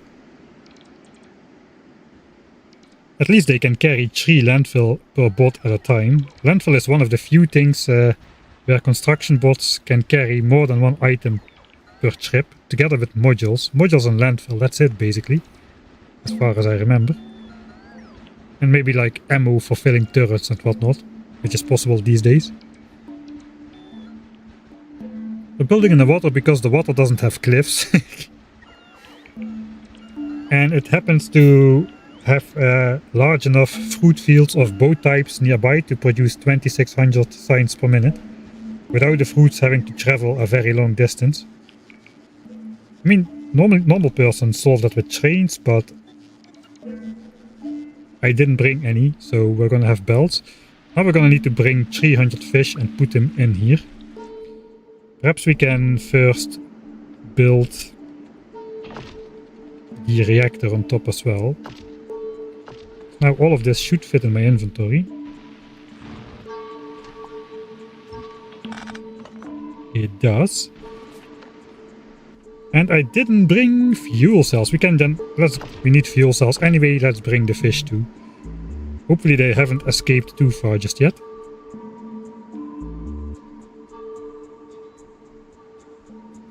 A nuclear windmill.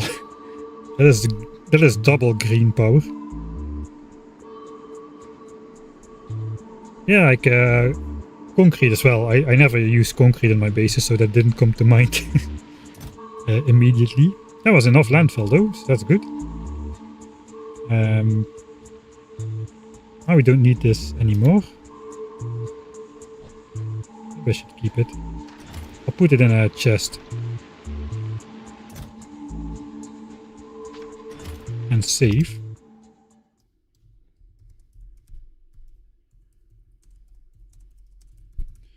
So I will still have the blueprint if I really need it.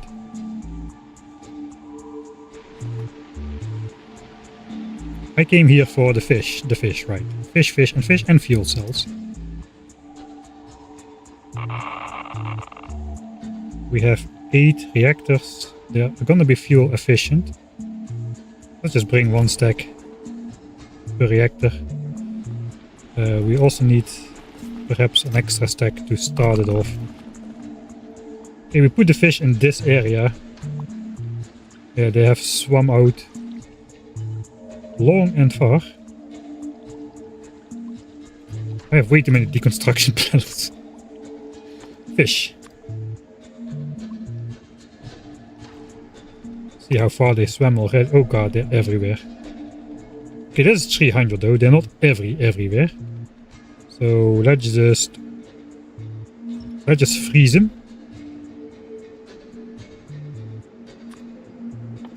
Put the fish counter on there and switch armors. Go bots, pick up all the fish. 300 should be in there. We have organically powered nuclear plants in my playthroughs. Water powered, fish powered, you name it.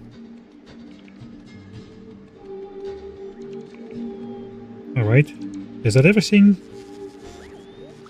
300, alright, we got them all. Catch them all. Copper and iron through space. Maybe not a bad plan. But I think it's going to be unnecessary, so I won't spend time trying to do it.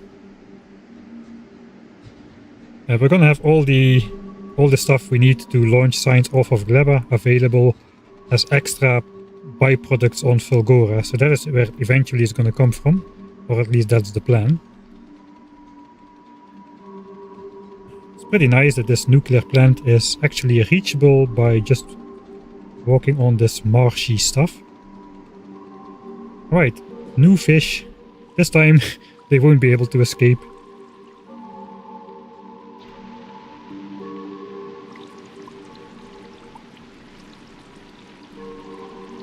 Fish powered nuclear plant is a go. There we go. They try to escape, but no way, Jose. Alright. Time for the nuclear plant then.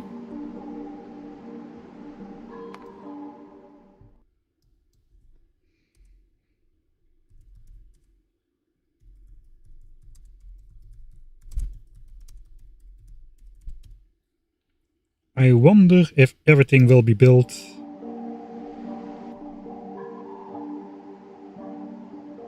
immediately.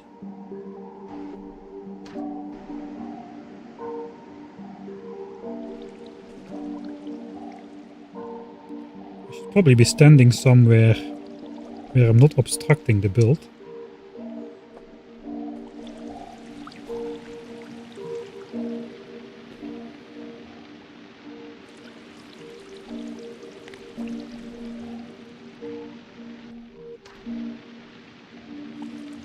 Alright.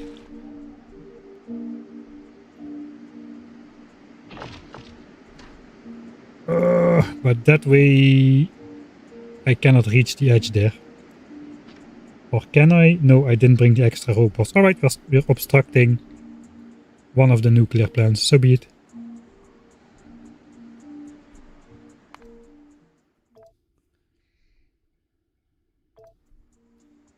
The multi-bot queue tasking will have us over, but oh well. There we go.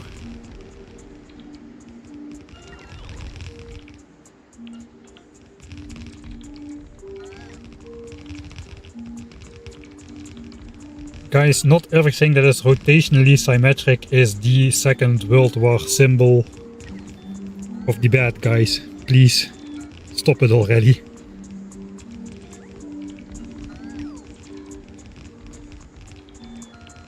Alright, the good news is that nuclear plant did get placed. The bad news is now I'm stuck in the middle.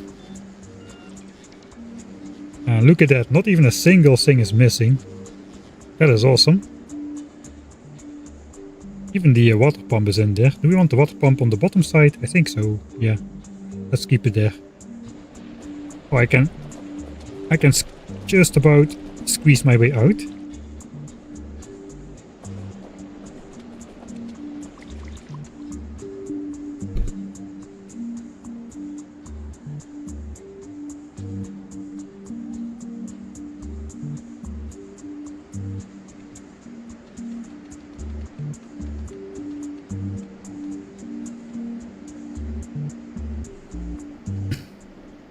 But I forgot the power plant. Alright, so this should work straight away, right? I'm doing the temperature reading. Only take out a fuel cell if the temperature is lower than 666 degrees. We only put in a fuel cell if we are taking out a fuel cell. So that means we don't need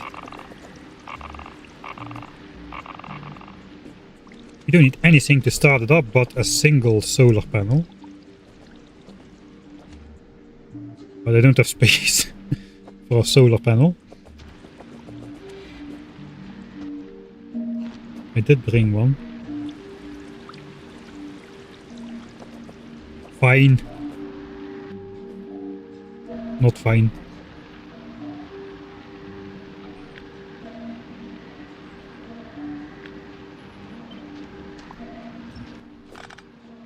Oh, it's night. No, it's night.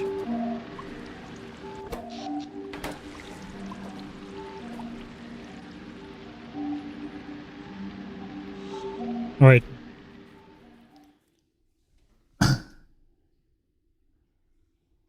I think it's time for dinner break anyway. So maybe this is going to be a fun way to like have the intermission screen on there.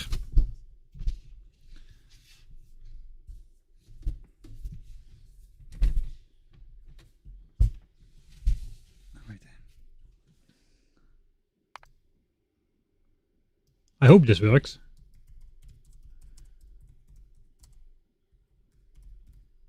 I think the robopods might be drawing power as well though, so we get a very, very slow first insertion of the fuel cell.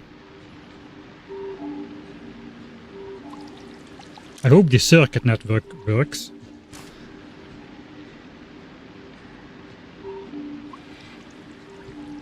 Let's have the jumping hitbox in the middle for the fish.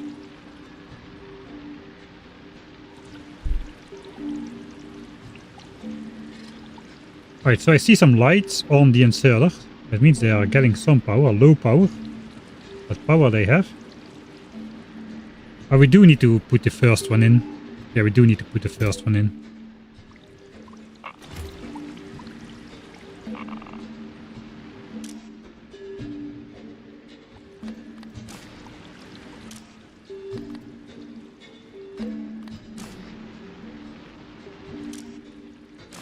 We do need to put the first one in ourselves.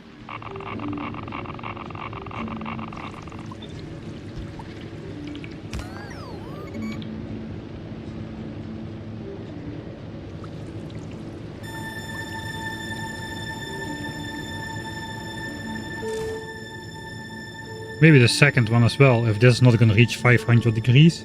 It does look like it's going to reach 500 degrees though.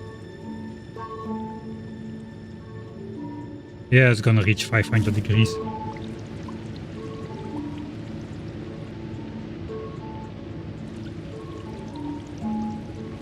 Alright, so the blinking should go away as soon as the robots get power as well. I'm gonna have a quick look. I'll be right back.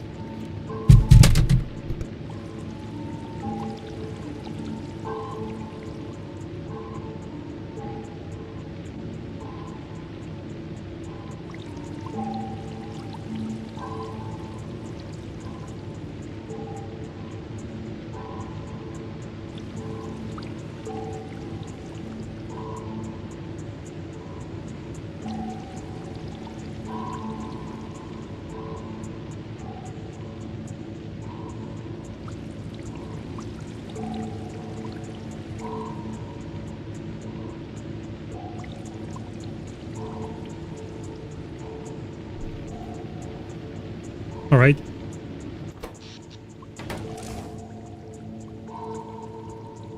Yeah, we are gonna reach 500 degrees, so it's gonna switch on. But there's not gonna be much to power, I suppose. Guess we'll just zoom in like this. So I'll be back in like 20-ish minutes or so. Now we're gonna do the actual Gleben. With the Gleben buildings and bio chambers and whatnot. I know all these things. I know what to do. I hope. So enjoy the break screen if you stick around for that. And if not, I'll be back in about 20-ish minutes. See you soon.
Alright. Oh, the lights are green here as well. A very Gleben color, this green lights. Did it fire up? I think it fired up. Offshore pump, offshore pump. I do have the offshore pump. There's just one. Thanks to Factorio Space Age, no more 6,000 offshore pumps per nuclear plant. Just a single one will do. I don't know if you're still watching Obsolete Alien, but for the to-do list for the Mike Handy memes mod, I think fish should start swimming faster if they are surrounded by hot nuclear reactors. Depending on the temperature of the reactors, they should swim faster. Offshore pump was destroyed? Wait, what? No. I'm so gullible, I believe everything, man. Just stop gaslighting me.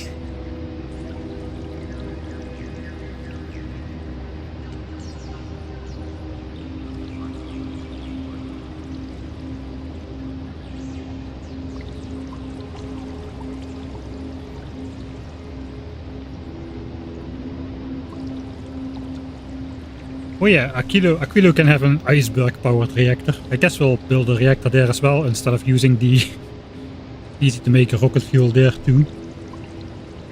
I did miss a few entity destroyed alarms.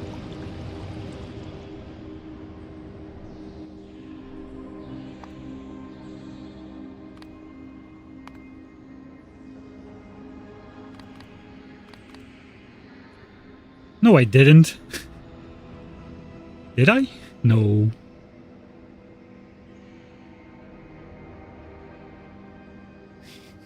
Shut up. Ban that guy. How do you ban someone? No, like not like 10 minute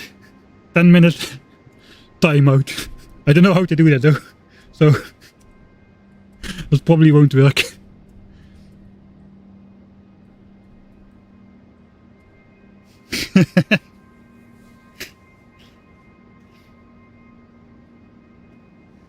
You're lucky I'm an amateur. Alright, people are helping me, look at that. Oh, timeout. I see a hole. Timeout. Get to boy. I didn't read the rest. 3 minutes. Haha! 3 seconds. 3 seconds timeout. Reason minutes. Alright. This is going very well. Alright. Give me 1 more minute. I'm in process of making coffee. After the coffee I will be able to ban everybody very efficiently, don't worry.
Alright. So everybody be warned, or you'll be facing the wrath of my 3-second bans if you misbehave. Alright, I'm ready to continue.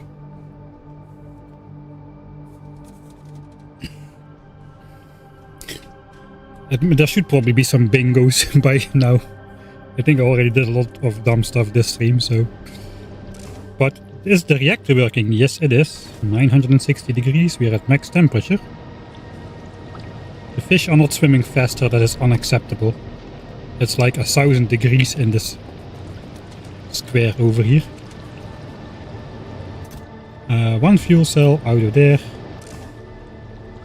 Okay, something went very wrong.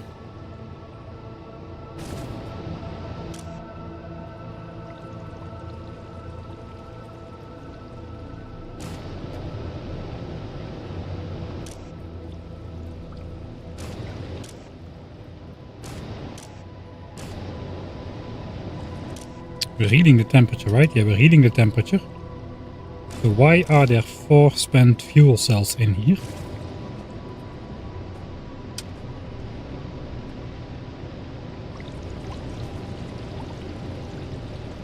I mean, it's literally a copy of the one on Gleba.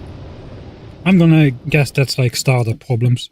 It's literally a copy of the one that's running on Norvies without problems, so I think I just have to do a more careful startup procedure. I'm just gonna give each inserter 1 fuel cell.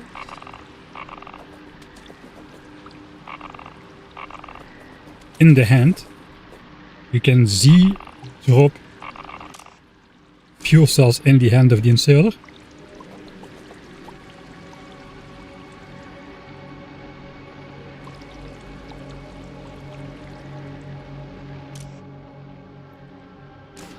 It is disabled by control behavior. Is it even disabled if I put something in the hand? I want to say it's moving. I don't think it's moving. It is moving. I see the pixels. You see the pixels. We all see the pixels.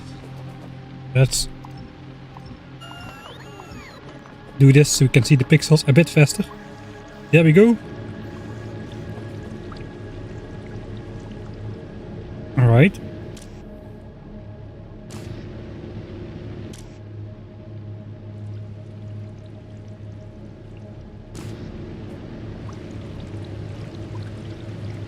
Still not sure why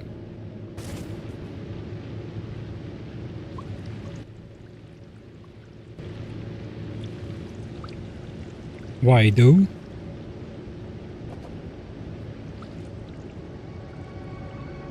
Alright, we gotta come back here with the roboports anyway. Can we leave this behind? It is disabled by control behavior and this guy is enabled. Maybe this guy was just too slow with taking stuff out.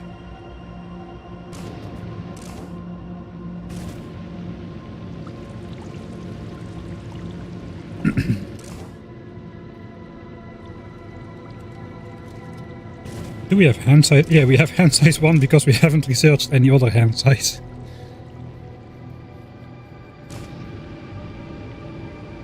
The outserters do not need to be filtered, no.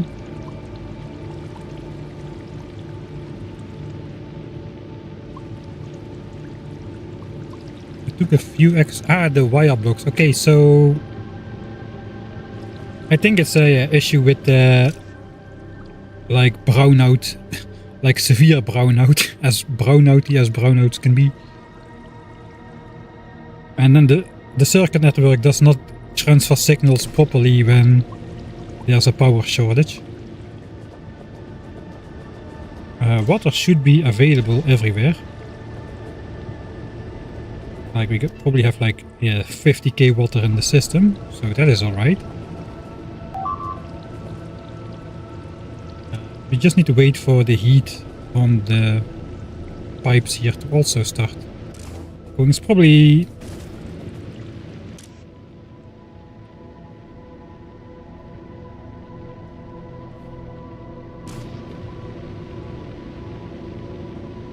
it's getting... I don't know what's going on. I think we can take that out again.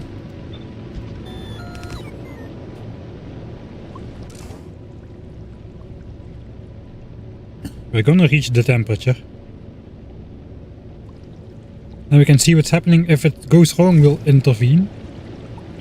It'll take a little bit longer for temperature to reach 500 degrees where the boilers are, but as soon as that happens, 480, 485, 490, 95, and here we go. Steam. Power. Waiting for source items. Alright, that's good. It is powered. We have 978 megawatts of power available. There we go. That was the swing. And a new cell got inserted because the temperature is below 600 degrees. This is how it should work. So now we are officially good.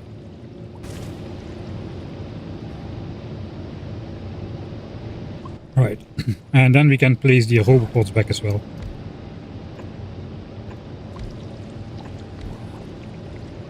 That should no longer be a problem. Alright, and temperature is now high enough everywhere.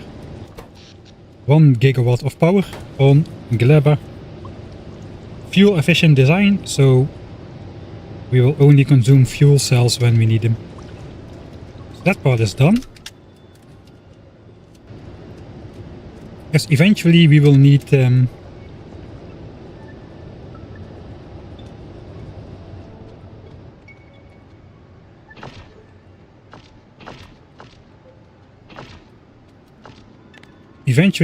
to like have a roboport network there which also replenishes the fuel cells and whatnot.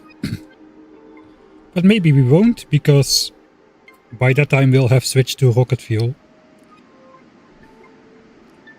For now I guess we can just grab all the fuel cells, and that will get rid of another moving part in the system. How many do I have anyway?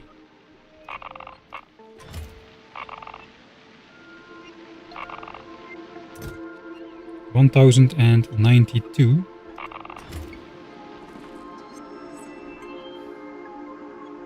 I bought 1,500. I have 100 more on board this ship. Let's send those down. And then this ship should automatically go again. Alright, it does. And we have exactly 1,600 fuel cells for 8 reactors. It is going to land somewhere around here. In one of those drop pods. That is the way I should have delivered everything to this planet in the first place. Without the cargo bay. Because these things can spawn infinitely.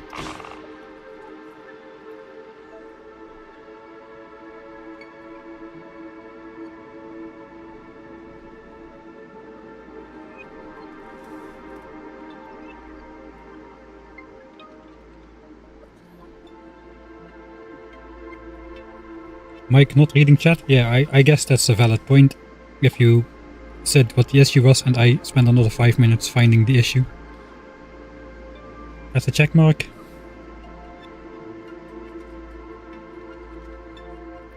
I guess, yeah, the robots were to blame.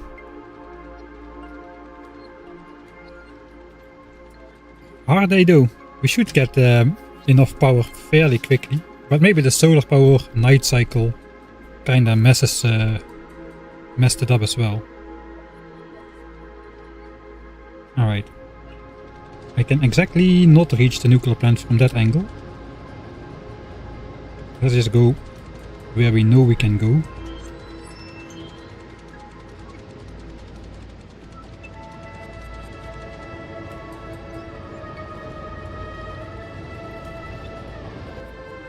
Alright.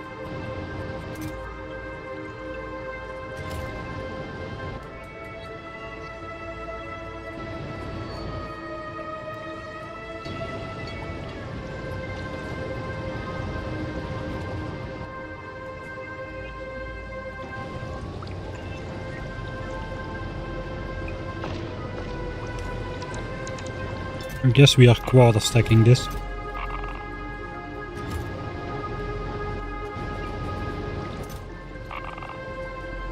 Alright, that seems correct. 200 fuel cells per plant. Per chest. That should last long enough for the entire startup phase for sure. Especially with the fuel efficient thing going on.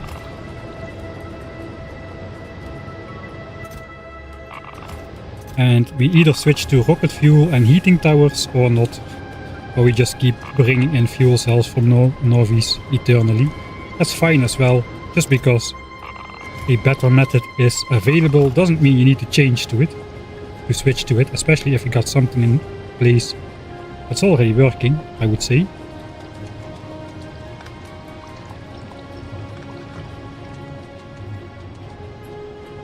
Right, let's enjoy the glow in the night. I don't really like the... Not sure if I like the green lights too much on Gleba. It's very, very green.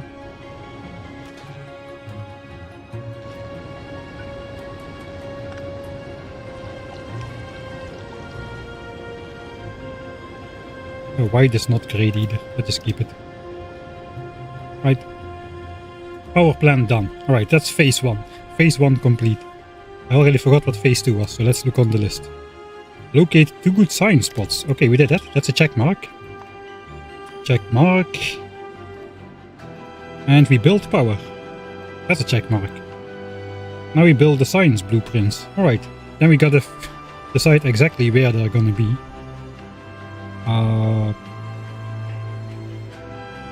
I think for that I really want to jump in editor mode real quick, because I cannot really go on the lake real good. Just to get a nice alignment out of that.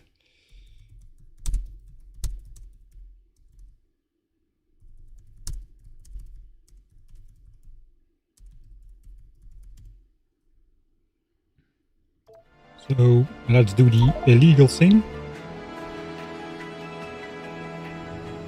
Alright, now we can properly look around a bit.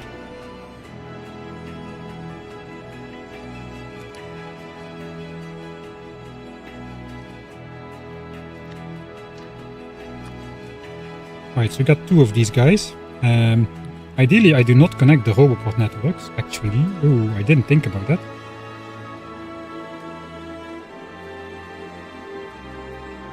Okay, that's the first attempt. Is just going to be this. The Roboport does exactly not connect alignment. That's fun.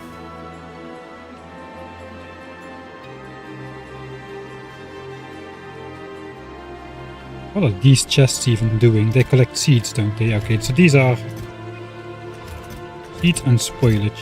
You can put those somewhere else, because they are in the way if you do the rotational thing.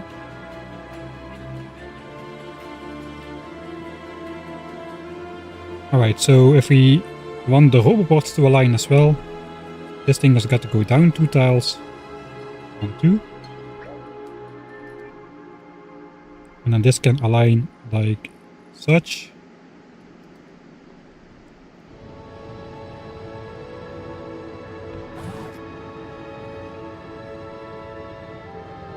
And that doesn't seem right.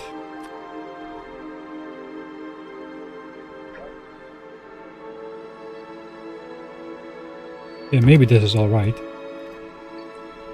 It's already alright.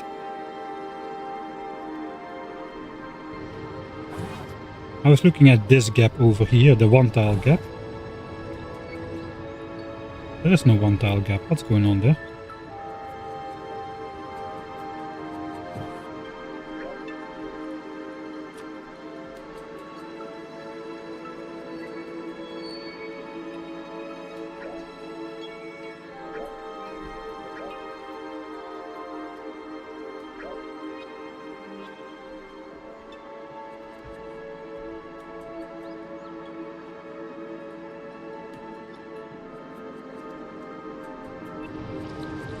Alright, so I think we got a 1 to 3 tile gap and a 3 tile gap there to have the Roboports not connect. This is a 1 tile gap. That could be That could be an alignment. So how does that look on the map?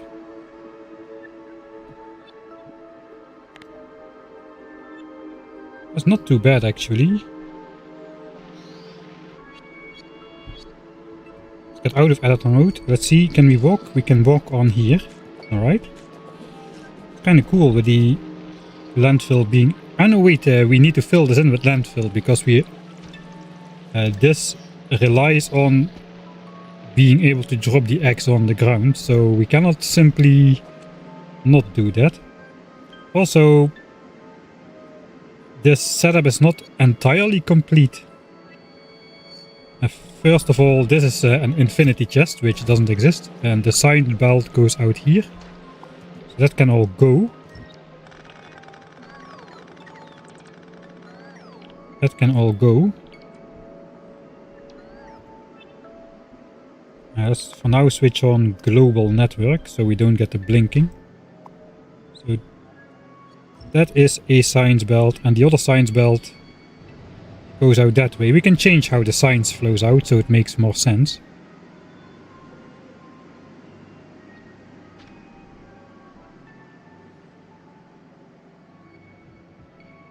It would be...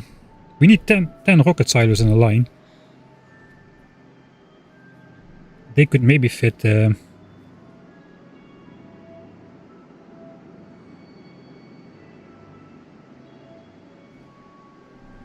They could maybe fit down here as well then, instead of on the land. We were planning to put them on the land here, but the entire build is fairly small so far.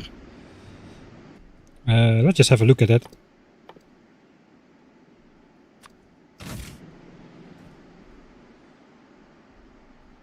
Gleba is such a horrible planet for design work.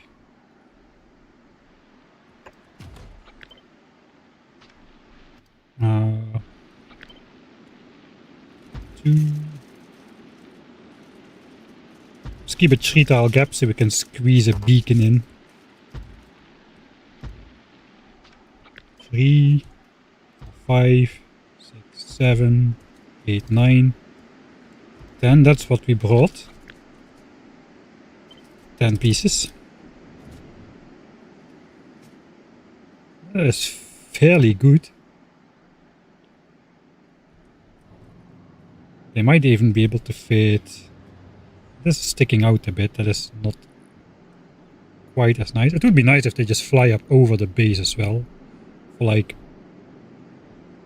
future purposes. Maybe we can align it with the last beacon there or something.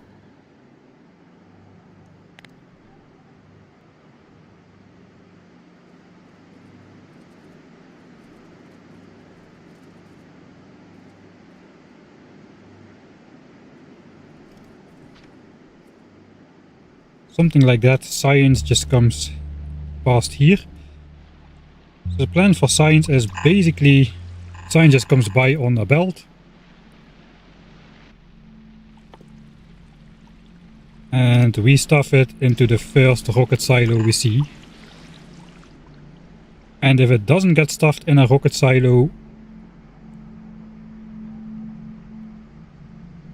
it is going to disappear into a chest array and then in some heating towers. Oh, and then in some heating towers. So indeed, perhaps we can put some heating towers down here and connect that to the nuclear plant somehow. So we are running the base on spoilage for as much as possible, just helped out with nuclear fuel when we need to. That's a pretty decent idea.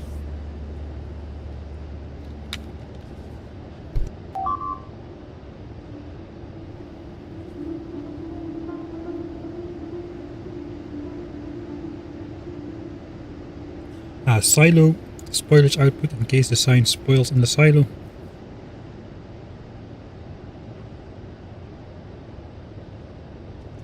We are potentially going to be producing 2700 spoilage a minute, I suppose. So we need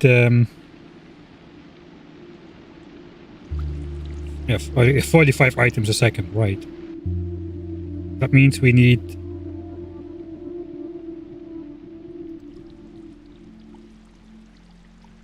Worst case scenario.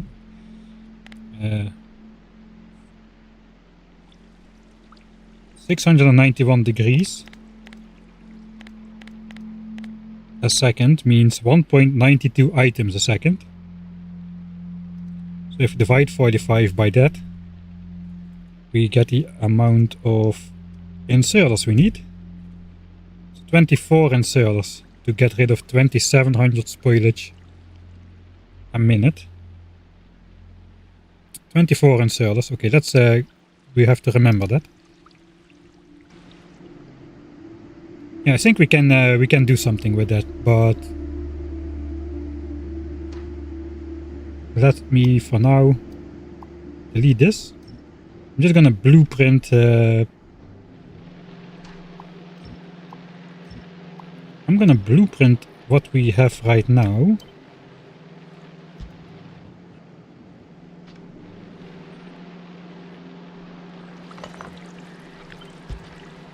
I guess this is part of the blueprint, but we gotta keep that somewhere else. Let's just put it here for now. That is irrelevant for the moment, but there's way too many roboports as well for what we need, but so be it. Gun turrets, laser turrets. Gun turrets. Alright, where are the entrances for the fruits? Alright, so we got this field over here. That is a really short distance to where our fruit should be going. So that's good.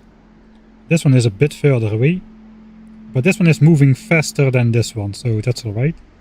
Here it's the same. This one is close by and this one is a bit further away. I think this is going to work out pretty well.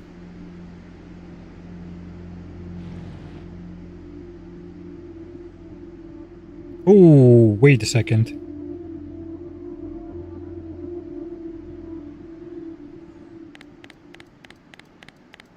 This is against the rules, isn't it?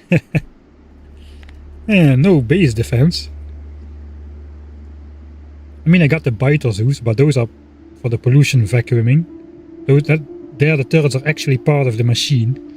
Here they are for safety. I'm not sure if I'm allowed to build these.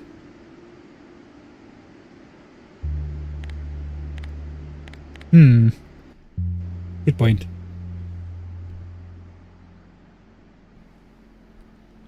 This is more base... No, this is not base offense. These turrets are purely here in case the eggs spoil to save my base. Or in other words, base defense. No, Norvi's base defense.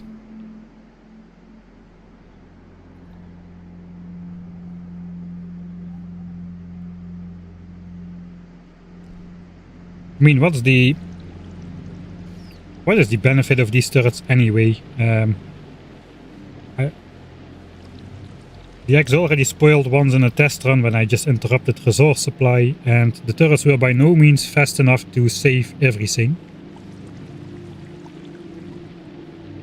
They did reduce the damage by a lot, that is true, but they don't keep everything intact, so everything stops anyway. Parts of the base get destroyed anyway.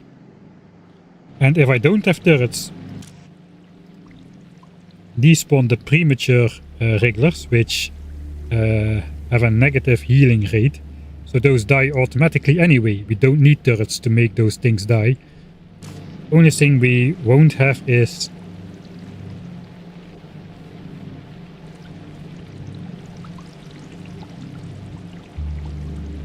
we will just have a lot more damage. And hopefully they don't get to the reactor before they die. That would be bad. Rocket turrets with explosive rockets. Yeah, no.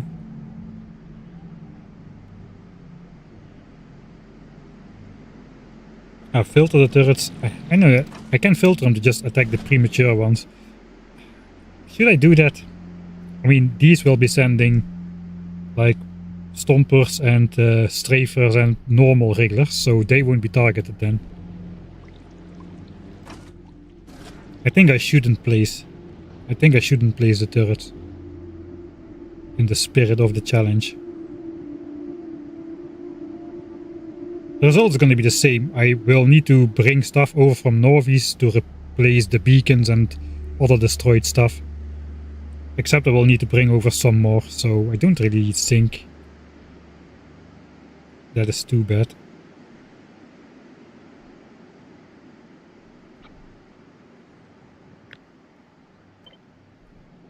Alright, since we're in editor mode anyway, I'll just quickly delete my base. It's gone. Alright. Ignore surface conditions. Global electric network, yes please.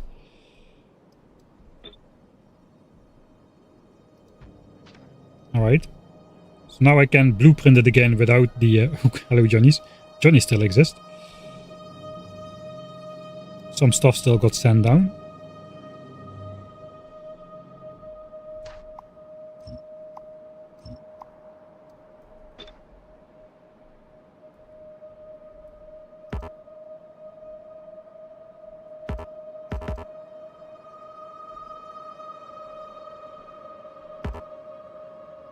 Do we have an offshore pump in here? Ah yeah, from the nuclear plant. Alright, so if I delete that, I should be able to place it, yeah, without shift clicking, so then I know everything got placed for a fact.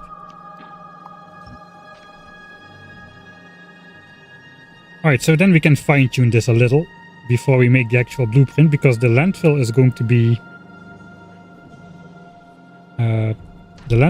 to be placed under the turrets and whatnot, so that's going to be fairly difficult to delete again. So if we just delete gun turrets of any quality, I have no idea what I put in there. Laser turrets of any quality. Delete all of that. 160 laser turrets and 80 gun turrets will be gone. And I somehow missed. Alright.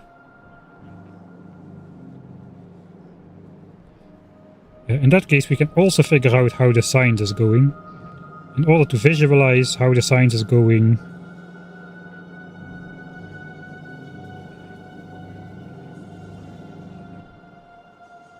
it has to go over here.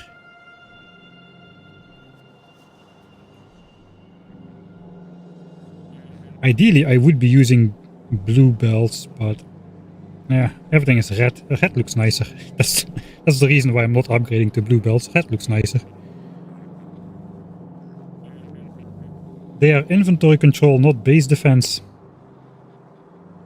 I'm on the fence about that.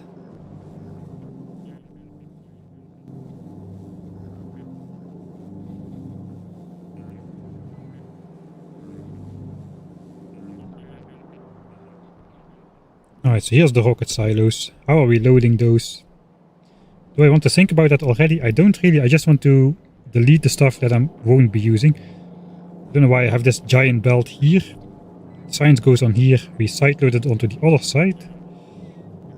And then we have the science over here. It can come out here this way, loop around the silo, so they have two chances to insert Gleba science, and then just bring it back to a storage area where it waits to be put into a heating tower. That means science packs need to move to the right, also for this one, I suppose.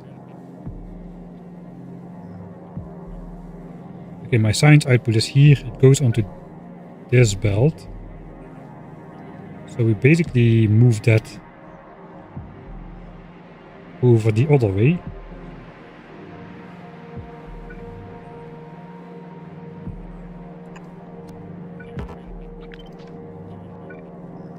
This goes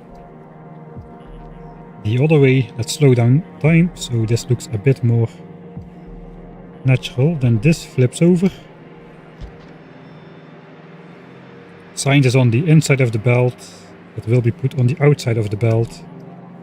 And then continues moving for the other half. Okay, and then this underground belt is actually gonna do something this time.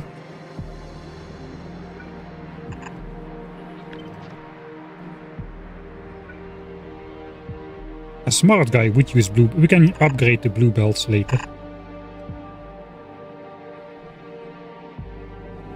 Alright, and this one already has the signs going this way. Originally, switch sides, continue, and then just come out here. This entire belt can go. I guess we keep the spacing as it is.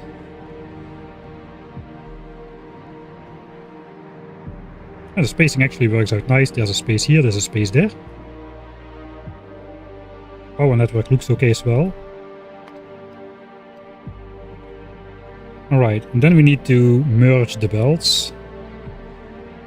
I think this just goes straight.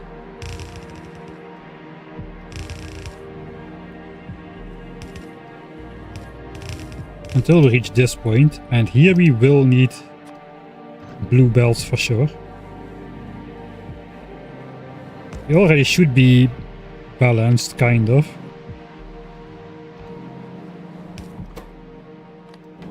Do we just let, yeah, we just let some spoilage sit in here, just for fun. Spoiled signs on this belt. Sure.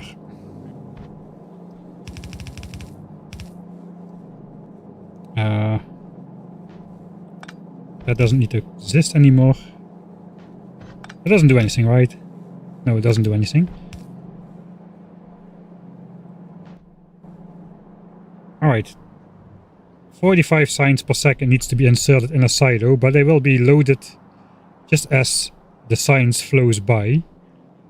Which means ideally each silo individually can load 45 signs a second, which means 24 of these inserters per silo. We don't need to follow that exactly, but it would be good to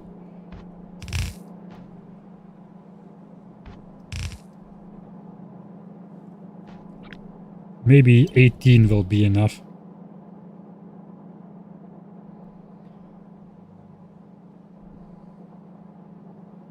We also still need to feed rocket parts and whatnot, so that's an issue.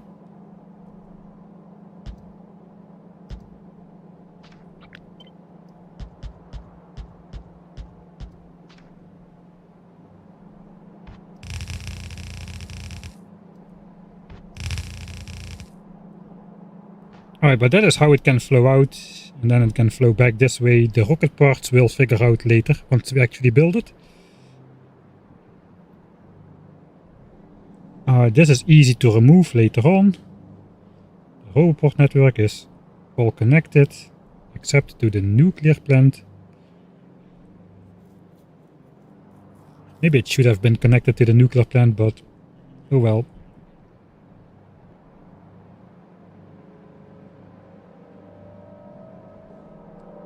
I think it would be better if the rocket silos were one tile further away. Then we can have a second inserter grab stuff off another belt, which comes here. That will solve my entire problem. Because we can simply split signs over two belts.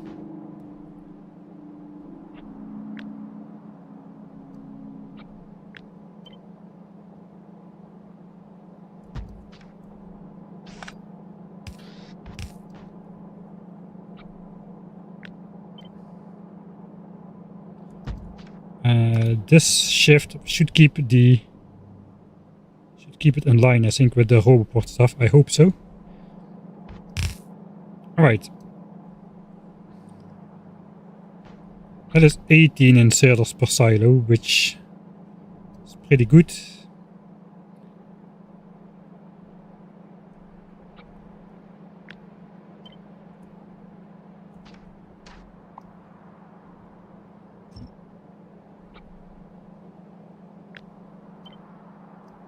Two, 3, 4, 5, 6, 7, 8.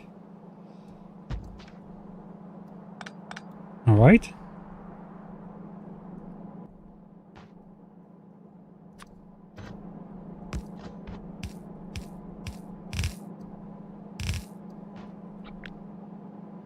And I guess we'll have a single line.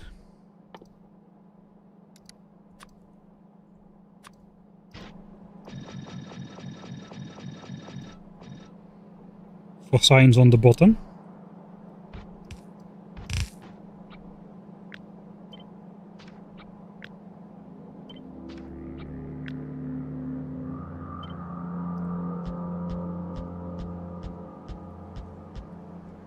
That technically should do.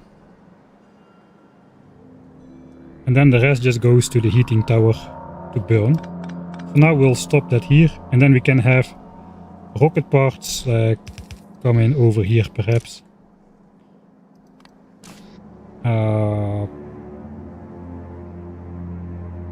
That is actually not going to work. We need 2 belts for that as well, so we can belt weave that. We can belt weave the rocket parts in here. Alright, that is going to be good enough for the blueprint for now. So we'll catch this on the blueprint.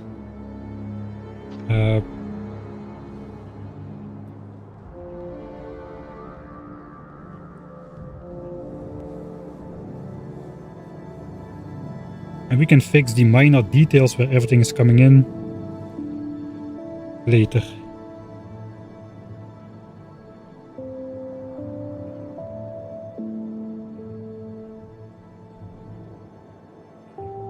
Yeah, burning seeds. I probably should not be burning the seeds, since those are required for like the soils and whatnot later on in high quantity.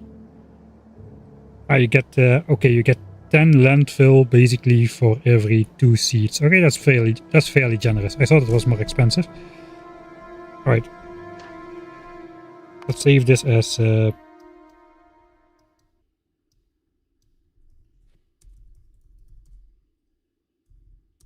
layout.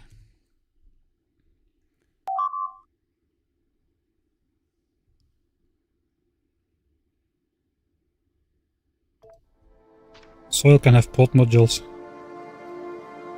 That concrete. Oh wait, that would actually be a nice use for concrete. Alright. Grab it, including the nuclear plant, because that's going to be my alignment for the temporary blueprint. Back to the game. Here's my coffee. What save are we at? 1600 something.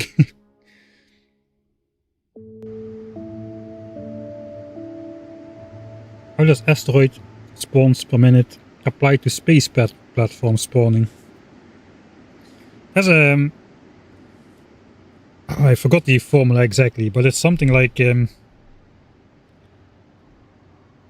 asteroid per second per 1024 tiles of perimeter you've got. And the perimeter is the size of your platform,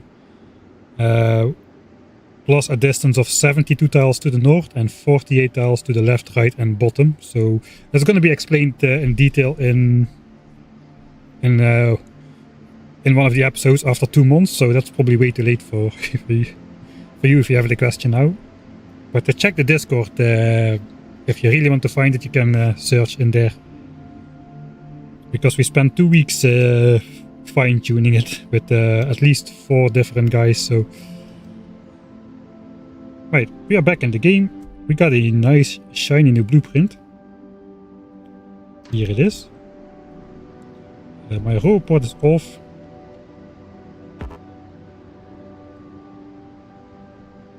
Alright, so first things first, we're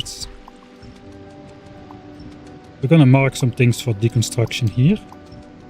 That's gonna net me a ton of copper. Because that's gonna be in the way. I cannot walk anywhere. That's gonna be in the way.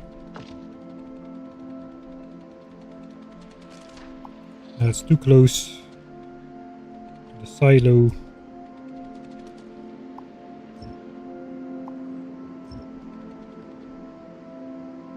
Maybe I should keep that. I can delete that later.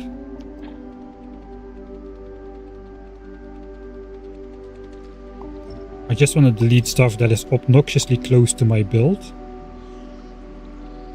At least for the stony parts. I think the trees will be alright.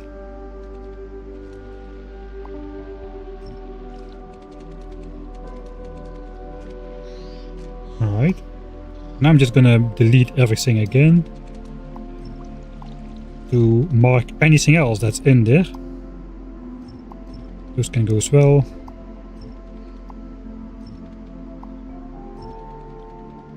I kind of forgot to do that for the nuclear plant.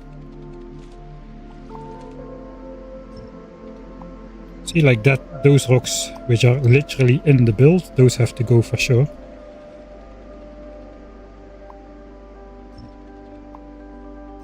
Alright, so now we are left with nothing again, except everything that's in the way is marked for deconstruction.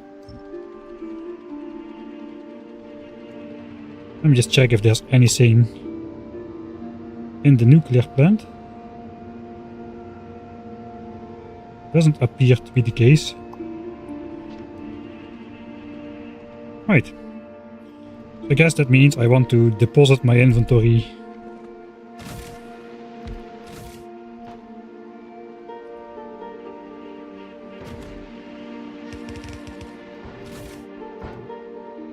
Alright. And we can clear the area. Let's make a new save.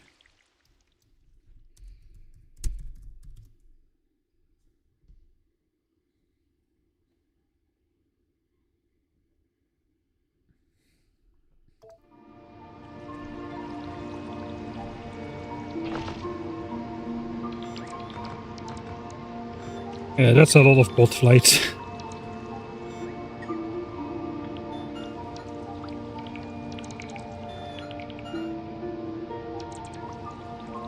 No, we're not building on the water to avoid pentapods. It just happened to be the best location.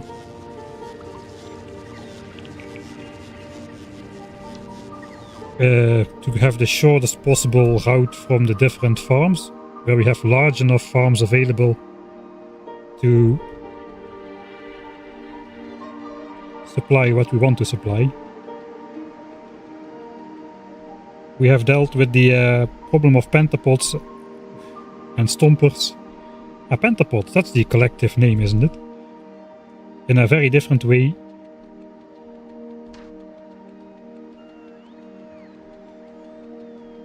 And it only costs us like 15 hours to do so.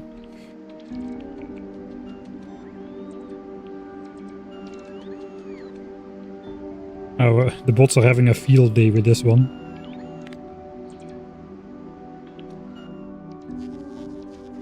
Plenty of iron and copper. I don't need to worry about iron and copper.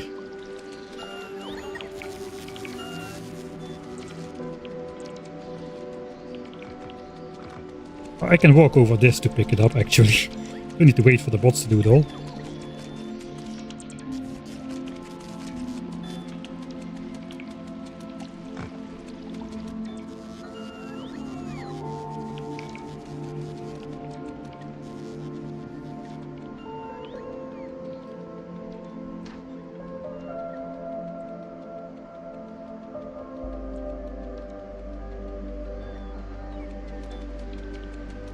Alright.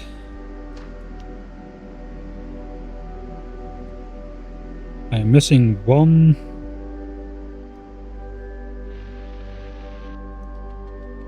piece of iron somewhere over here. For the rest, everything has been picked up. Alright, good. Now we're gonna get this all turned into iron. Plop, plop.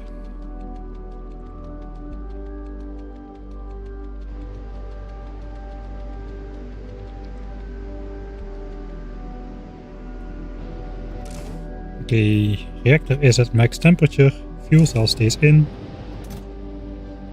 2 cells spent, 1 cell out, 1 cell there. Yeah, it's working as intended now, so that's good. Let's get rid of the garbage. Then we can start building the actual signs.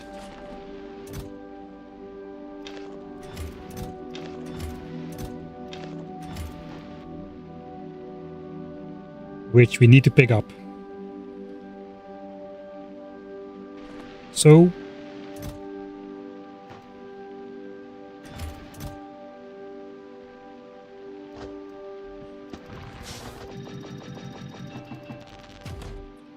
I guess we're running back to the base to pick up 2 times this approximately.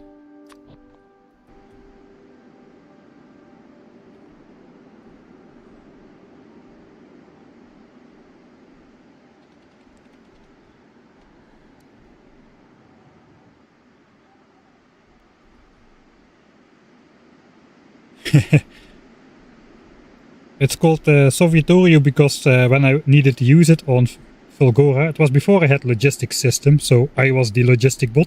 Logistic bot is you. That's the reason behind it. It basically works by... legendary quality is not available for me. I have rare quality max. So here I can just say all gears of any quality basically need to be removed from my inventory.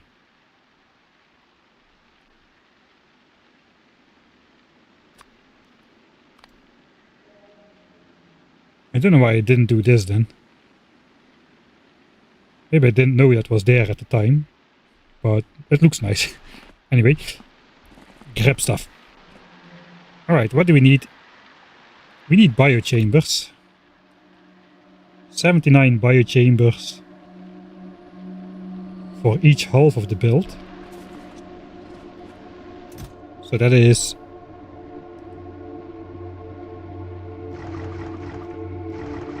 this many biochambers for 2600 SPM. This is all extra. Let's take a couple more because we might need them for something else. Alright, that is the main thing. We need heating towers. We don't have any. We need to make concrete. I think that's going to be the next step, is making concrete. We need the rocket silos, we need the heating towers. And we didn't launch over concrete because I'm cheap.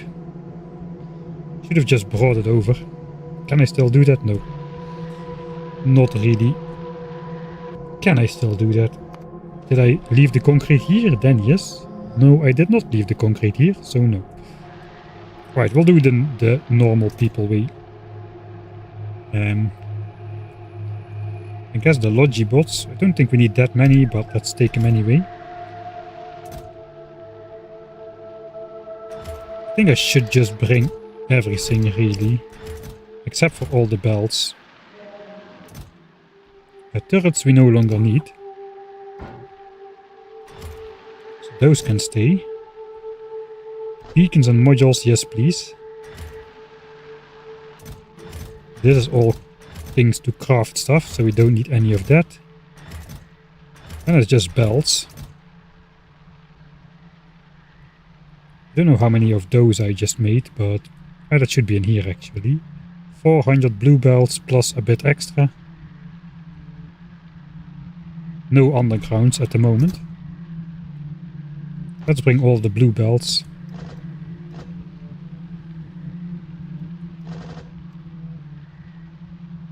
$283. Okay, we're not going to be able to carry everything, or are we?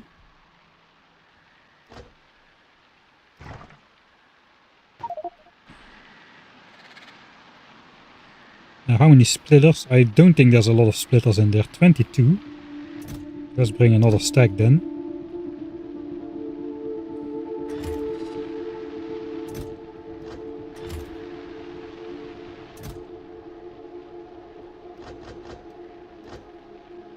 I'll bring all of those. We're gonna need a lot of chests, I think, but we need steel for that.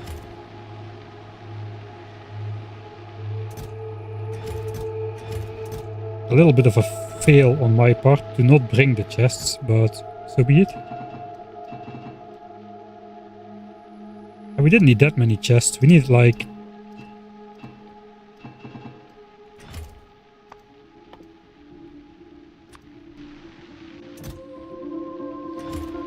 20 chests to house all the signs, 24 or something, so maybe that's alright. And the rest is just gonna be red belts.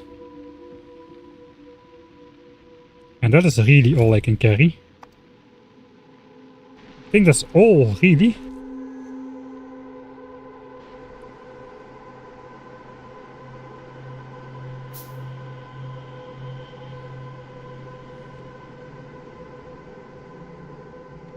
Bioconcrete. Oh wait, landfill. Yeah. I cannot really toss that into the water and expect it to work, I suppose. We need we're gonna need an inventory of landfill as well.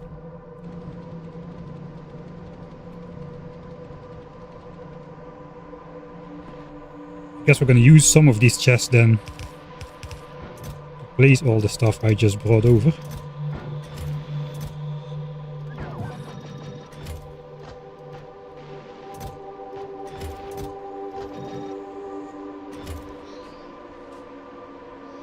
I think we can see approximately how much landfill we need.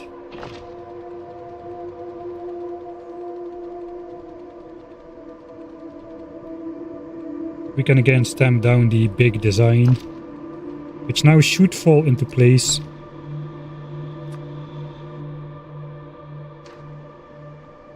Switch off the roboport.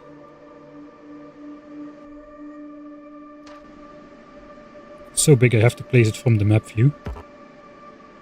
Cannot build on blue marsh. I guess I have to shift click. I don't like shift clicking, but okay. Alright. Then we can make a new blueprint. It's not going to be exact because we have a little bit from the nuclear plant in there.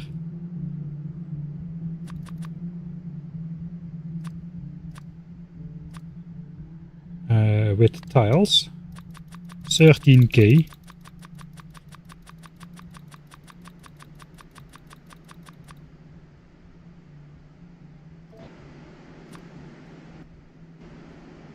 I'm just going to put that in the inventory.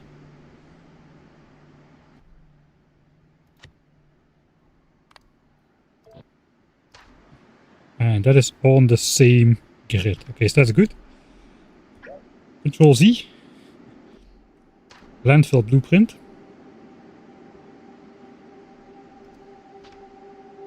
Alright, and that is what we need.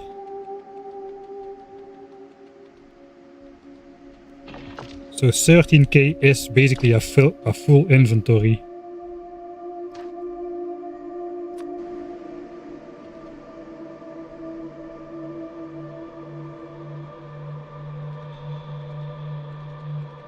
Of landfill. I did overproduce landfill by a lot for the anti-expansion stuff, which turns out to be a nice benefit now. Being able to just build the base on the lake.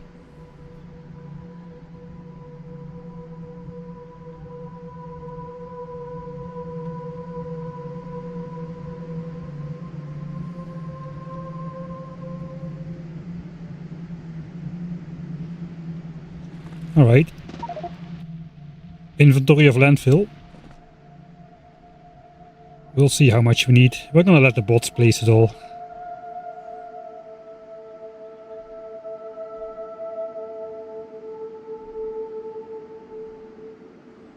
Okay, I'm trying to learn the way without having the marker on the map. Fish, oh, still all 300 are there.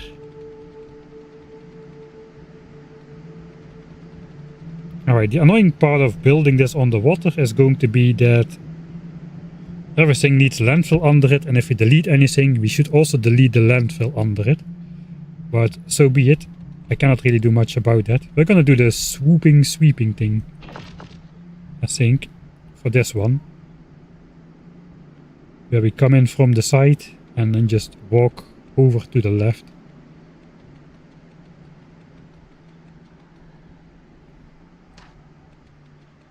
Alright.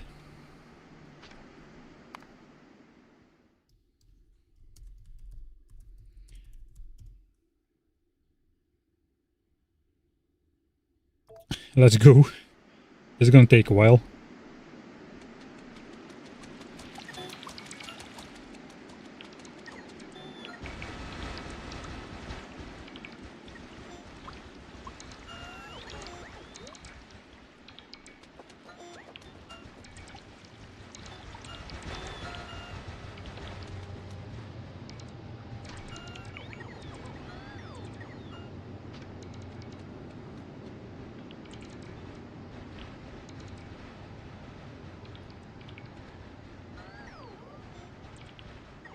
I think the bots are just gonna run out of power completely. I've got like 100, 200 bots under my control.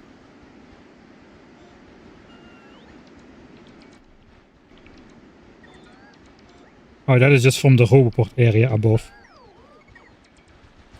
See if we can get a reading. Yeah, the bots still have 6 megajoules available from the 9 megajoule battery. So maybe we get to place everything before the bots need to recharge. I wonder how much battery charge will be spent at that time. At that point. Alright, we can go up this far. So all of this northern stuff gets placed.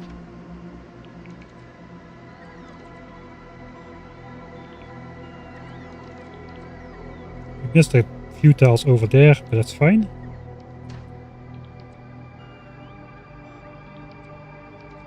I don't want the bots to start charging just yet, so I'll walk out of it.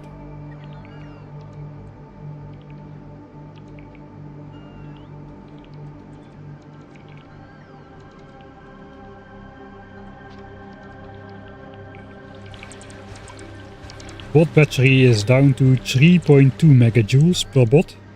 Every bot needs to recharge 9 megajoules of power. That's going to be a lot. Let's take out the recharging. We are at 99% because of the lags now. Can somebody please this piece of landfill so I can walk? Thank you. And this one.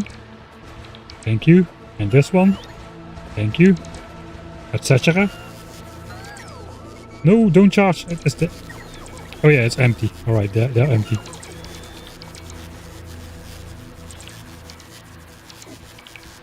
You can get an approximation of how much energy it costs to place everything here. God, they charge for quite a while. Alright, everybody's fully charged up. That cost me a pretty good chunk of my battery.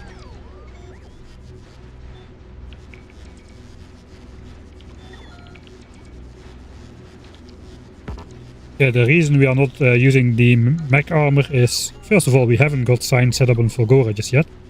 Second of all, it's 5 million Fulgoran science packs, and Fulgoran science is going to be the hardest to make at scale.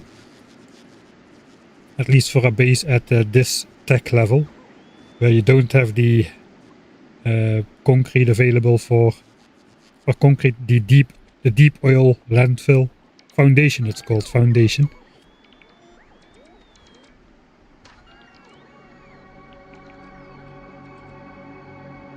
And now we can place the rest.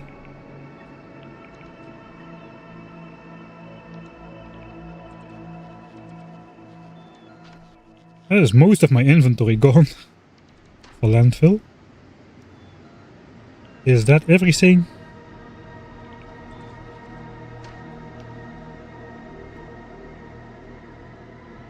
It's nighttime, so I cannot see. 52% left on the battery. That means that basically means 2 gigajoules of power was spent to place this landfill. All that goes to illustrate is yeah, the reason we abused that free charging in the early game. That is because building this takes 2 gigajoules of power, and try charging that with your personal solar panel. That is like 6 orders of magnitude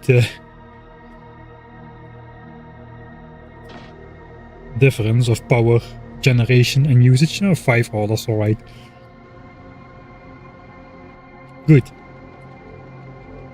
We placed the landfill, now we can place the rest.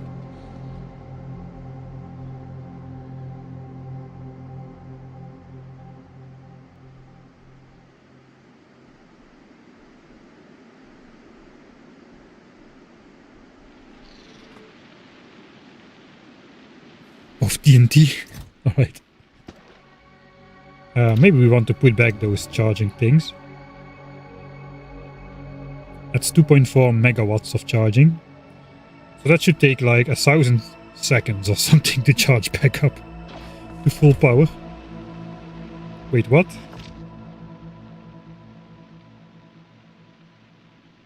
Yeah, that's like 1 second, and we need to go up 800 ticks. So yeah, it looks like to be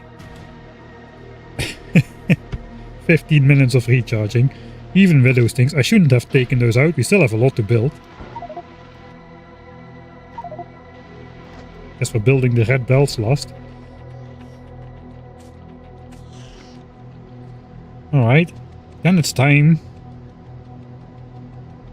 put the big thing on there. Are we gonna sweep this in as well? I guess we... Guess no, we just stay in one area and move across.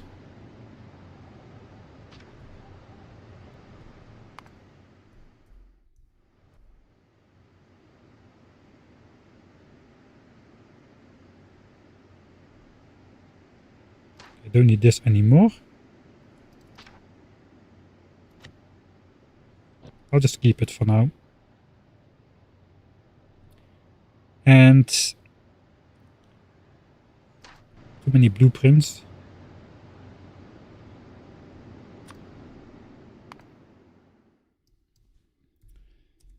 Science build time.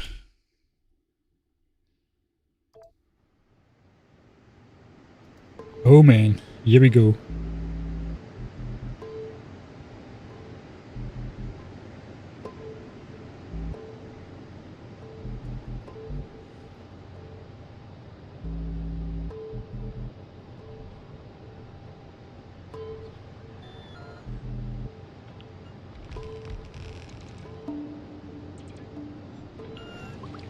Can't really zoom in where I want to zoom in.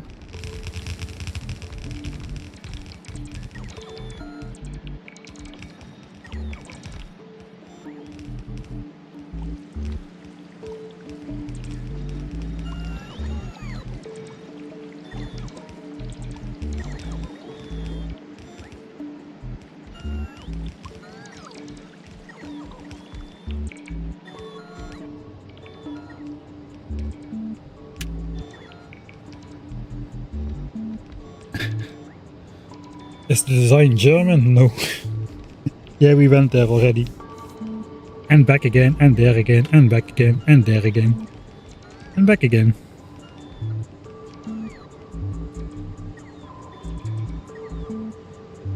We're going to be spending the rest of a battery like this. This is way too large for a construction area.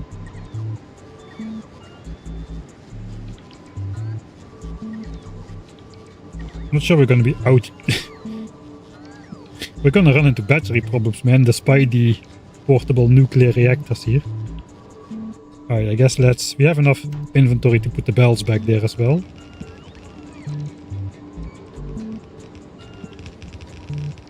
Oh, okay, now we're moving. I suppose. Sure. Cinematic.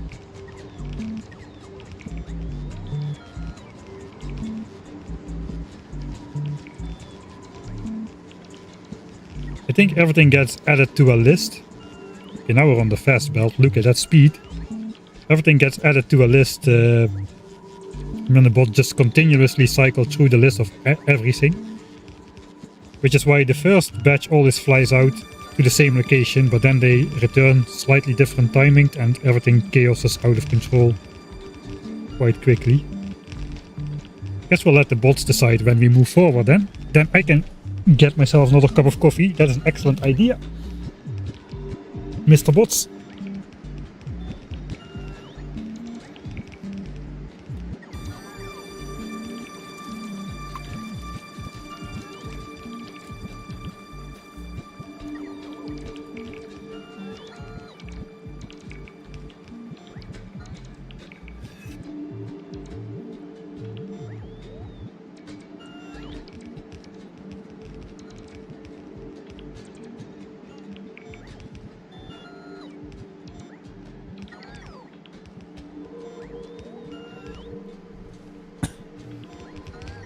Alright, there we go again. Oh, we're going the wrong way. No, that's the wrong way, but we should... No.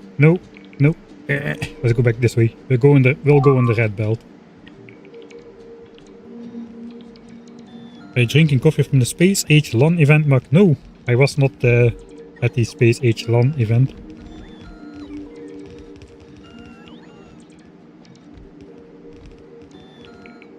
think we're going to be able to build everything at least.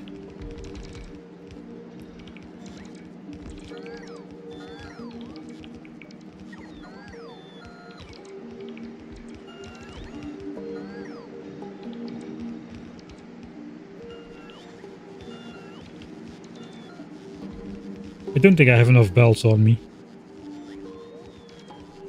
I know, I still have 900 belts. The bots are just not placing the belt right in front of me. Alright, and we'll wait.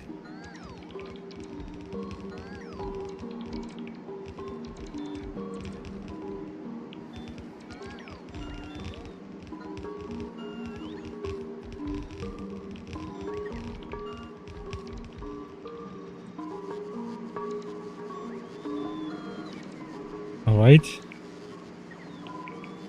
Not too bad. I think we somehow got a...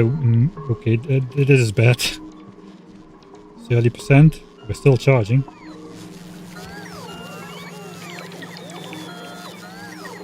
Air bots can fly a very long time, but they also need to charge an equivalently long time after that. Pretty draining. Man, I got a 4 gigajoule battery in my armor and just completely drained it by building this area. Okay, also because I built it on the water. That is definitely true. We don't have this loop on the other side, so I don't want it here either. Alright, so what are we missing? Quite some things.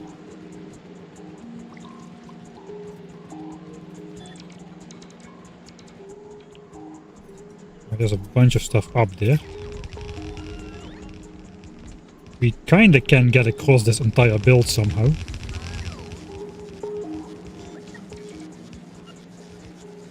Okay, now we're out of red belts.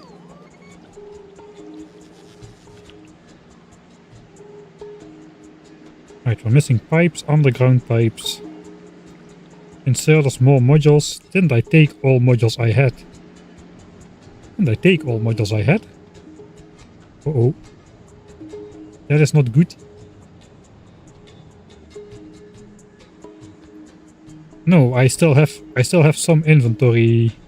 Can I walk off here? That would be convenient. Oh, it's convenient. Nice. We probably want to connect this base to power already.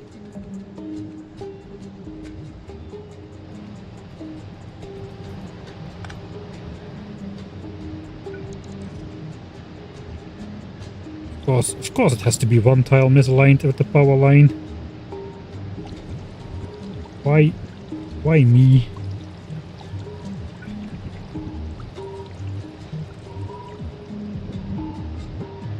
Well, we'll place it over there then. But we don't have the power lines on us.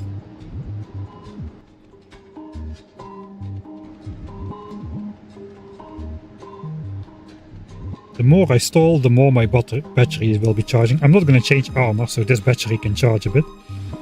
Alright, so we don't need any of this stuff, apparently.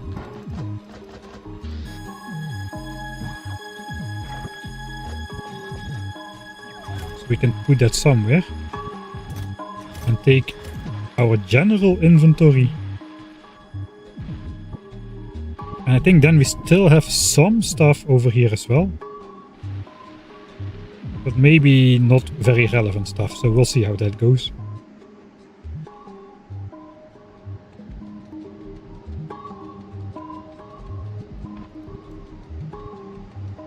Alright, the belt is put back.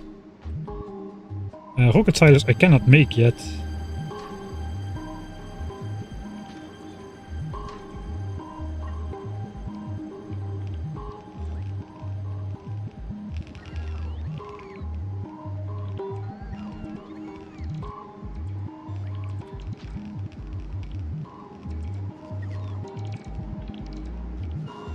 Alright, power is connected at least. That means we are now needlessly consuming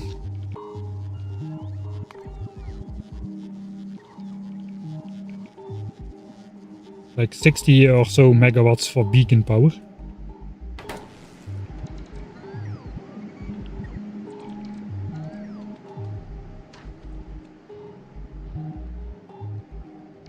But the number is going down. Pretty convincingly. I really hope you have enough stuff. I'm gonna go all the way to this side. To make the bots suffer more or something. I just want to come in from this side and swoop over. How much research does it take to get to biolabs? 2 million to get to biolabs. 1 million yellow signs.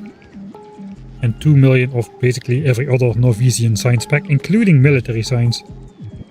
We need to research captivity for 1 million. And then biolabs for 1 million.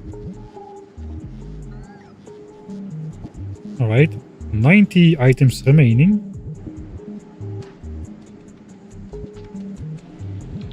I'll just stand on the belt. See what gets placed. Man, those bots are flying out quite a distance. I think we can just walk, really. Everything will get placed.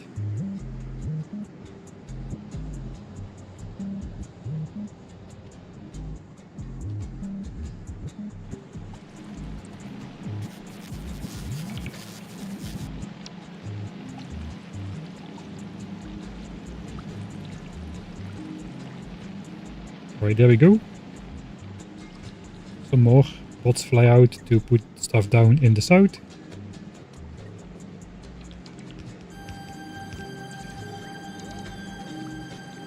Alright, and all we are missing is illegal stuff. 1 rare power pole. Why? Ah, I know why. I did not bring rare power poles. I brought...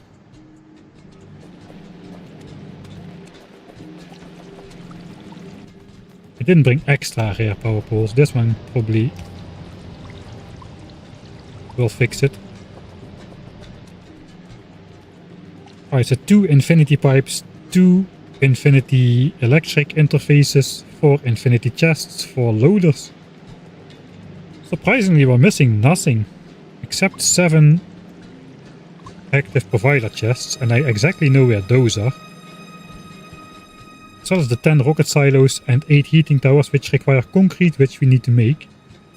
But I know where I can find those active provider chests. This worked out way better than I thought it would. I was pretty sure I was going to have to fly back and forth between Norvis at least 3 or 4 times. Alright, mystery solved. Of the hidden missing chests. Let's keep it over there.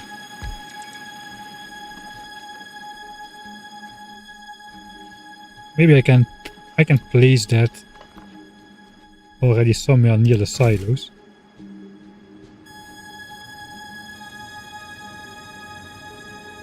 Not entirely sure where just yet.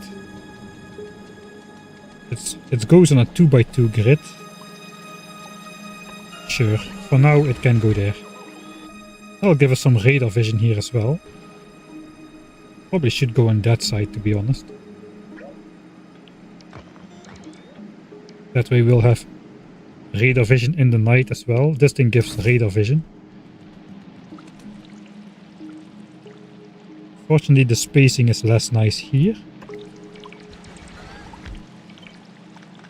But we'll temporarily move those chests out of the way then. Not really sure what to do with those just yet. Okay, so now once it becomes night, this area should stay lit up. It's quite central. I think the entire area will be visible. I hope so. Would be nice.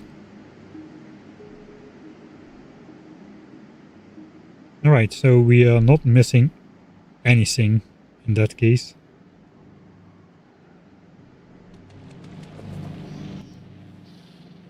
Here we can nicely see what we need to connect where. We can change that according to the landscape. We don't need to bring these in from this side. We can bring them in from the other side as well, so that is fine. Electric energy interface, no. Water pipe, no.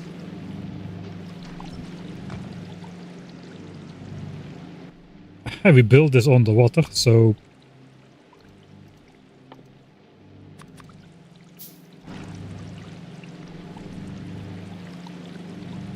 that interferes with the heating tower. It's not that those are in a specifically important location, but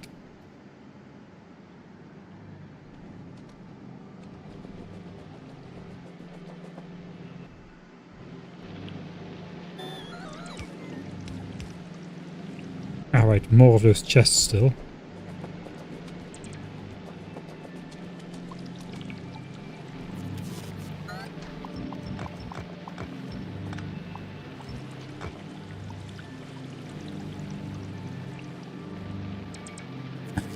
Can I not simply put it here?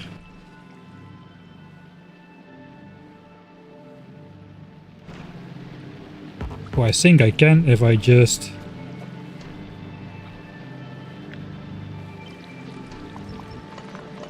remove the beacons and the landfill. Can I just sneakily put this in here? And then place back the beacons and the water pump will still work. Except now it's a water well pump.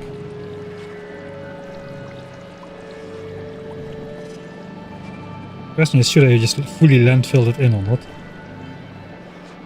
How's a water well pump? Obviously it's a well on the dry land. But I'll take that. That means we can do that on the other side as well.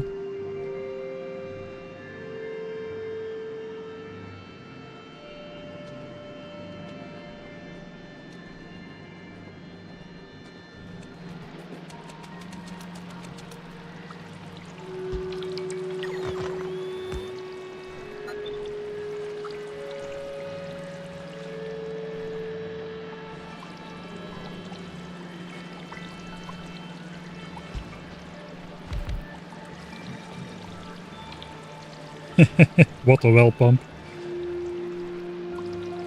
Okay, good stuff. I think, does this look better? That looks cursed.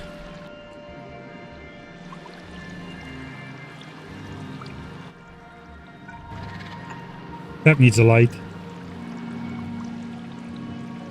Yep. No, there is no lights in here. I like the Gleba atmosphere. We're gonna keep the landfill though. Are X inserters working? No, they are not yet working. We still need to place the landfill there as well.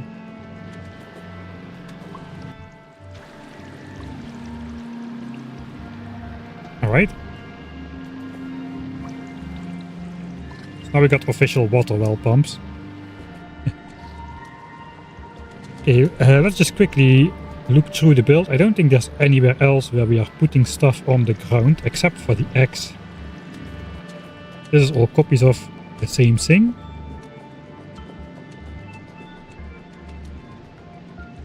Heating towers, nutrients.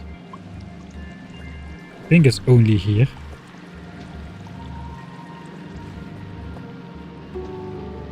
We're just gonna hand place that, I think.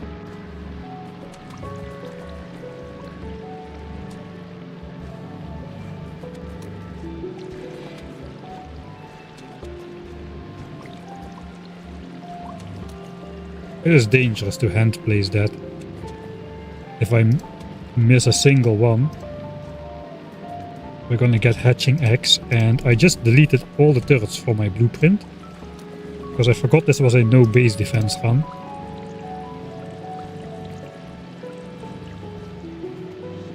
So I'm gonna take it a bit slow.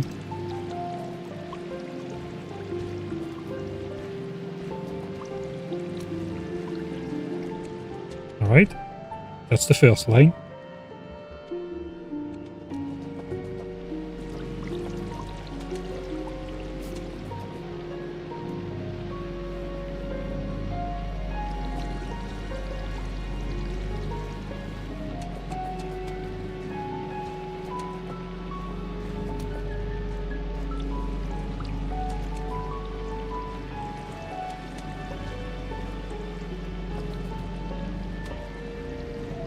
I'm especially paranoid because my mouse sometimes doesn't register every click, which would be quite disastrous if that happened right here.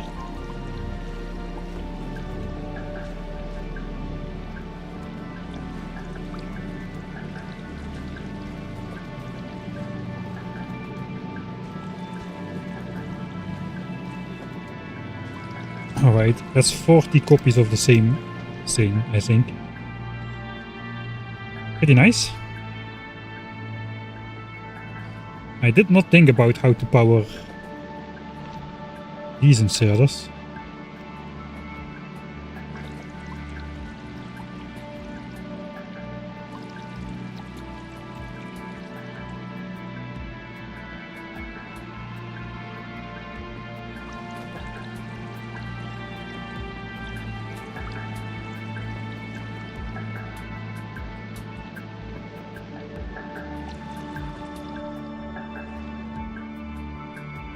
We also need to power them inside, and we still need the other belt with the rocket fuel and whatnot. So let's not worry about that now. I did not bring productivity modules for the silo. I have 50 which I had extra, but that's about it. Alright, so we need 8 heating towers at least and 10 rocket silos. I think it's time to go for concrete, but man, this area looks nice on the water. Unfortunately, it doesn't quite fit in an entirely zoomed out screen. But this does, though.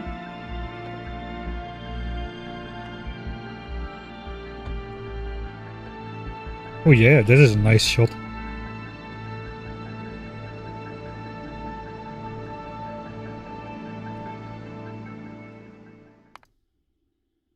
Science build. Easy. It's not on yet, but it's built. I hope this is far enough from the edge. Almost halfway from the 0 point to the edge. Minus 700, and the edge is at minus 2000. It looks like 1/3 of the way then. I'm being overly dramatic. Let's quickly look at Norvis. I think oil should be going up again. 66.87. 58.66, 58.67, yeah, it's rising. 58.66.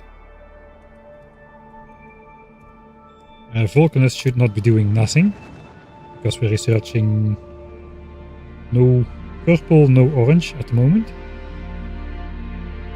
Nothing is happening here. Completely quiet. I said completely quiet, I don't know what's going on here.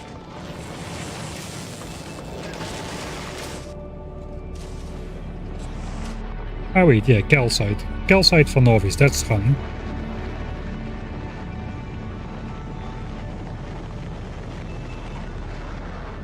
So we're producing a couple rocket parts, that's about it.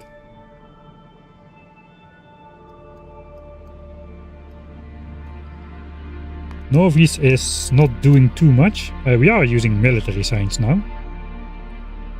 So we are drawing from our chests a little. That's alright, we got plenty of science to burn through 2 million science packs once we need it.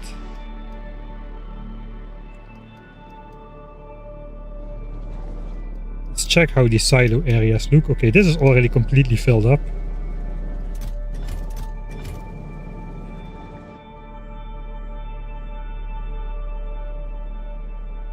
And I guess the plastic ships are not bringing much plastics either. That is good, because we used up a lot of this stuff. I think there's a... Alright, low density structures is already completely backed up. So maybe we want to already bring over some stuff. This is 6 inventory slots and 12. 6, 12 and 30, 42,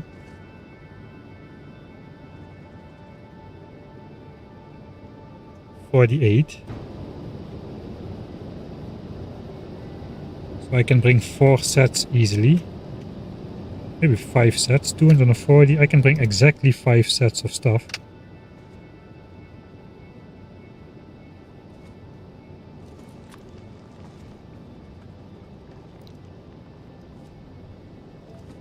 So let's send this ship back to Novis. So we can keep producing low density structures and whatnot over there. So watch the slingshot.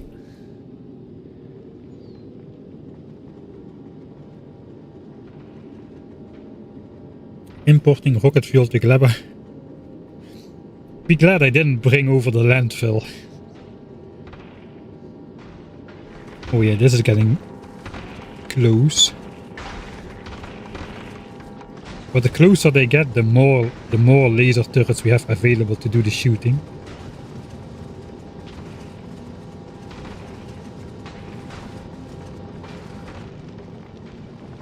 Alright, then we also got a request stuff down here. So do we just temporarily build these up as well? I think this is not going to look very nice if this bulges out all the way south, but maybe it's alright. I'm being transported away by the belt as we build this.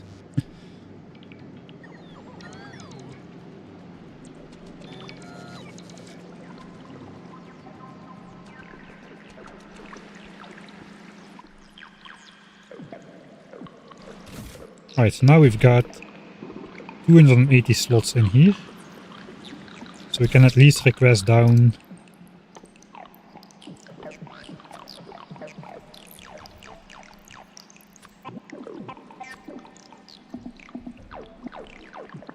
$600 of each.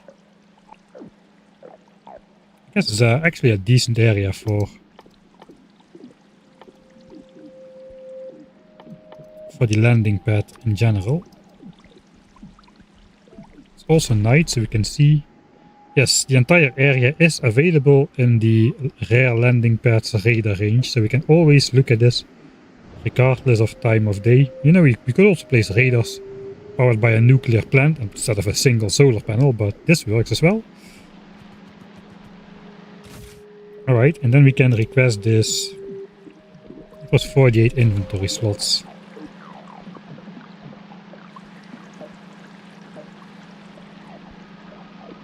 Wait, do I have more space available on this thing?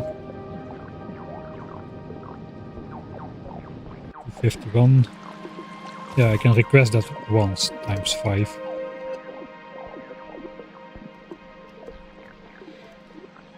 Alright. So that should... we should be continuing to produce stuff on Novis while we do this. Alright, first we're gonna have to sidetrack to make concrete. I'm regretting just not launching 100 rockets with a stack of concrete right now. But I know I had to do it this way. Okay, we got some stone at least close by. What's the closest stone patch to this area anyway? Okay, there's several, but there's a couple over here. Let's just go somewhere over there. We need some calcite, and then we can use the foundries to liquefy a bit of iron. I brought way too much calcite for this.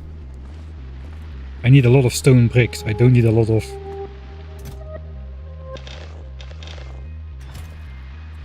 I don't need a lot of, what's it called? Iron.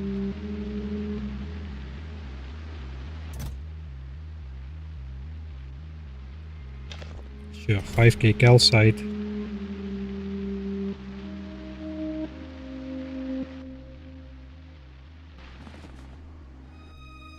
I think that's all we need, really.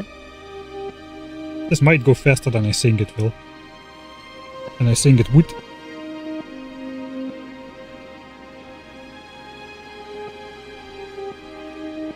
Alright, there was a couple stone patches here as well.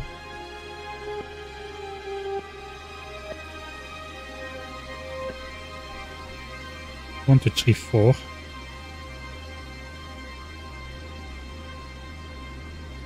we have the nuclear power plant to bring over some power. I forgot I...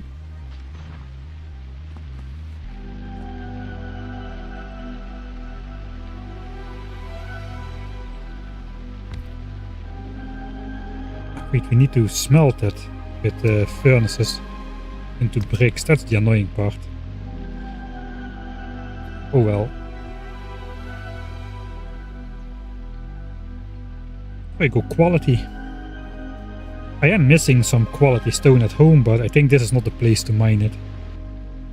I think we'll just go efficiency. We don't need super fast.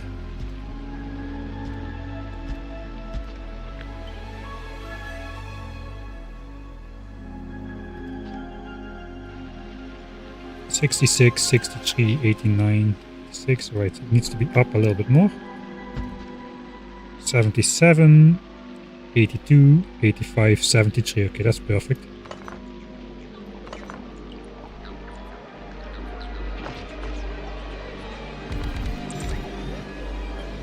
Alright, so this mines up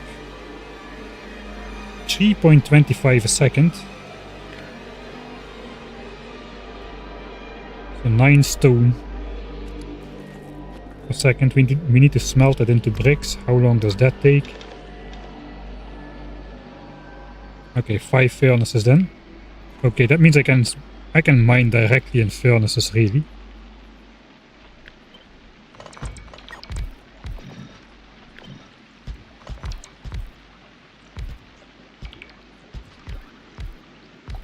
Wait. No, that's not correct.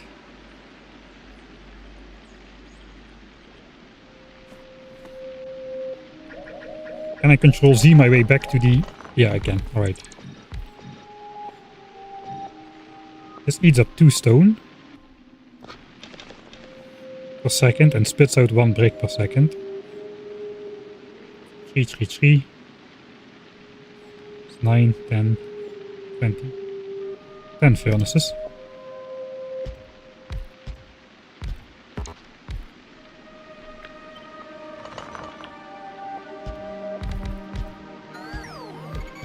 Oh, there's a cliff in the way. Other side then.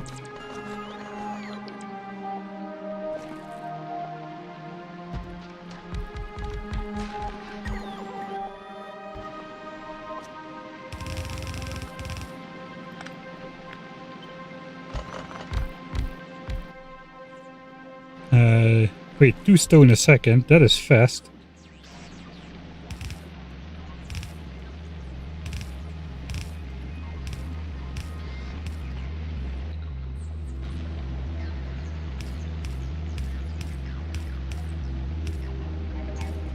It's a temporary setup, so I'm not going to obsess over power line placement.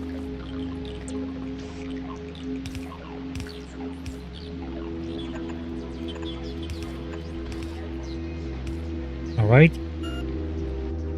Then the foundries where it is smelted into concrete.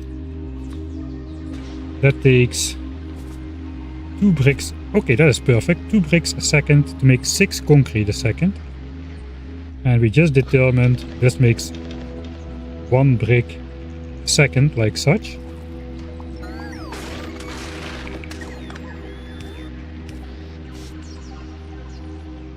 The issue is we need both water and the molten iron stuff. That's way...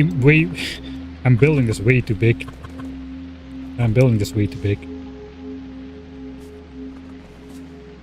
But it's fun.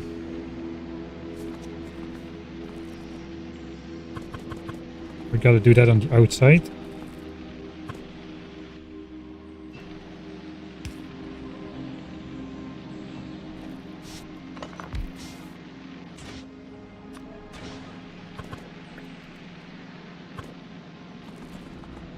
We'll just leave it the default so we can easier copy paste it. Gonna run out of underground pipes, so maybe we don't need to use undergrounds. We need to use undergrounds. We also need more pipes. I think we need more pipes. I handcrafted 1,000 earlier on. Looks like we need a bunch more. Hopefully I'm not deconstructing these exploding trees. That would be annoying.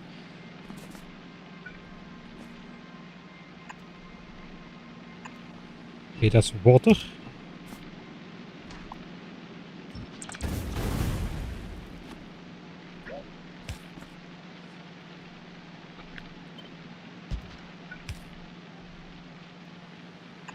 And that's iron.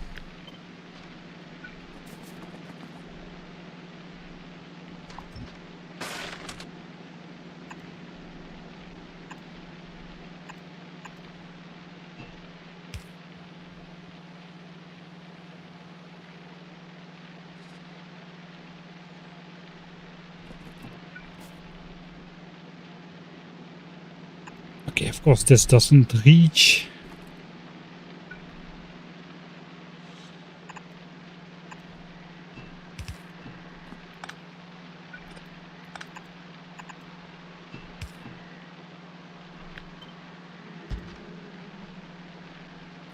Alright, there's no other way. That means it's a temporary build, so it's very important that it all looks the same. But I refuse to worry about the power line network. For once.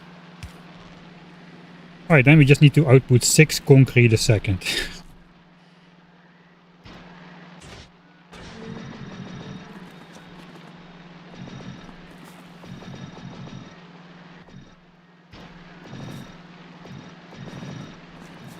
Everything efficiency for power efficiency. We're missing 39 pipes. That is more than I can make.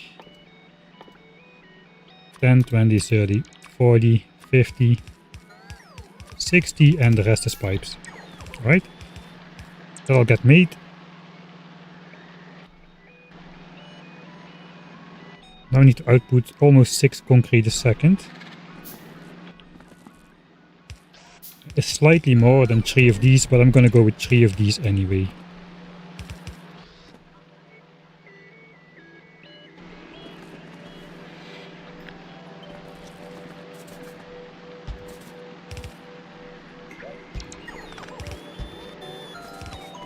Twelve chests.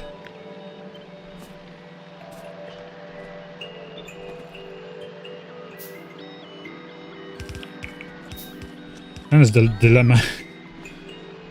Where should I output here?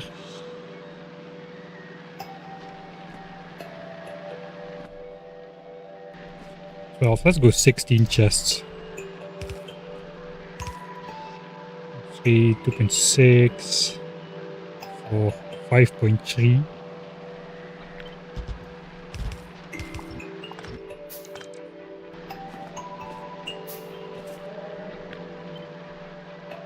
Oh, this is a waste of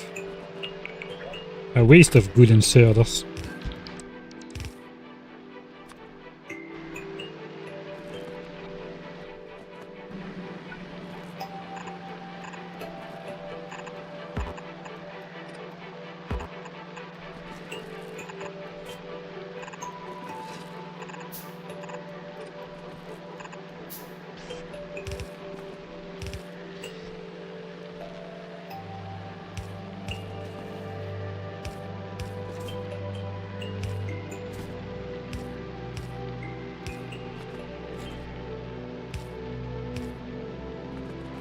Beautiful. 30 chests is more than I can make. So I'm just quickly gonna storm back and pick up more steel. They're making concrete for the rocket silos since I did what people say the sensible thing and not ship up 100 rockets worth of concrete to make my silos on Gleba. I wish I did. I don't like doing the sensible thing. Okay, I don't have that much stuff, so let's keep it going. I will keep the stone in there. Spoilage. You might need some spoilage to start up something. It's probably good to take a stack. Nutrients or something come to mind. Unfortunately, I did not bring big power poles, so it looks like we're gonna be connecting everything to the small wooden ones, because why not? I mean, I'm gonna be bringing over rocket fuel for science, to launch science off of Gleba, that's fine. But bringing over the concrete for the rocket silos is apparently where I draw the line. For some unknown reason. So where does the power need to go? Basically diagonally upwards. So can I just do a diagonal?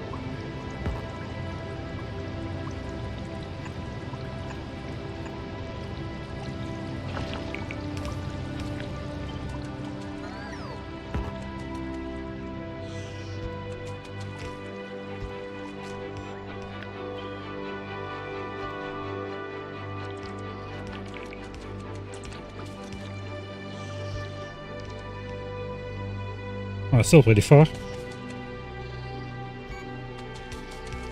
Hopefully we don't deconstruct one of those exploding trees.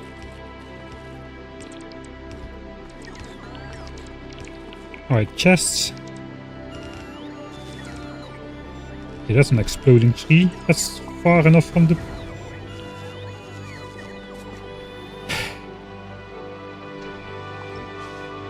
Fine, explode.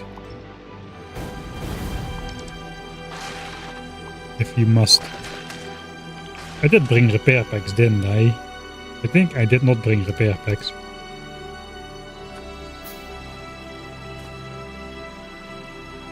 Let's see if one repair pack is gonna fix that.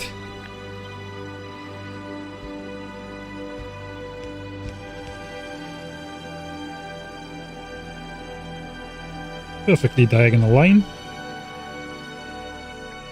One repair pack did fix it, and I still have some left, alright. That should be concrete. I need water and molten iron, I forgot about that. Right. How does melting iron even look? I also need iron ore, but that's just gonna be hand fed, I suppose. Iron ore and calcite. That's already enough. Stone bricks come from here.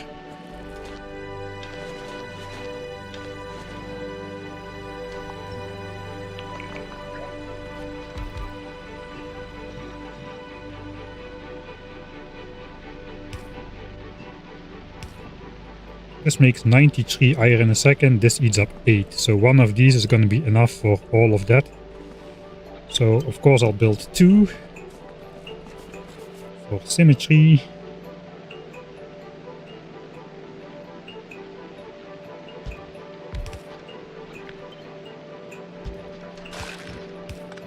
At least it wasn't an exploding tree. Alright, so then we need a chest of calcite. This eats up almost no calcite a second.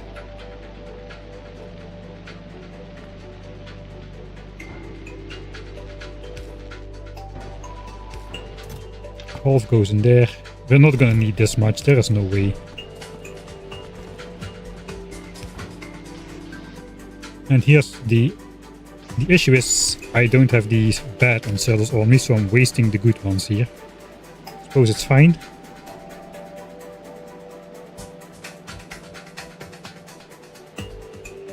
Alright, and then the iron ore.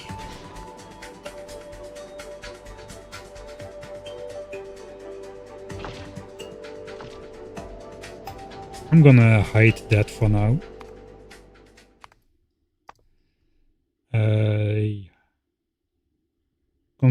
Construction.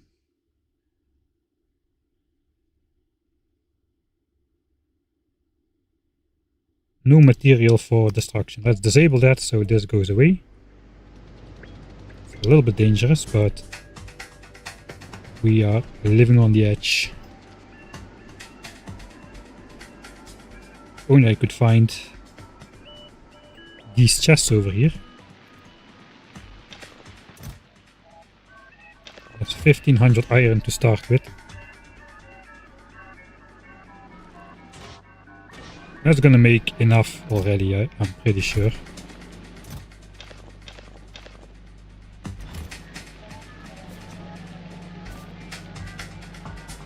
I think inserting iron from one chest is gonna be fine as well.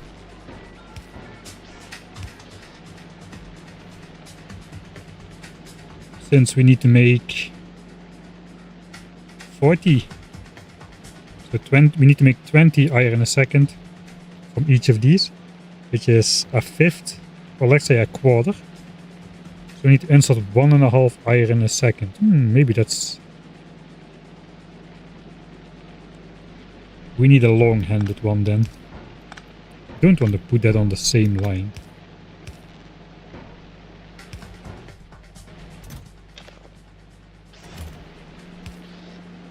Let's do that.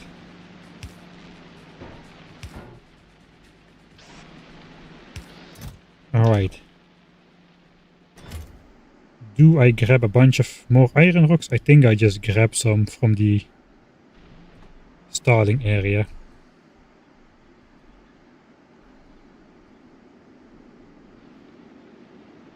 There's a whole bunch in here.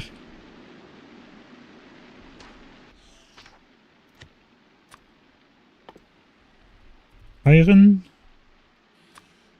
thingy. Right, so we are walking here a lot and we are getting stuck in these rocks all the time. So let's grab some more from this area.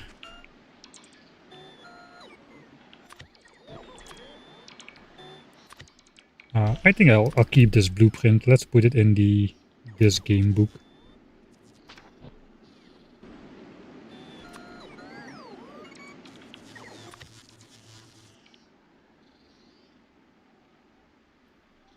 We got this available on Novice.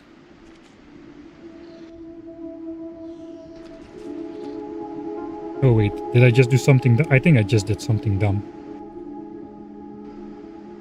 Oh well, it's done now.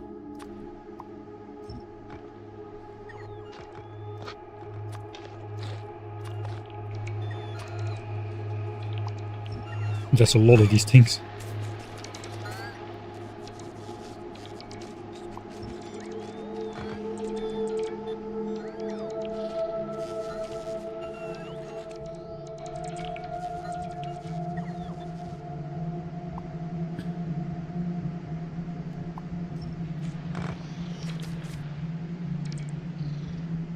Alright, that's another 2k.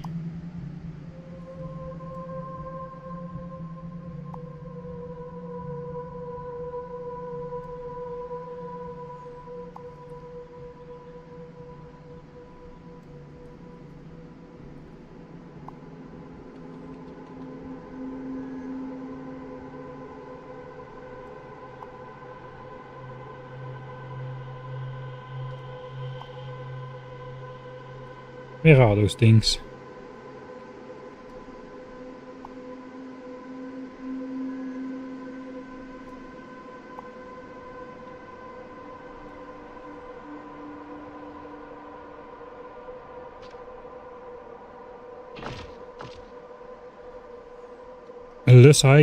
Le two chests.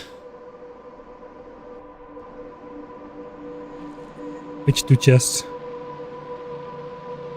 Yeah, fast inserters are locked behind Aquilo. Everybody knows that.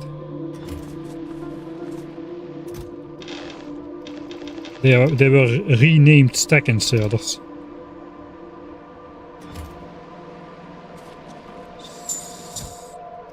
Oh, I think that's good enough. That's an OG iron chest, worth of iron. And we're ready to finally switch it on. Holy moly, that took way too long.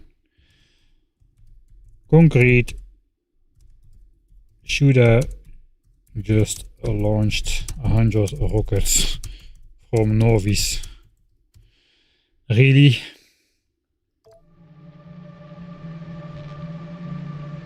At least we can place this one perfectly diagonal to power everything. Let's see it work on the first try. I really hope so. I forgot about water, didn't I? Right, we forgot about water. We forgot about water.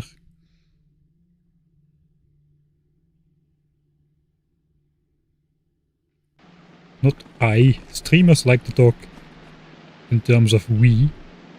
Especially when we make mistakes. I need another offshore pump. Okay, fortunately this is a waterable location.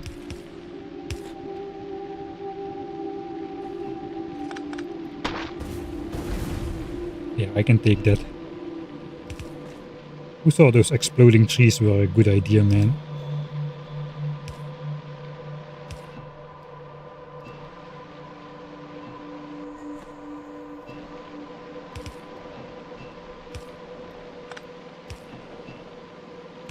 Alright, we got water. All the way around. Attempt number 2.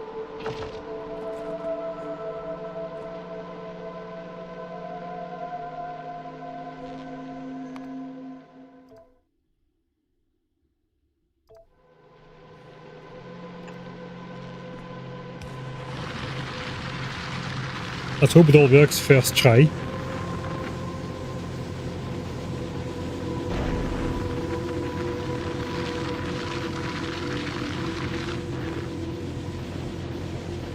What an iron pipe.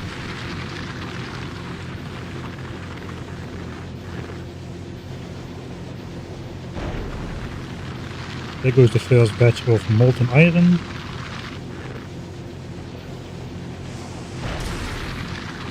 That's a slow recipe. There we go. Then we got concrete in every single chest at the same time. We are making concrete like a normal person.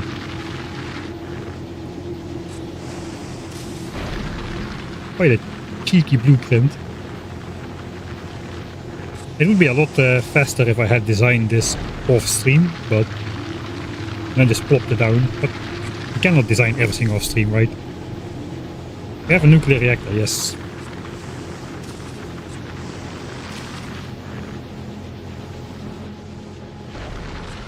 Alright, hydrate. I'm gonna hydrate with coffee.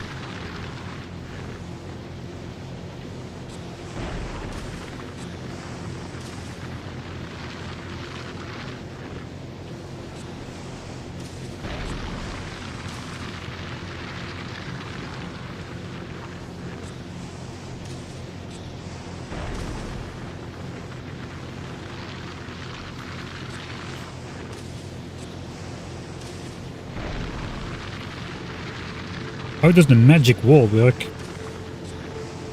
with magic?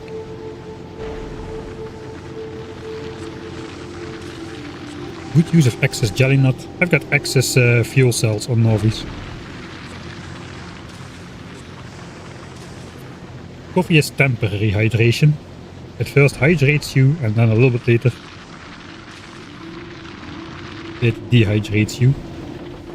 So what is the concrete production rate of this thing anyway? 1800 concrete a minute, alright. Slightly overkill. Not even a big build. How much concrete do we need? 10k for the silos. And then another, I don't know, a little bit for agricultural towers. I don't think there's anything else which needs concrete on this planet. Would have done the hazard concrete. Should we do hazard concrete for the places where the eggs lay? I don't know how it will look, but we can try. I mean, it's not so that we not having enough concrete. Did it already blabber for long enough?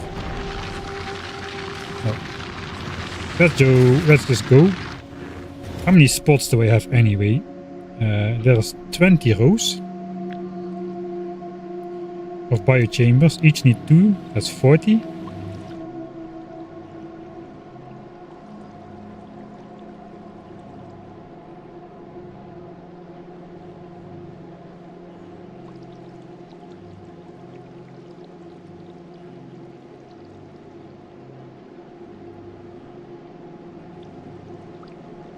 So 80 with 2 of them.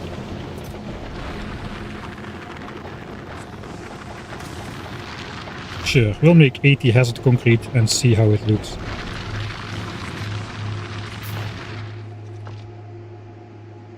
Because we haven't got time for anything except for, you know, we need to get science up and running ASAP. We cannot afford to waste any time.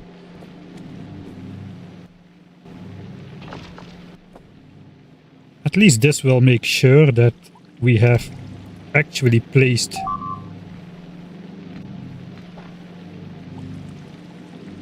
the landfill everywhere.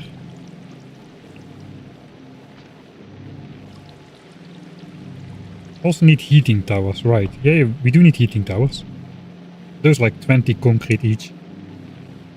I'm not sure I like how that looks. That's very blobby on top of the landfill.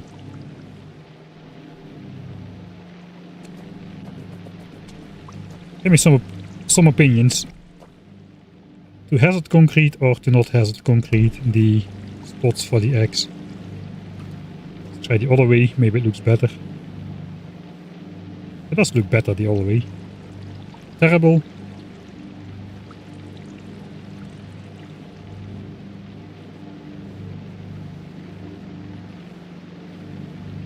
Good hazard concrete. I think the issue is just that the concrete takes priority over landfill, so it goes out of the tile by a lot. Awful. I agree. Let's go. It's bad. We'll put that in the chest of shame.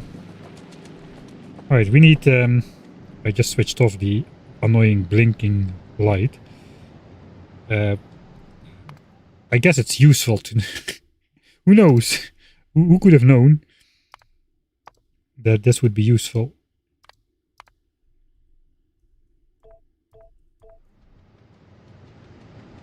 No, not this one.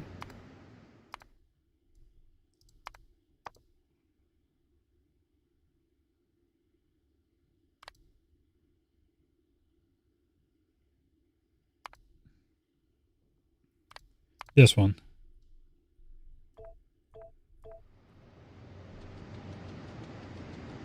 We'll just get rid of the other things.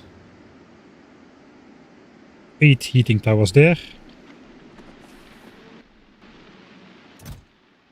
Alright, I still have inventory here as well.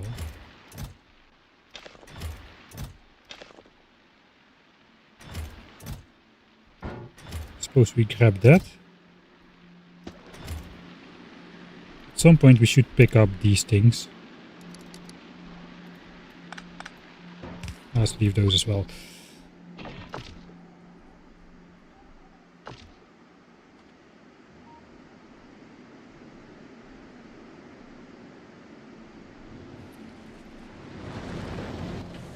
So, heating towers.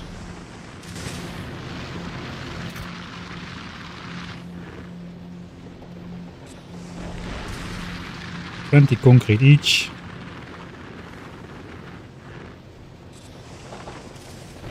That's 10 of them.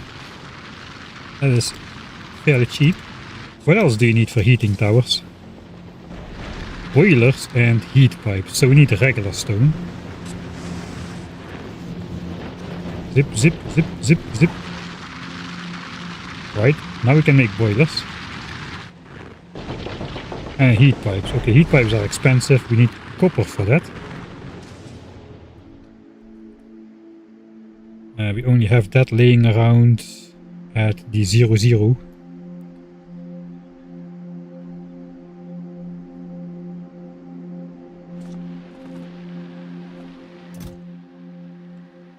Five heat pipes. It's fairly annoying. Do I need heat pipe? Do I need them for anything else? Yeah, I will need to make some more to power this, I suppose. I should realistically, I also should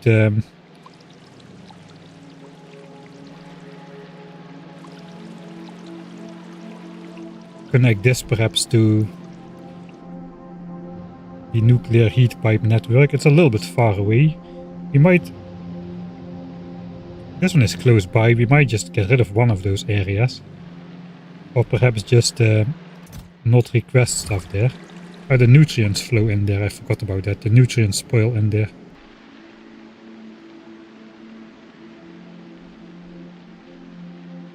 I don't think we're gonna be needing more heating towers. So we're just gonna make... We're gonna need them for Aquila. Let's make 20. 20 is 40 boilers and 100 heat pipes. 100 heat pipes is 2000 copper and 1000 steel.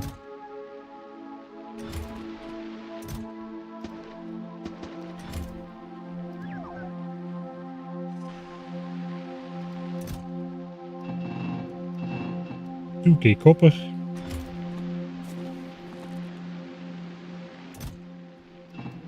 One case, that's too much. That's all my steel.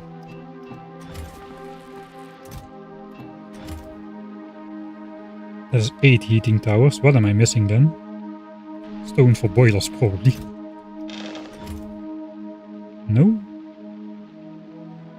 Concrete. No. I'm missing iron for boilers. There we go, 10. Sure.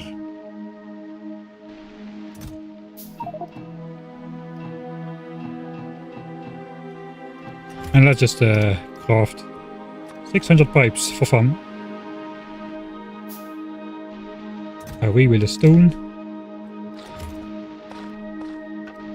Spoilage wood, who needs all of that?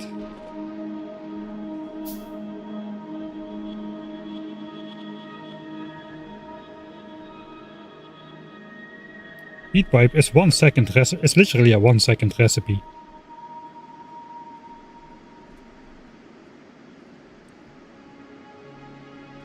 I mean, it's not too bad if you consider this like a 3000, close to 3000 SPM of production.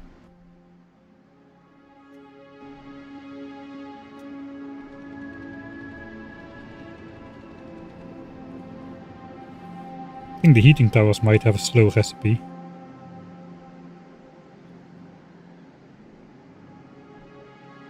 Don't see the crafting time. I guess we'll find out. 10 seconds.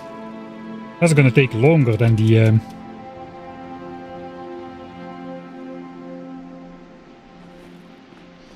heating pipes.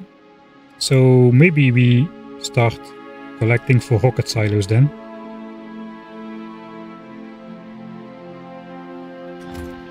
I guess I'll just throw away my inventory again.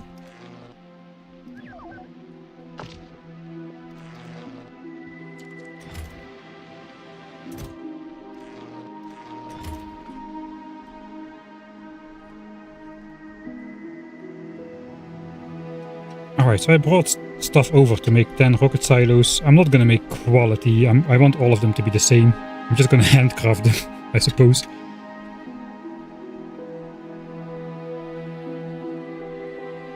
Let's not handcraft the pipes then. I didn't even set up a hand feeding area yet. I don't know what I'm doing. Right, rocket silos. So we got the concrete. Oh, we do need the pipes. We need 1000 pipes. 1000 pipes. All the electric engines. I think we have to carry this in 2 steps. Half of the blue chips. 200 and 200.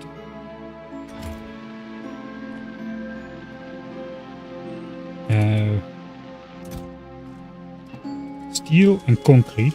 Concrete, steel, engines, blue chips, pipes. Yeah, that's the entire recipe. So we basically just want to hand feed some pipes and some assemblers real quick.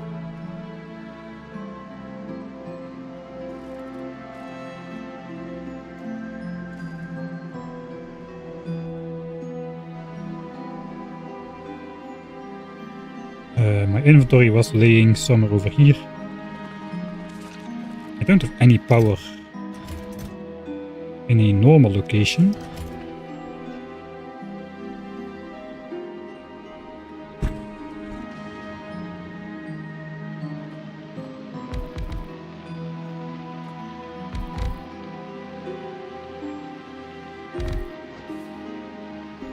Normal area to make stuff in.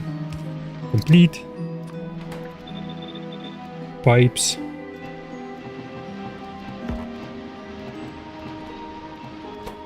Alright. I guess we'll wait for those. Do we make the rocket silos in here as well? Maybe, it kinda makes sense. So we can just switch out the recipe.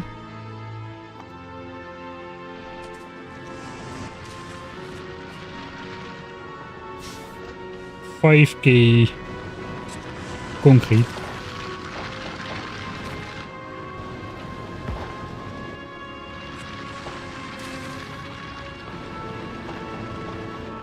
Oh, that's 5 silos.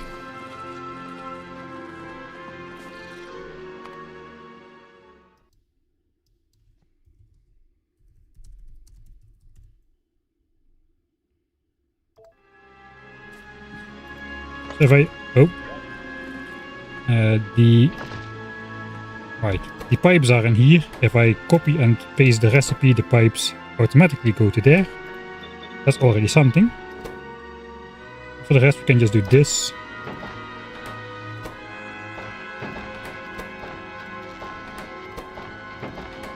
And that's the first 5. So let's go pick up the other half of the rocket silo resources. No, I'm gonna stick with rare quality until after the game ends. I'm not gonna go epic legendary unless we go mega base, which I'm not sure we will. Alright. Another 5K steel, 1K blue chips, 2K electric engines. The pipes are already there. Concrete is there as well. That's all we need then.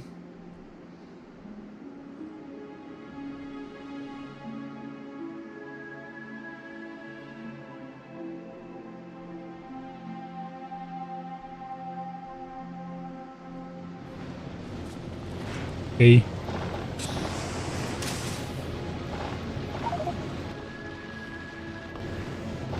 Sure. And the rest, that was all we needed the concrete for. A couple heating towers and now 10 rocket silos. And this setup is already not useful anymore for the rest of the game. But I guess we'll fill up the chest with concrete anyway, at least. For as long as we have iron ore.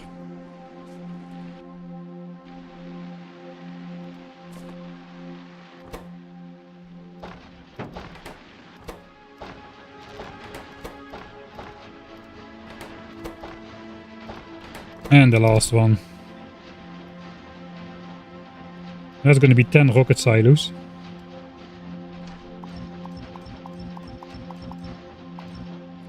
Oh wait, those are still crafting.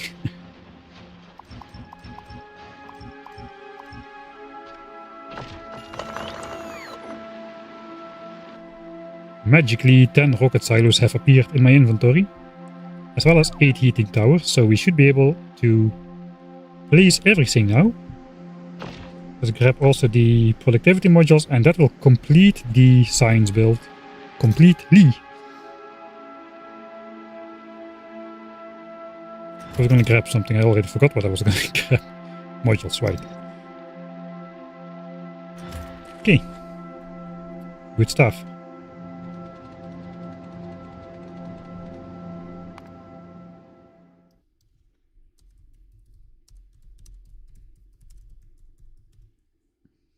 I do need extra heating towers. What am I talking about? I need to burn all the signs. I can probably do that with just 2 heating towers, actually.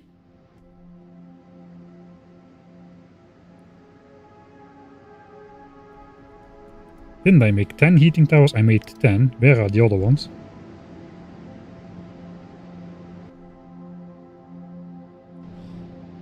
I'll figure it out later. We need 8 for here.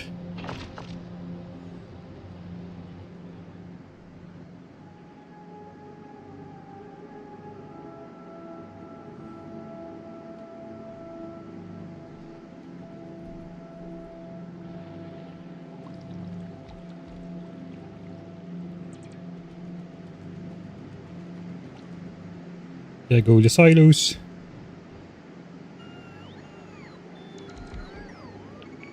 I stopped prematurely.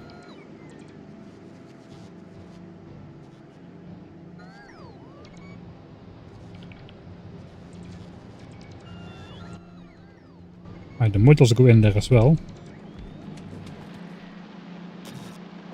Right.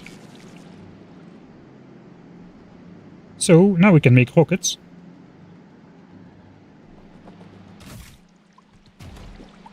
Wait, why is my ship not back?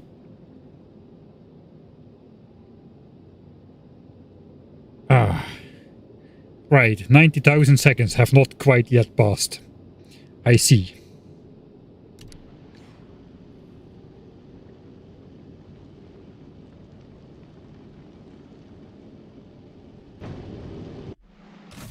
That kind of explains things.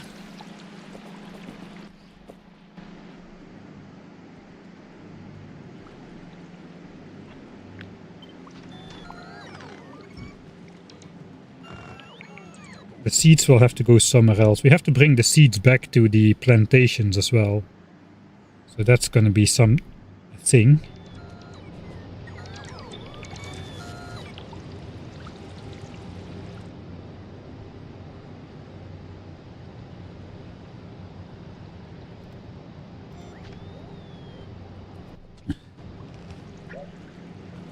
All right.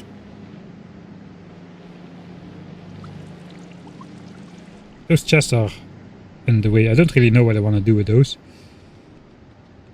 Right, so that's entirely built. I'll just get rid of this stuff. We'll replace it with a belt. That's just to say we need half a yellow belt of the pink fruits.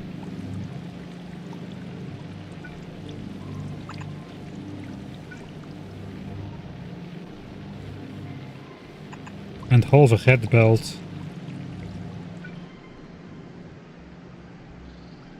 of the Yamamotos.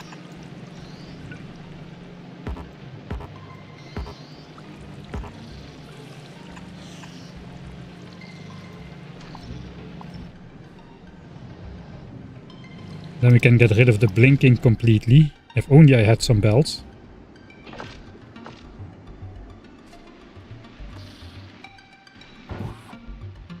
Okay, inventory Mike still has some belts.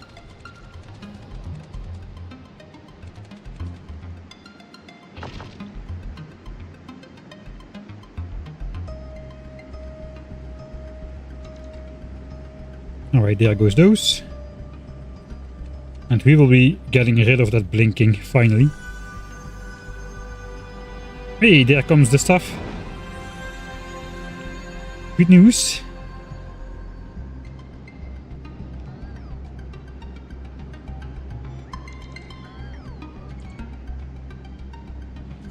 That definitely wasn't all. It was all. Alright. So go once more.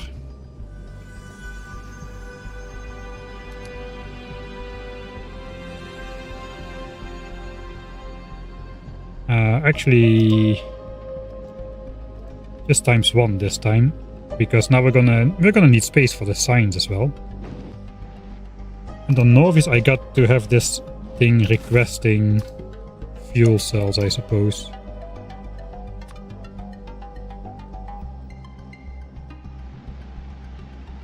Sign still going strong. 10 minutes to weapon shooting speed 3. Basically just some placeholder tags until we can get our hands on something better. Alright, so we gotta do some belt weaving here. It's fairly annoying to design on here. Let's pretend this is full. The belt has got to go here. We'll pretend it goes here for now. A power line like this connects everything. We have one inserter less, but that's fine. And maybe also just do that on this side. Then we got 24 inserters. 25. We needed 24, so that is alright.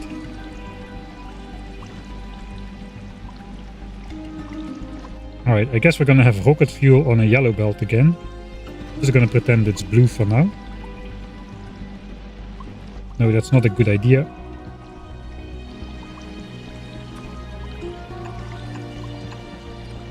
I like it when it's visible a little. I'm not sure we can do that. Oh, maybe we can if we use the blues.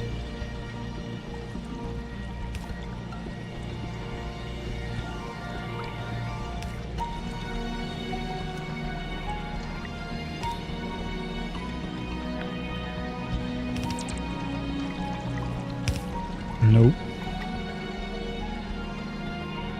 Come on. I'm mispressing every single possible key I could possibly mispress. Okay, that is never gonna connect. Even this one is not connecting.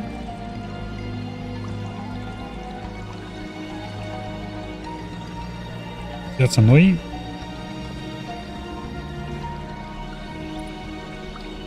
It would be nice if these islands could stay like this at least. I'm gonna have to sacrifice the visibility then.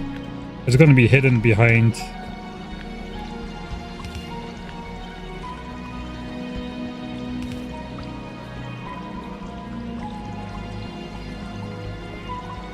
behind these inserters anyway.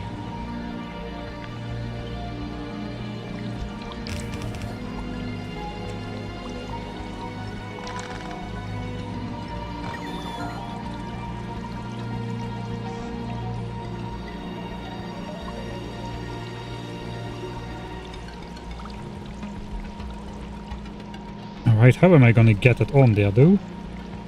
There is space. There's exactly space for that.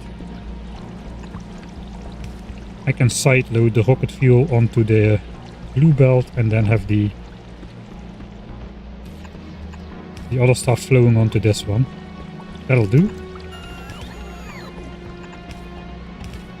And I'll just take it out with inserters from here. That's gonna be okay.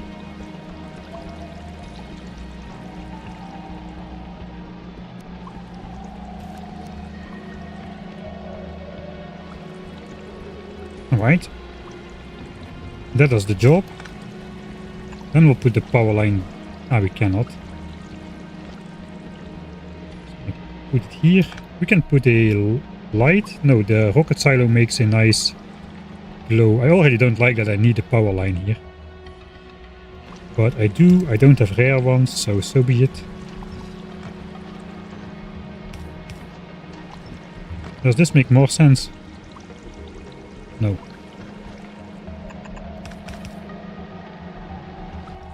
Alright, maybe we do need lights.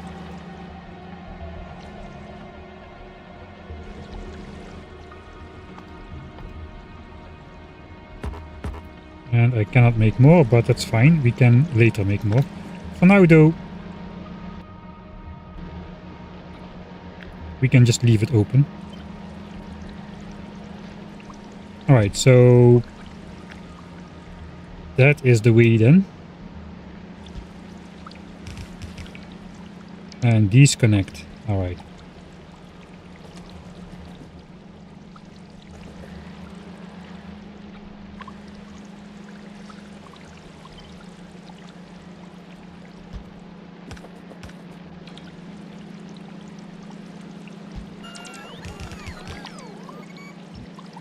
I only need to put 2 inserters there to actually put the parts in there. So let's do this. Hey, we gotta break the pattern there anyway. This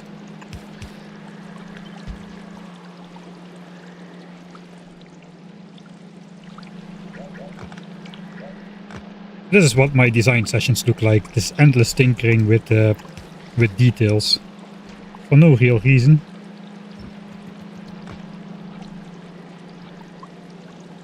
I think we're gonna go with this.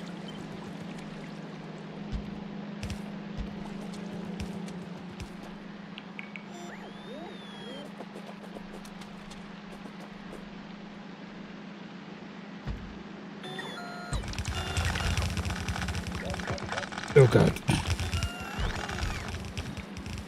I hope it didn't break anything.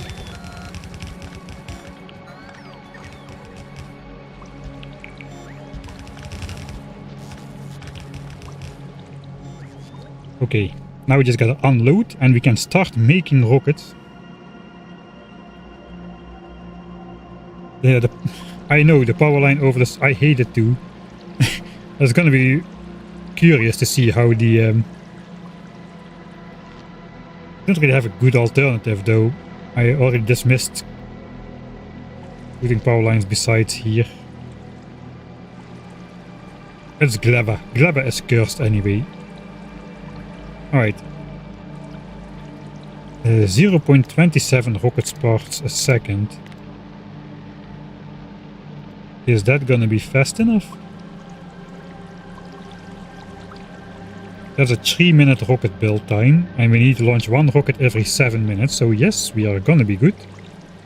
I do have beacons, but then I would need to place something in the water gap, so we're not gonna do that. That also means we only need 2.7 rocket fuel and stuff per second, a worst case scenario, which means 3 of these will do. Alright, so I want to sideload rocket fuel.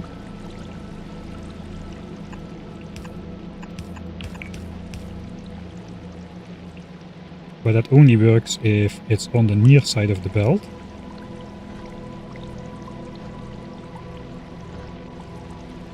Oh, which means I gotta do something horrible like this.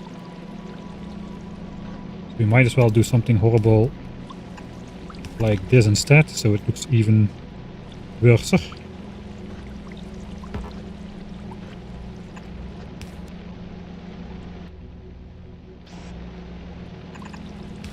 Then we can filter these for rocket fuel.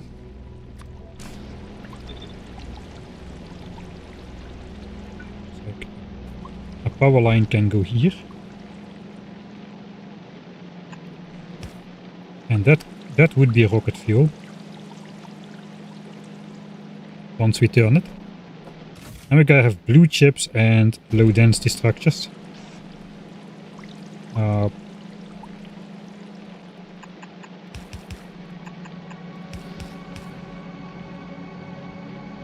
Alright.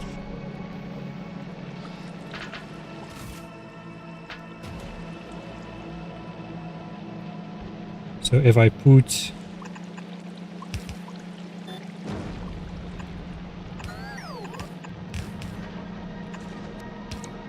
it like this, it will go fine. One side blue chips.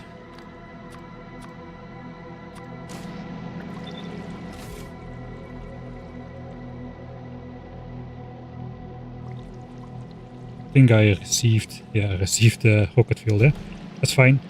One side blue chips, other side low density structures, and we should be good to go. That is rockets automated. Believe it or not, that's rockets automated. Sometimes I even surprise myself. Holy moly. Now we just need to put the signs in there and we should be good. But that's step 1.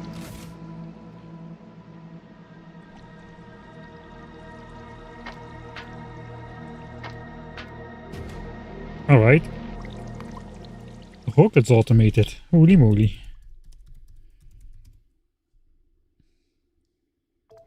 Is it automated? This ship will be bringing stuff back with every science hall, and we have brought over a bunch of things already. We just gotta work on the schedule. But for now, there we go. That should do the trick. There we go. Rockets being created. And we're actually going to be using power now. Besides the beacons. Everything invisible.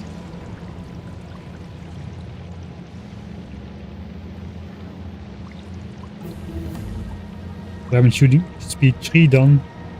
I hope we have signs up in 3 hours and 8 minutes. But I'm not entirely sure that's going to be the case.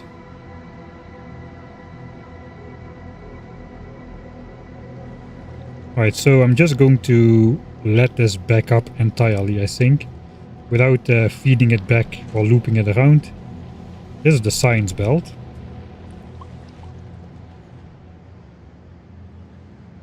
That's the silo area done, though. Did I even have that on the list? Build science blueprints. Build silo area, sure. Almost in order. Make farms. Destroy science area. Ah wait, no, that means destroy the extras. Destroy the science packs area. Build science area. Destroy science area.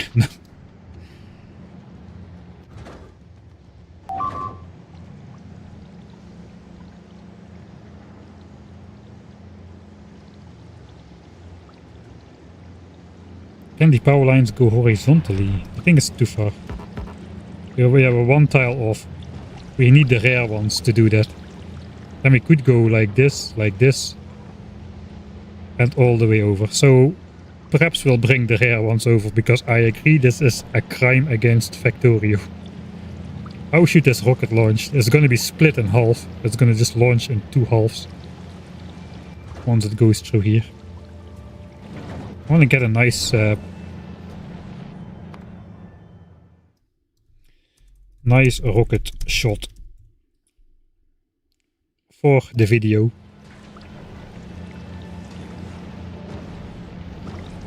It doesn't even look too horrible, does it? It's quite alright.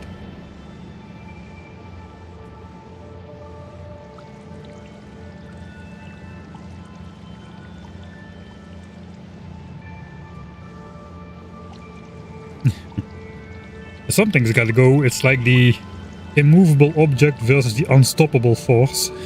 The power line is the immovable object and the rocket is the unstoppable force.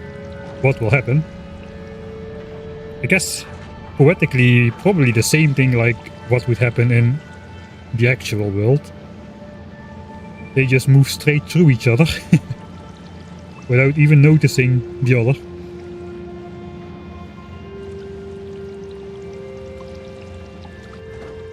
Alright, 96. 98. Let's get rolling on the belt.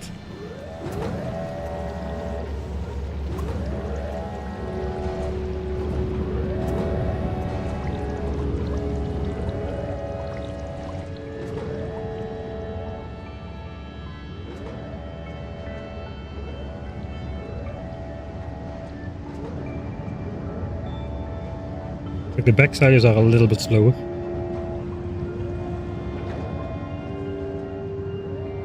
And that's rocket 1 out of... That's the first set of rockets. We are still producing the second rocket, so stuff is being consumed still earlier on. But that appears to be fast enough then for the output of the stuff. The rockets...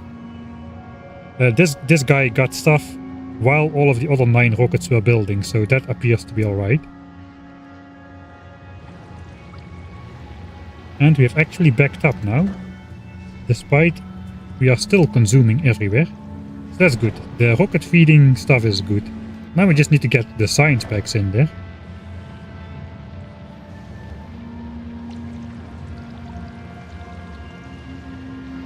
And I forgot to make a bypass for the science. That's probably gonna happen over there.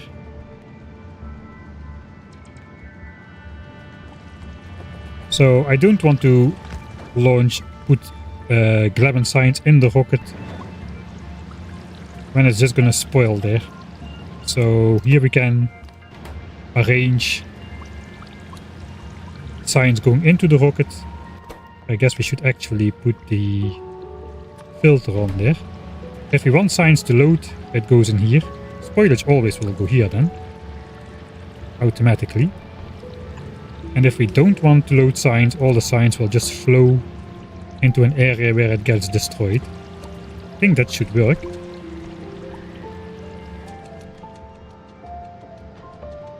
And if we are destroying the signs, we might as well put the heat in the heat pipes.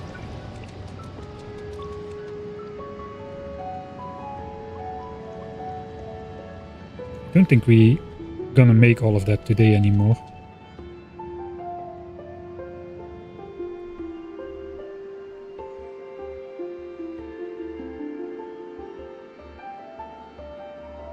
We're gonna need to make the agricultural tower still.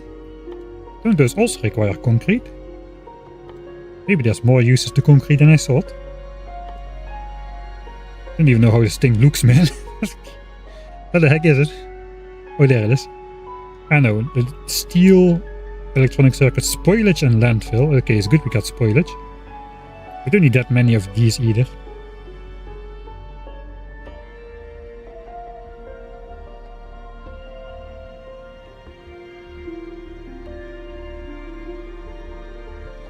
How do you even count that?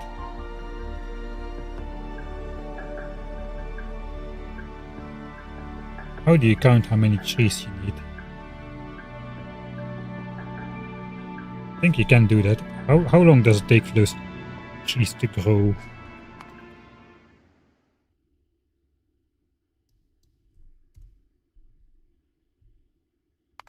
Let's go into the test world.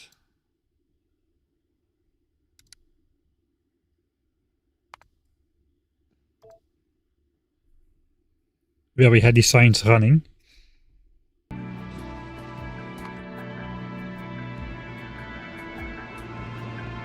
With the infinity chests and whatnot. That's how it goes. Alpha belt of reds. Alpha belt yellow for these. And that should do everything. We are feeding a lot of stuff in these heating towers. We should probably connect those up as well. It's kind of a waste not to. Those are going to do the actual burning for the most part. The science is not going to get burned a lot, and when it gets burned we probably don't need an excess of power. This is just me testing how fresh the science arrives. Looks like about 95% fresh. 3 minutes down the clock. So I think we should be able to get it to Norvi's 70% fresh, I think.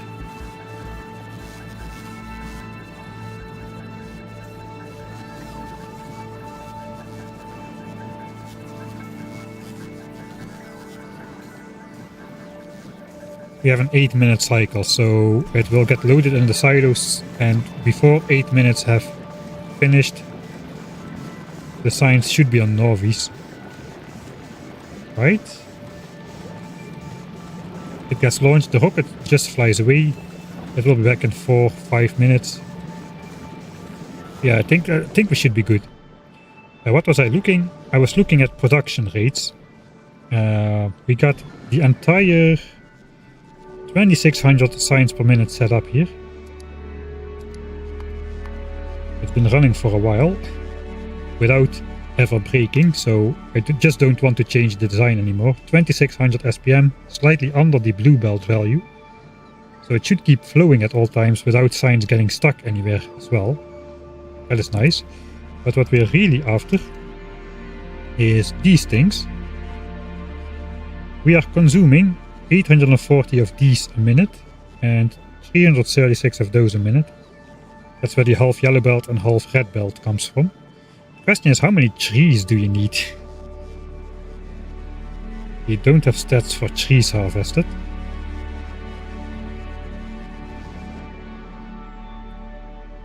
I don't remember if I calculated that at the time.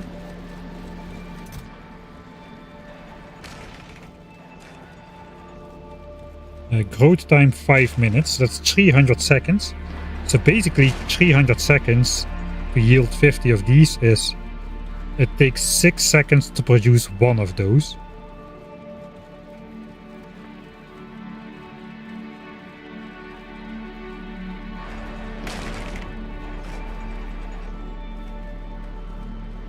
That sounds wrong. There's no way that there's like hundreds of trees on here. Alright, other way to think about it.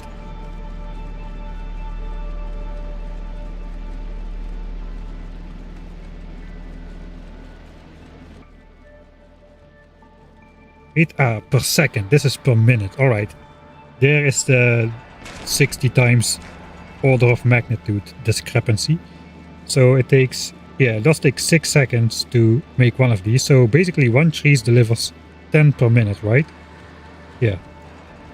5 minutes grow time yields 50, 10 per minute. Okay, 10 per minute per tree, which means we need 85 trees. And 34 trees. That's not a big amount. An agricultural tower can have 1, 2, 3, 4, 5, 6, 7. So 49, 48. With logistics bots, that could be... We don't need the full amount. This could be here.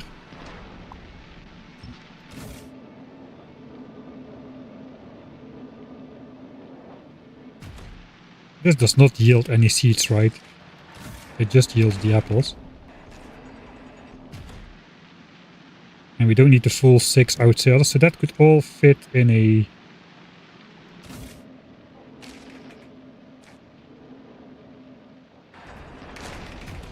single square, perhaps. Maybe not. Maybe we do need the full output.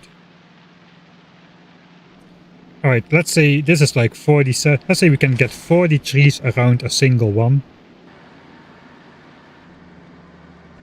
If we can get 40 trees around us... We need not a lot of trees then.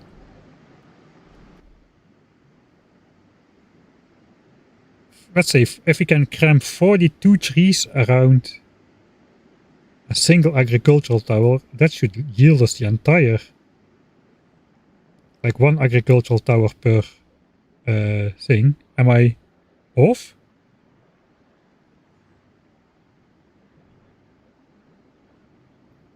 Is it really that good? I thought I would need a lot more space for that as well. To be honest, a lot of these trees are ready. So we're not using all of the trees I put on here. I think I just made a big field and called it a day. It looks like we only need 42 trees.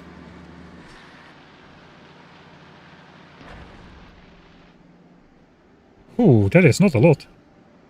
We're gonna try that though. It's an easy to remember number.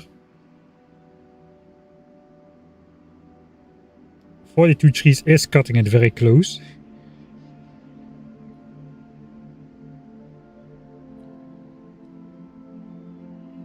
It would be cool though to have just one agricultural tower to supply that entire thing.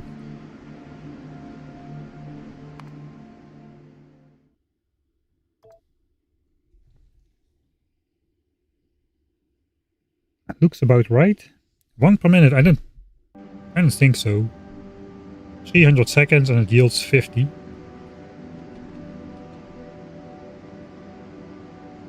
So 50 per 5 minutes is 10 per minute.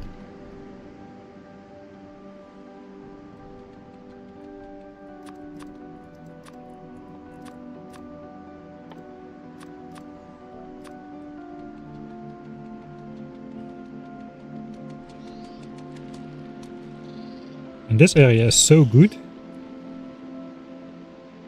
that we can... It's large enough to fit the entire...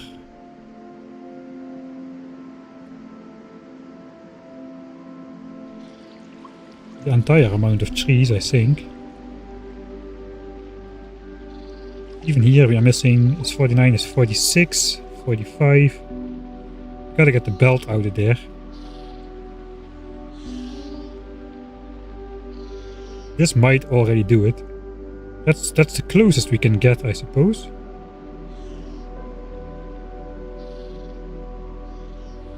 Can we really support? I'm a little bit skeptic.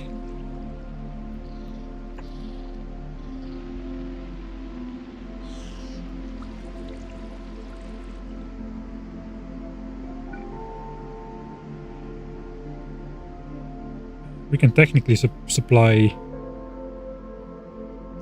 both sides with one agricultural tower from these then. No, that's not true. That's not true. We needed like...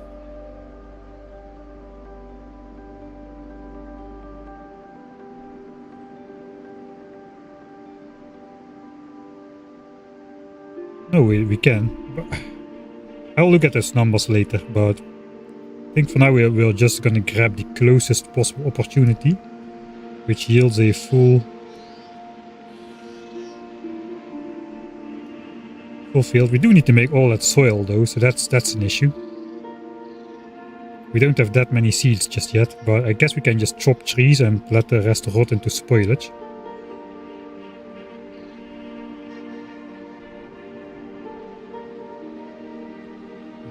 These spots are pretty decent.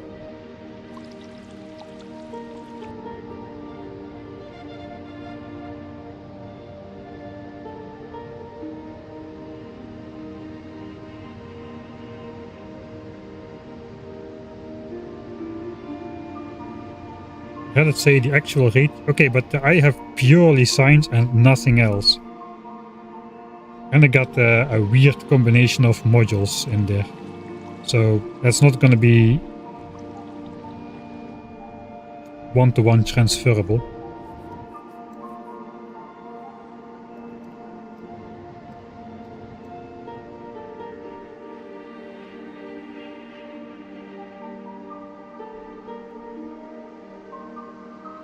I don't think I'm gonna go...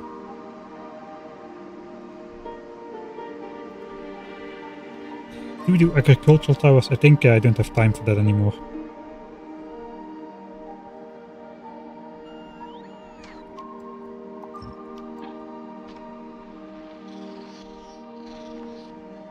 Alright, let's just...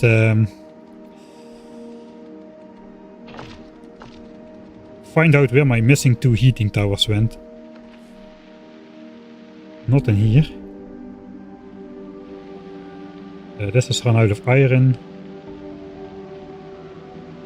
Still have thousands of concrete in there which we won't ever use. It must be over here somewhere then.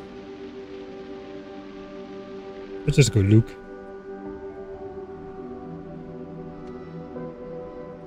We still have our personal rocket silo laying around somewhere as well.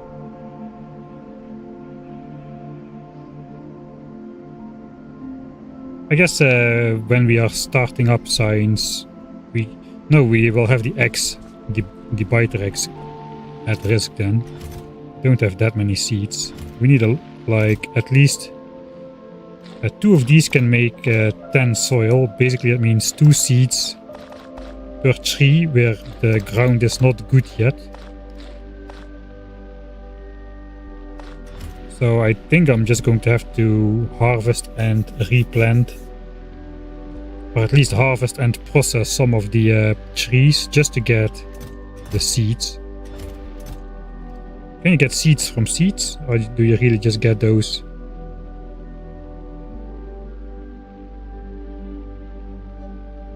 Seed recycling, okay, that's just recycling.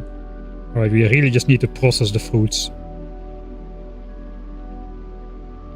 50 jelly nuts, 2% chance, so we get 1 seed per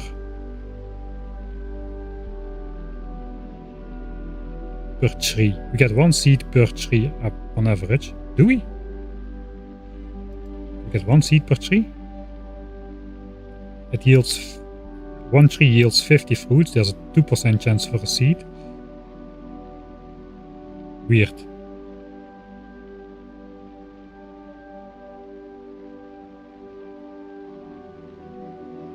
One and a half because productivity. Okay.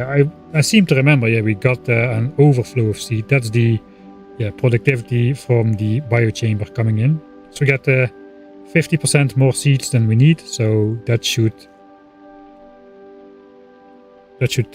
be self-sustainable very quickly. All right. My heating towers. Where are they? No. They are just in my inventory. What? Alright.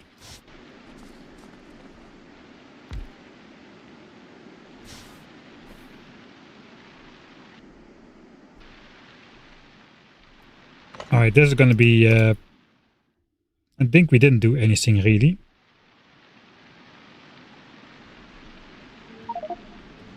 Since the last save, so let's just see how that fits underwater.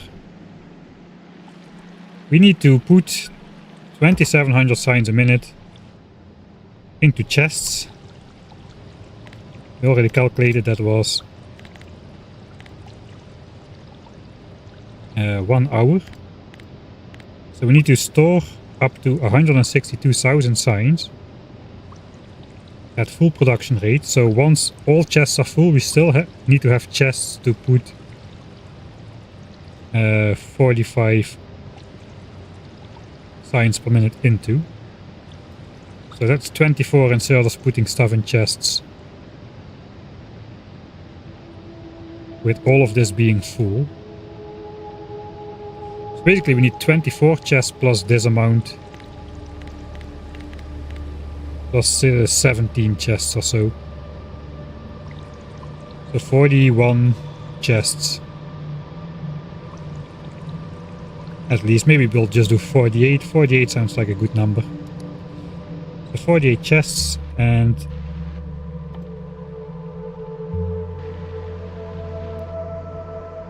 let's move over there.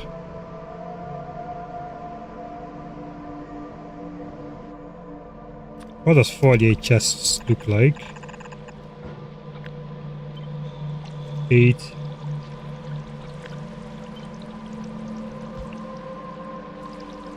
Eight. I guess this is 48. Alright. I need to fill them with the... We probably need more of these than I have on me.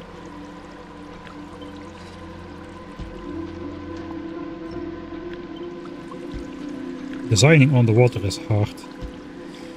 Not as hard as designing in space though.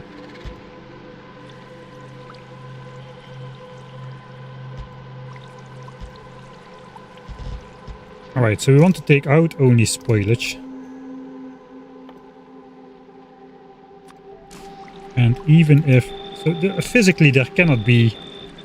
we cannot fill more than 24 chests with signs packs. There can be no more than 24 chests of science packs be full at the same time, because it will spoil after the 24 chests gets full and then spoilage will be taken out. So we should have enough to burn that. We don't need to put a filter on these. It can be Gleba signs, but just in case that spoils.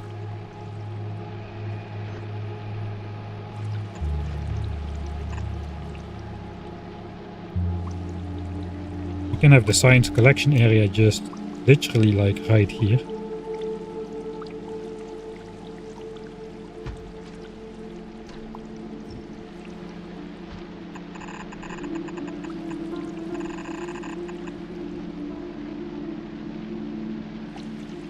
That also means if we overproduce science, which doesn't get launched, it goes in here.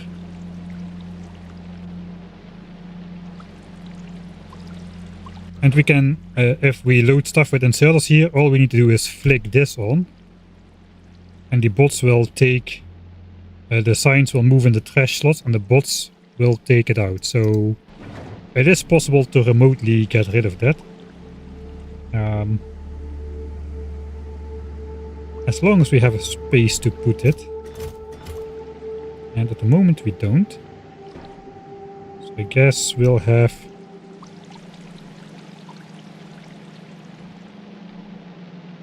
two extra chests perhaps.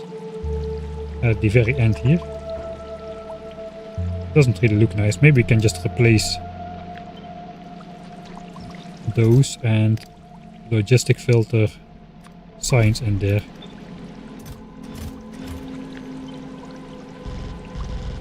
Then we might as well make the entire thing yellow. It is green though.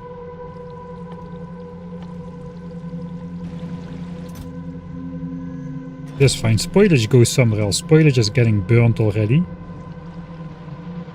This is purely for science disposal. I suppose if that works for the input, this is also going to work for the output, except we are going to put everything on the far side of the belt, but it should be okay because still together one belt. So that comes out. And now we need, we have 2 heating towers left. If I don't want to make more, I should fit enough heating towers, enough inserters around those 2 heating towers that we can burn everything. The question is also, how much spoilage a second does this burn? We need to... Well, that's a lot of spoilage per second. We need to burn 45 spoilage a second. We can do that in a single heating tower, apparently. Wait. We can go with ticks here, because that was really fast.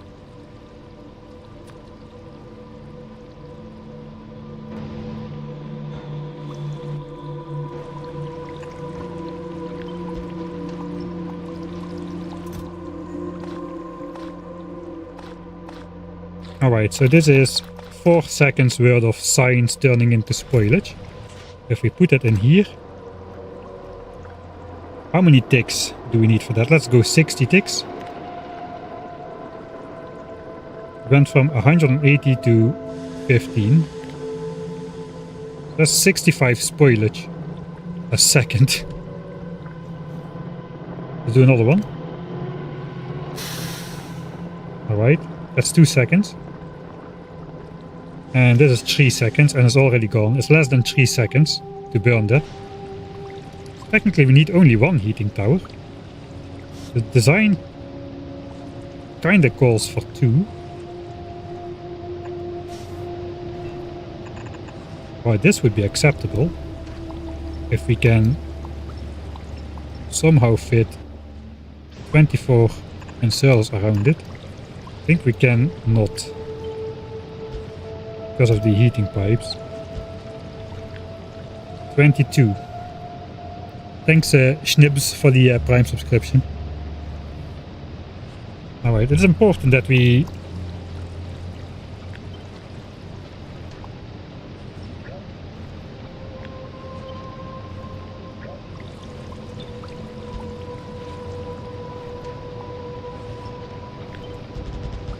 it's important that we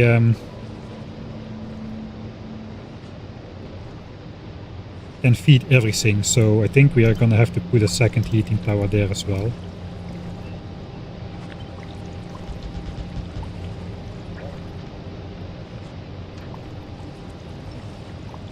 And then we can do with 12 inserters per heating tower. It's not gonna be a nice fit, but it will fit.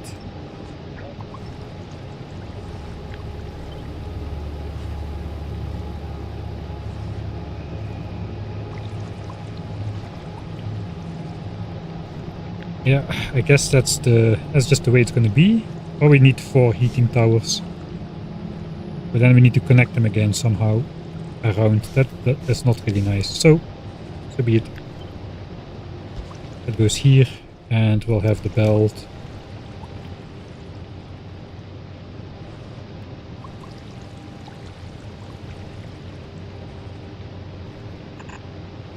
Not really sure how the belt is supposed to go, but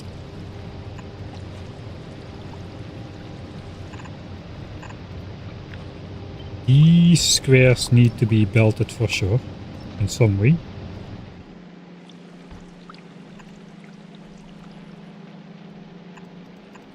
It should get loaded evenly per half of the chest, so we should also unload evenly.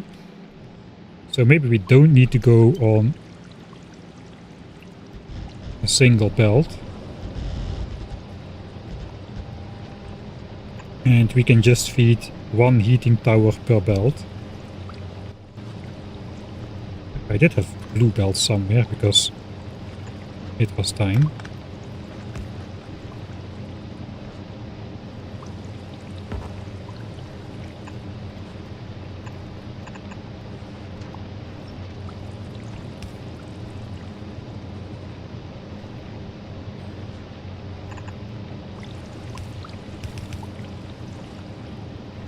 Alright. Oh, that makes it. But then the splitter is here. Maybe we don't even need a splitter.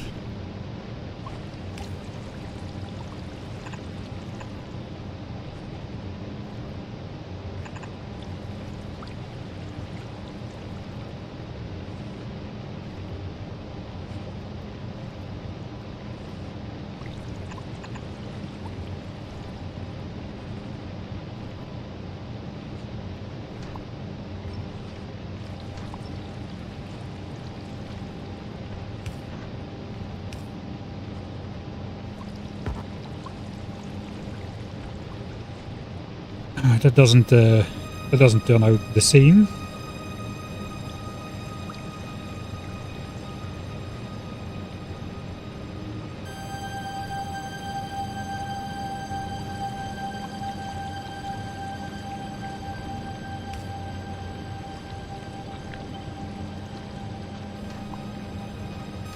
I just hate this landfill stuff, man.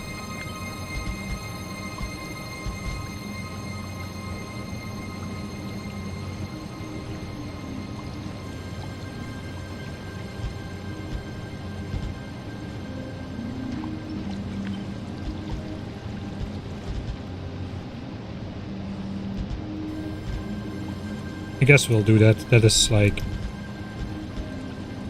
more similar.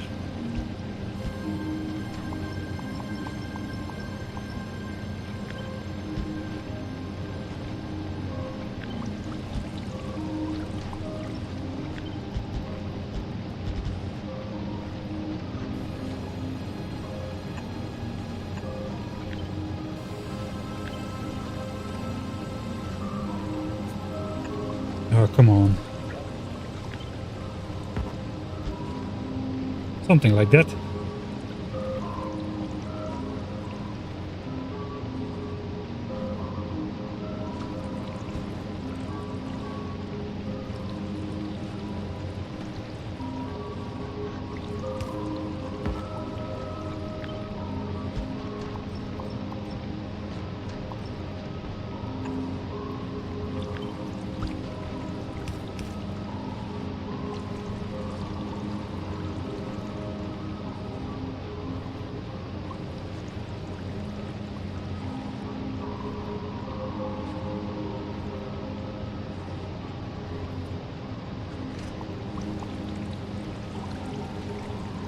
Is that the same?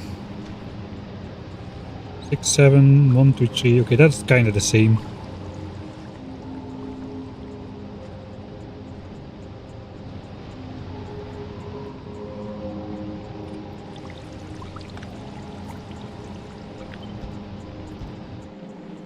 All right.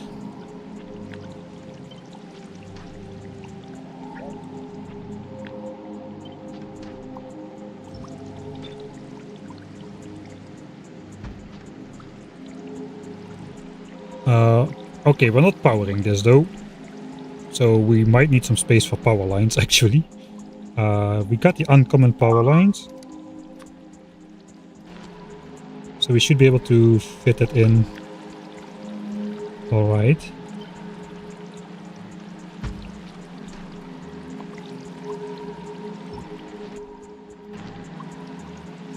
I think we'll go with groups of 8.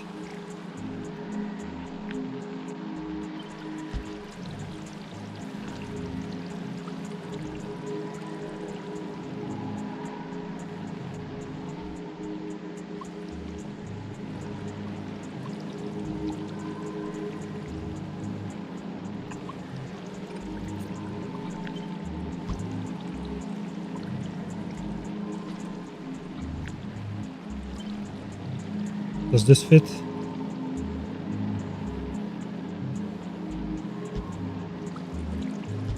No.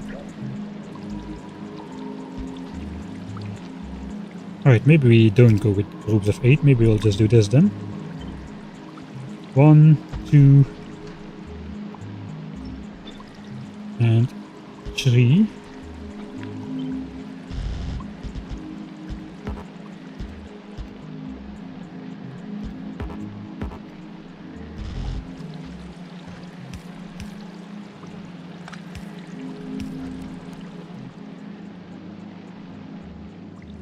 I think that's our destroying system.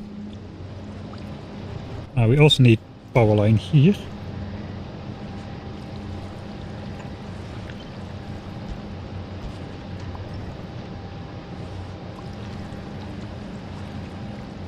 Somehow connected to the nuclear plant. I think we have a problem walking here.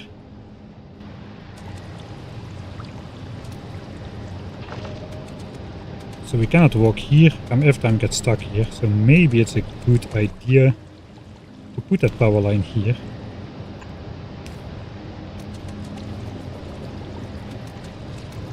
Then it's at least possible for me to get on here a little bit easier.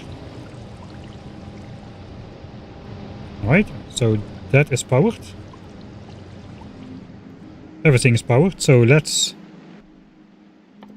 check if it works.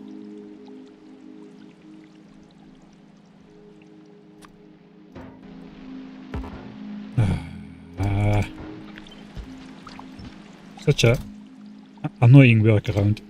Building on the water, like building on space. Okay, let's pause.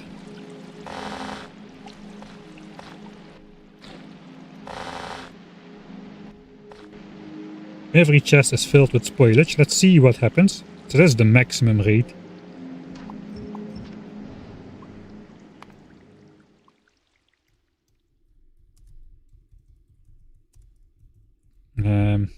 Burn science. Don't take that out of context. Burn the scientific method. Alright, so yeah, that should be a reliable compressed belt of spoilage. See if we can keep up burning all of that. Okay, the heating towers have no problem keeping up. And that'll save a lot of nuclear fuel, I guess, in the long run. We even have a sneaky backup line.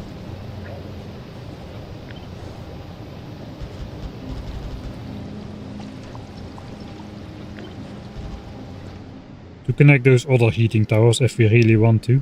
I don't know if I want to. I think it doesn't look nice to have the heating pipe just go through the entire build like that. So I think I'm just gonna pass on that because it doesn't look nice.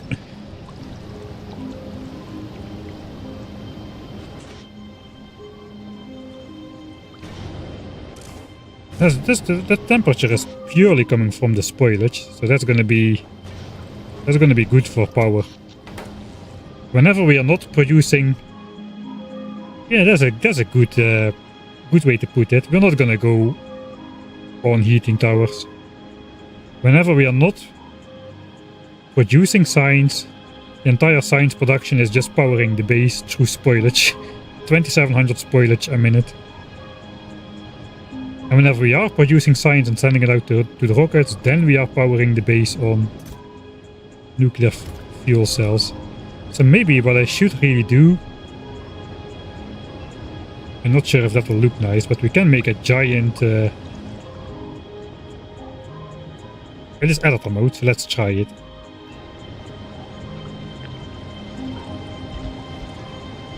We can just make a giant network. Just to capture the heat. Let's make it square. So that's purely there to store all the heat from the spoilage whenever we are not producing or consuming Gleba science. You can see it immediately drops the temperature of the entire grid down quite a bit.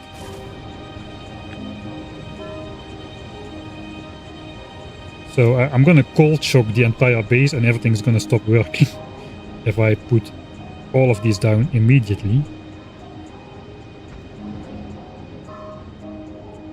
We cannot do that. It exactly fits here. Oh, that's beautiful.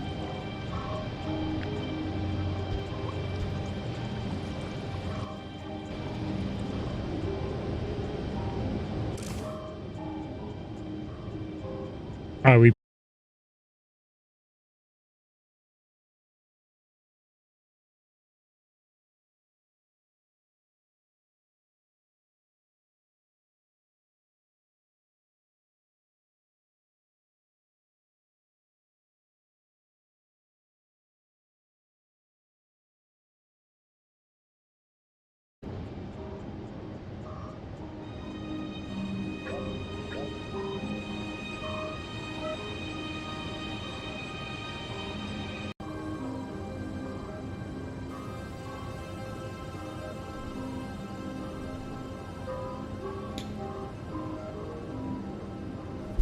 Yeah, temporary rip. Hopefully... is there still sound?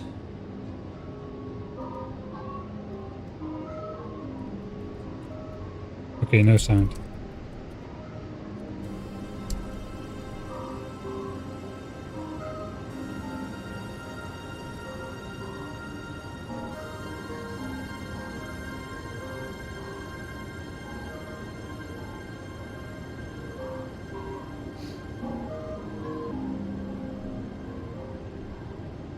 I'm ending anyway.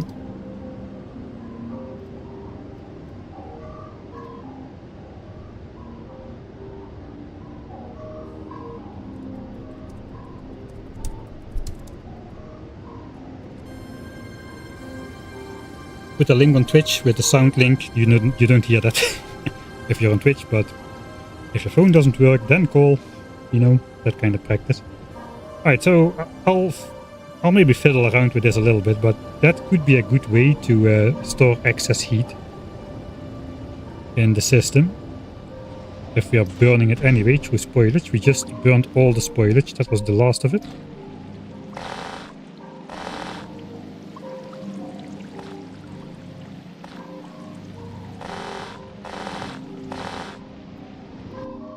Okay, that's all my spoilage. That's a promising way to power the base. Like promised, on heating towers, maybe not with rocket fuel, but with spoilage and stored up heat in the system, perhaps. Perhaps this is not necessary, but it could be something. Alright, so I'm gonna save that. Save. X2, burn signs. And that means that this save over here is going to be the end of stream save. I'm not sure how much heat can go in there, but it could save some fuel cells for the power plant.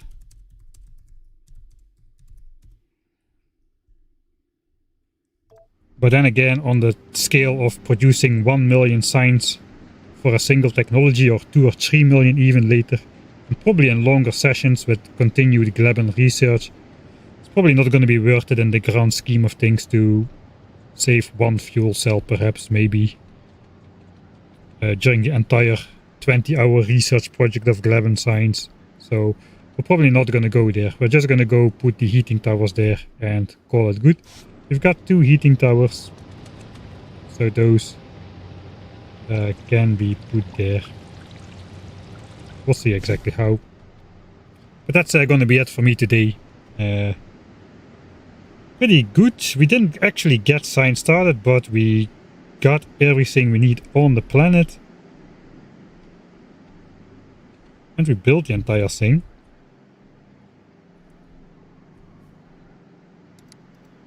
Let's get rid of the arrows for the outro screen. Okay, not too shabby.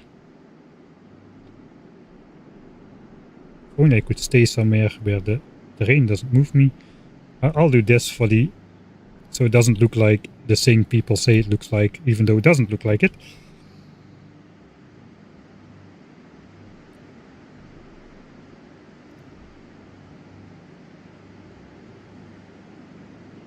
Alright, that was a good stream.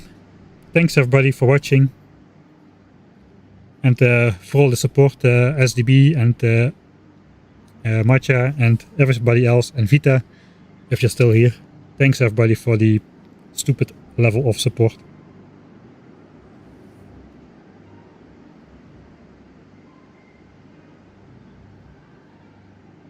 Upper heat pipe not connected. Okay, I'll have a look at that later on. Yeah, well, Gleba science base is becoming a reality. Let's take a quick look at the expansion chunks. Because now we spend a whole stream here. Do we see anything scary? This still looks entirely the same. No expansion chunks have gathered on the north side. That's the side I'm looking at. I think there's an expansion here as well. We are in map editor mode, right? So we are... Are we? No, we are not.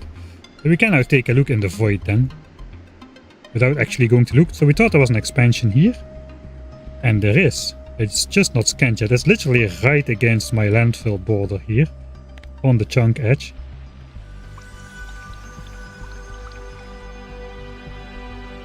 Alright, and I think, and I'm not sure this is a new one, I think this already existed. But we did see another one over here. There's probably an expansion here as well, and there is. So that was not there on the map. But now there are nests here. And the behemoth stomper. So that's also right against my border. So they are still selecting this chunk and making expansions there. That's two confirmed expansions outside of the border. And I don't see anything else which has popped inside, so that's a good sign.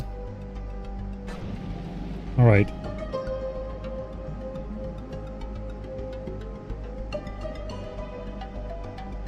That's all I have today then. Thanks everybody for tuning in, and hopefully I'll see you next weekend. And I messed up my outro again. Hopefully I'll see you next time, of course.